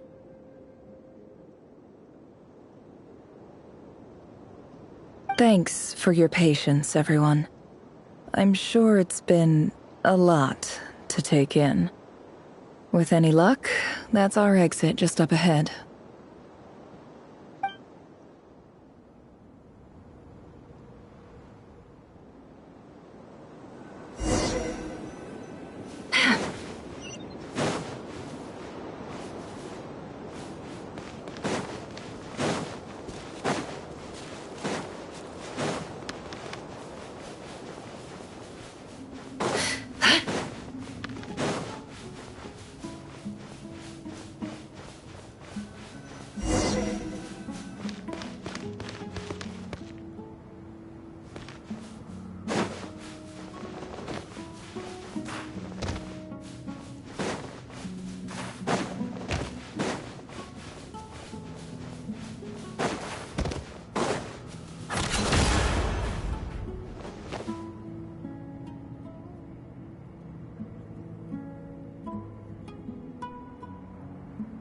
Uh-oh. Uh-oh. Uh-oh. I'm totally out of my depth here. I don't have anything to add about any of this stuff. Like, look at that statue, for instance. I want to do the whole name-dropping, this girl knows her stuff thing too, but I've never seen anything like it before. A statue with the head of a bird. That's Thoth, the Ibis King, one of the 7 pillars of King Deshret. The legends say that he, the Crocodile King, and the Goat King were the 3 retainers of King Deshret.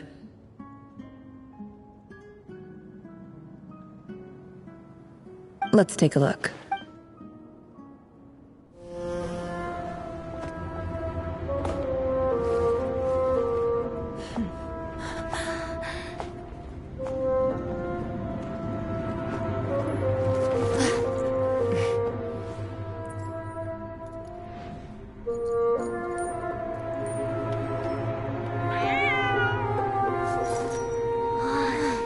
It's just Ashru. So, all is well?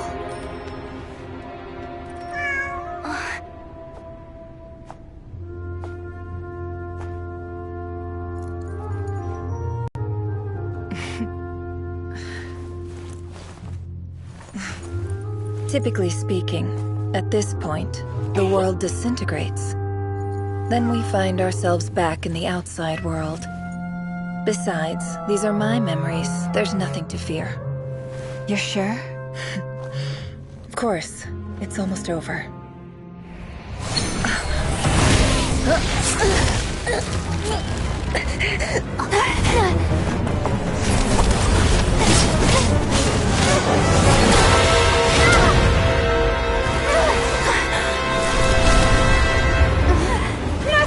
Hold on!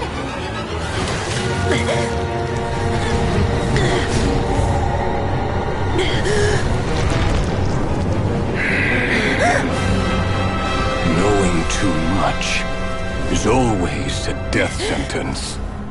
Speak for yourself.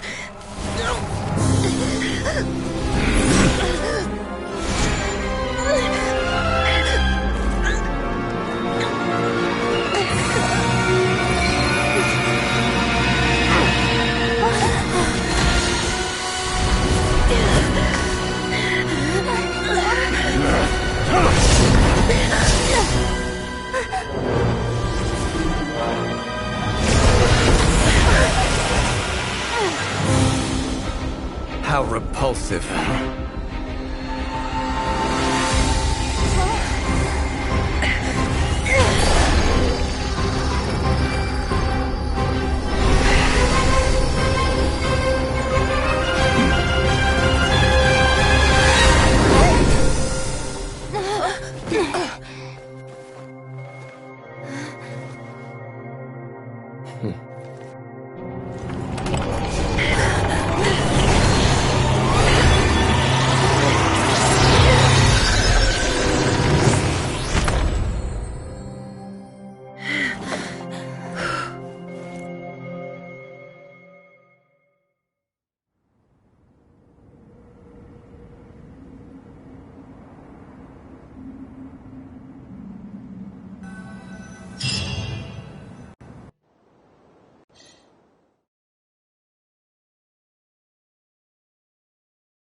Timed that pretty well, didn't I?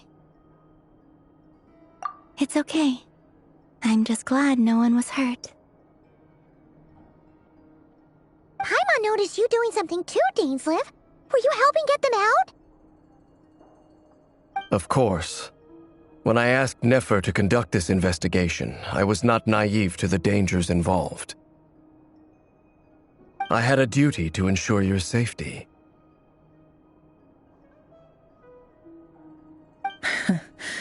Good to know your sense of justice is still intact after all these years. I take that to mean that you saw the truth. That comes as a great relief. I certainly did. And thanks to your help, I also managed to trap rrerin inside the chess set. Whoa, really? How'd you manage that? Well, to be honest, I sensed that something was wrong long before we made it to the temple.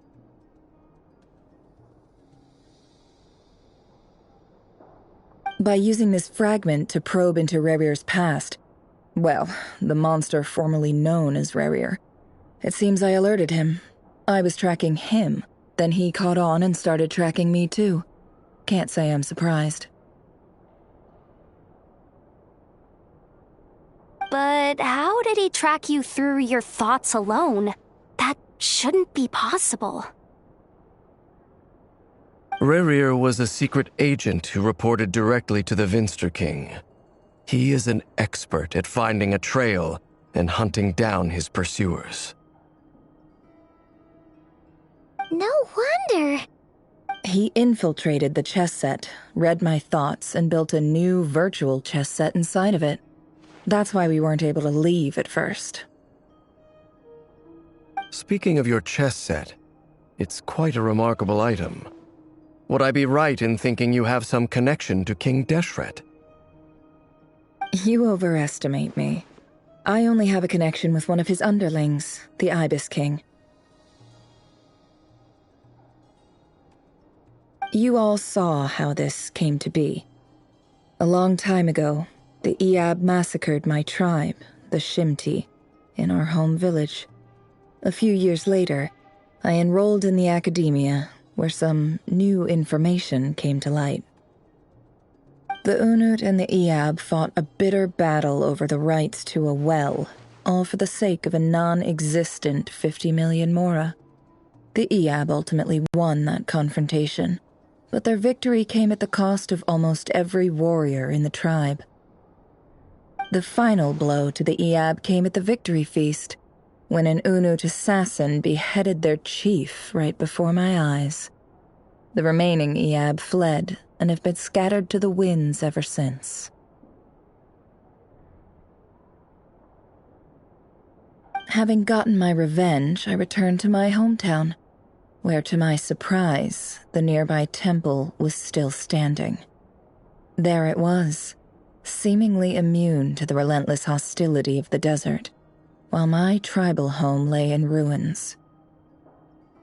As I stood there gazing at the temple, I noticed a cat just outside. This cat, as it turned out, was home to the spirit of the Ibis King. He led me to a gate deep inside the temple, and there he made a deal with me. This chess set is my gift from the Ibis King. The chessboard within is made to the same specifications as the one in the mausoleum of King Deshret, and represents his power of piercing analysis. With this chessboard in its container, I gained a certain ability to perceive hidden secrets. Now, you could conclude that the Ibis King simply wanted to give the people of this world the power to seek the truth, but I don't believe that's the full story. Every god plays favorites. Their hearts are as fickle as any human's, full of secrets, perversions, egotistical tendencies.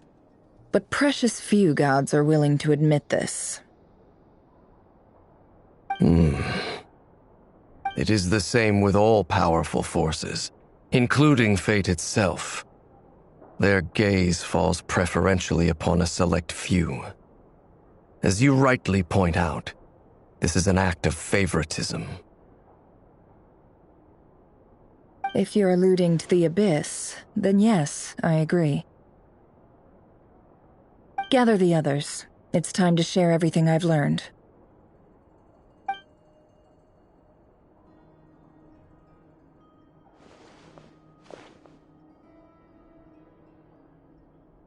Thank you all for being here.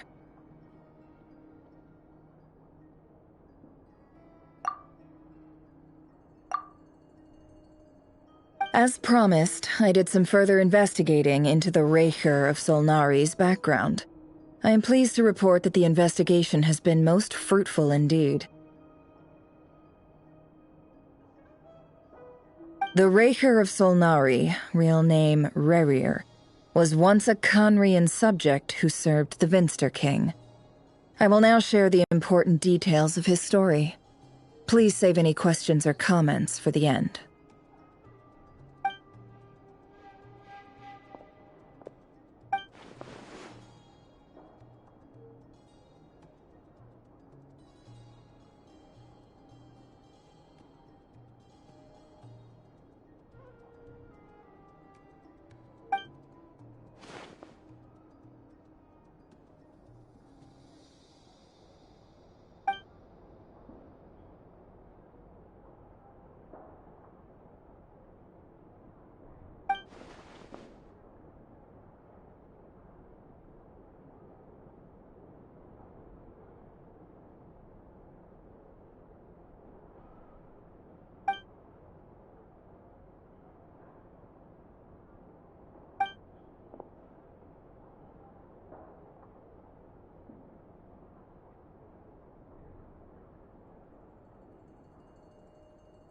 So that's why he's so obsessed with the moon.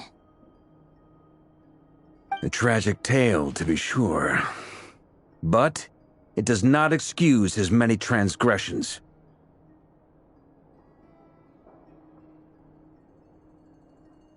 No matter how much Rrerin suffered in the past, the fact remains that he is what we know today as the Wild Hunt, wreaking havoc upon innocent lives in Notcry. He becomes more dangerous with each passing day.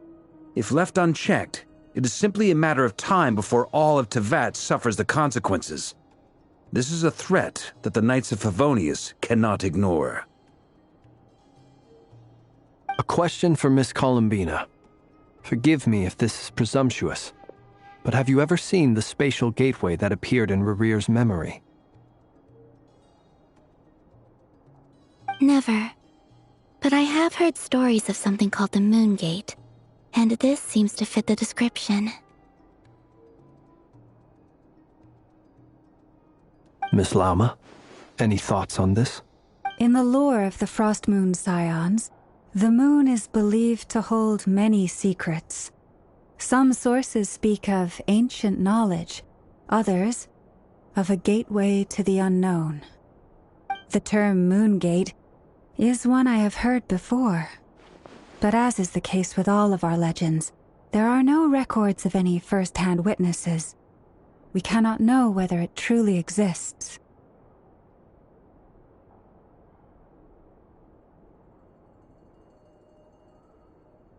Then back to Miss Colombina. As a moon goddess yourself, do you have some idea of where the Moon Gate leads to? Not at this stage, sorry. I do hold the power of the Frost Moon, and my strength is recovering well. I can sense that the gate would open at my command, but... But there's more to the power of the Frost Moon than that? Yes. A moon goddess has the right to open the moon gate, since it is a path to the moon. But as Nefer mentioned, holding open a spatial gateway takes a huge amount of power. And right now, I need to conserve my energy to fight the rrerin of Solnari. I'm afraid this is one mystery we may have to leave unsolved for now.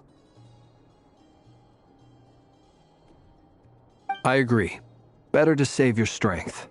But if you'll humor me for a moment, I have a bold conjecture of my own regarding the world beyond the gateway. I highly suspect that neither Tholindis nor rrerin made it through unscathed.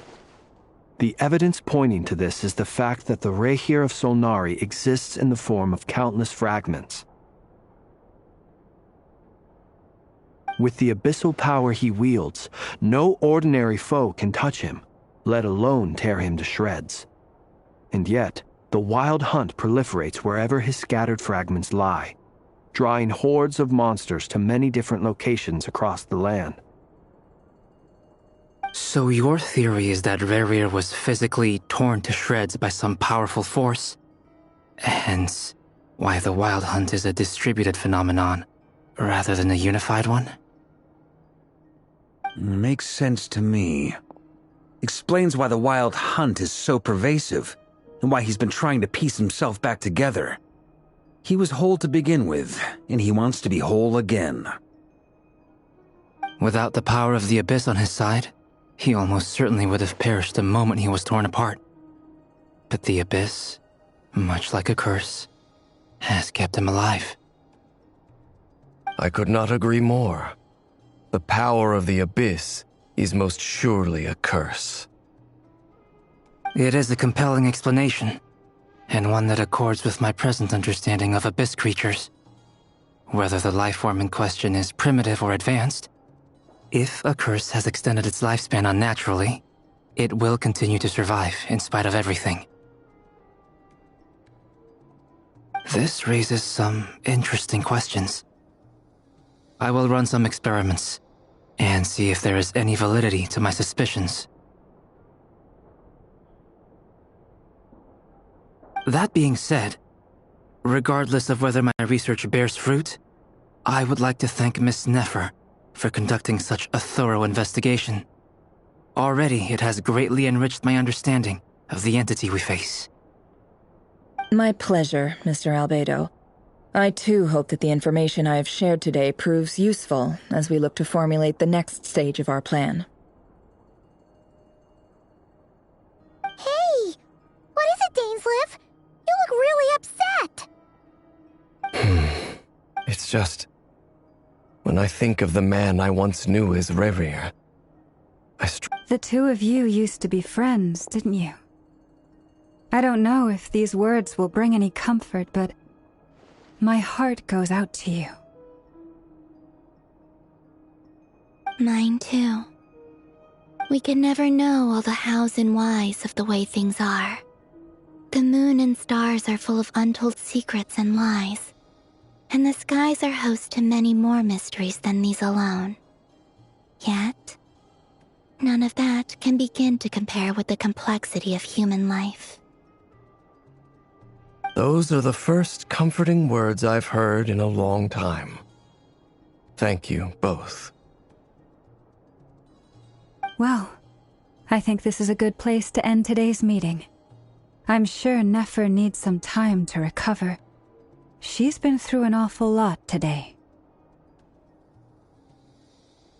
That's very thoughtful of you, Lama. Of course. Sounds good to me. Take some time to rest and digest.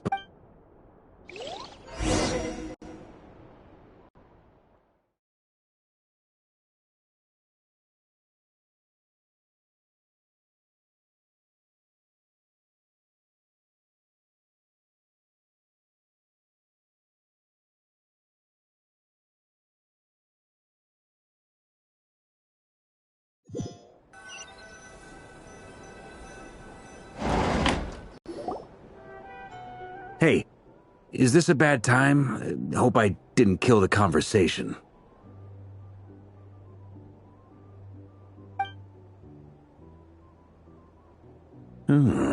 Nice room. Oh, I'm not coming in, though. Why not? It's just a hotel room. If it's all the same, I'll just stay out here. I might not look the part, but I'm technically a knight. Barging into people's private quarters isn't the kind of thing we do.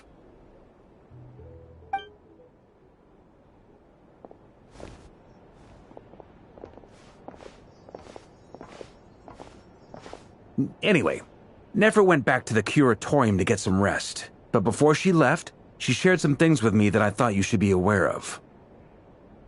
Firstly, although she managed to trap the Raker of Solnari inside her chess set, there's no guarantee that the power of the Ibis King is any match for one of the 5 sinners. Their powers are beyond our comprehension. It's only a matter of time before he finds a way to break out. We have to come up with a plan and take care of him before that happens. Honestly, my mom figured that might be the case. So, how long have we got? Well, I asked her that same question. She talked for a long time, but for the most part, it seemed like she was trying to convince me how precious her chess set is. What a long and storied history it has. It felt like some kind of sales pitch, you know? The kind where you end up handing over Mora against your will? Anyway, after all that, she finally answered the question.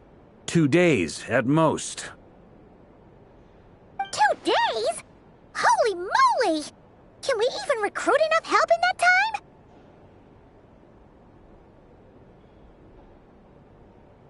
That remains to be seen. Which brings me to the second issue. Dainsleif is obviously conflicted about this whole thing. But given how little time we have, there's no way we can pull this off without his help.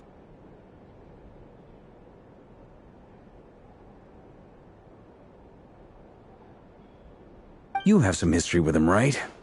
Do you think maybe you could talk to him for us? Great. All right, on to item 3. So, Albedo, Durin, and I put our heads together and came up with a... We figured we'd bounce the idea off you first. We'll explore it further once everyone's recovered. Oh, Paimon's dying to hear this. All right, so here's what we're thinking.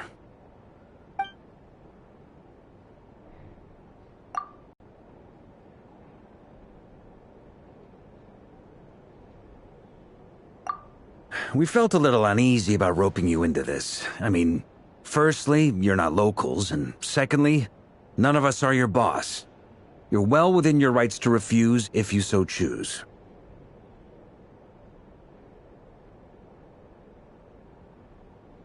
Roping us in? Why would you even say that? We know the stakes here. It's all of us against the Rrerin of Solnari, or none of us stand a chance. I choose my words very intentionally, I'll have you know. I like to think there's an art to striking a down-to-earth tone even when the stakes are through the roof.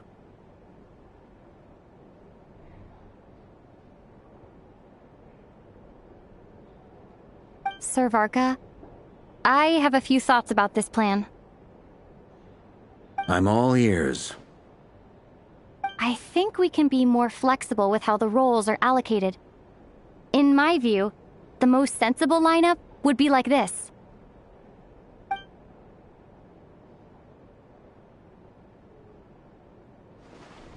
I see your point, yeah. But if that's how we're going to approach this, you'd better make sure you're ready.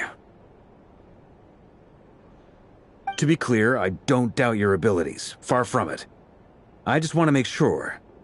Are you really willing to take all this on? I want to do everything within my power.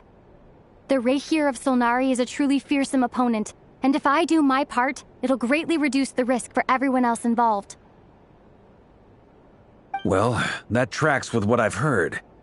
Jean's mentioned in her letters that you're so diligent it's almost abnormal.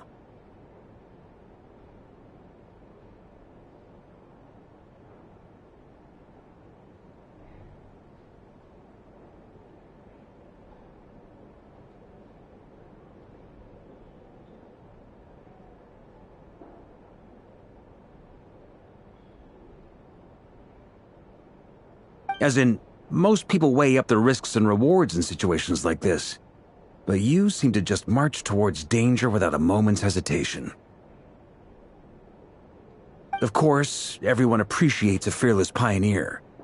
But all that aside, I'm the Grand Master of the Knights of Favonius, and you're our honorary knight. I want to make sure your courage doesn't come at the expense of your safety.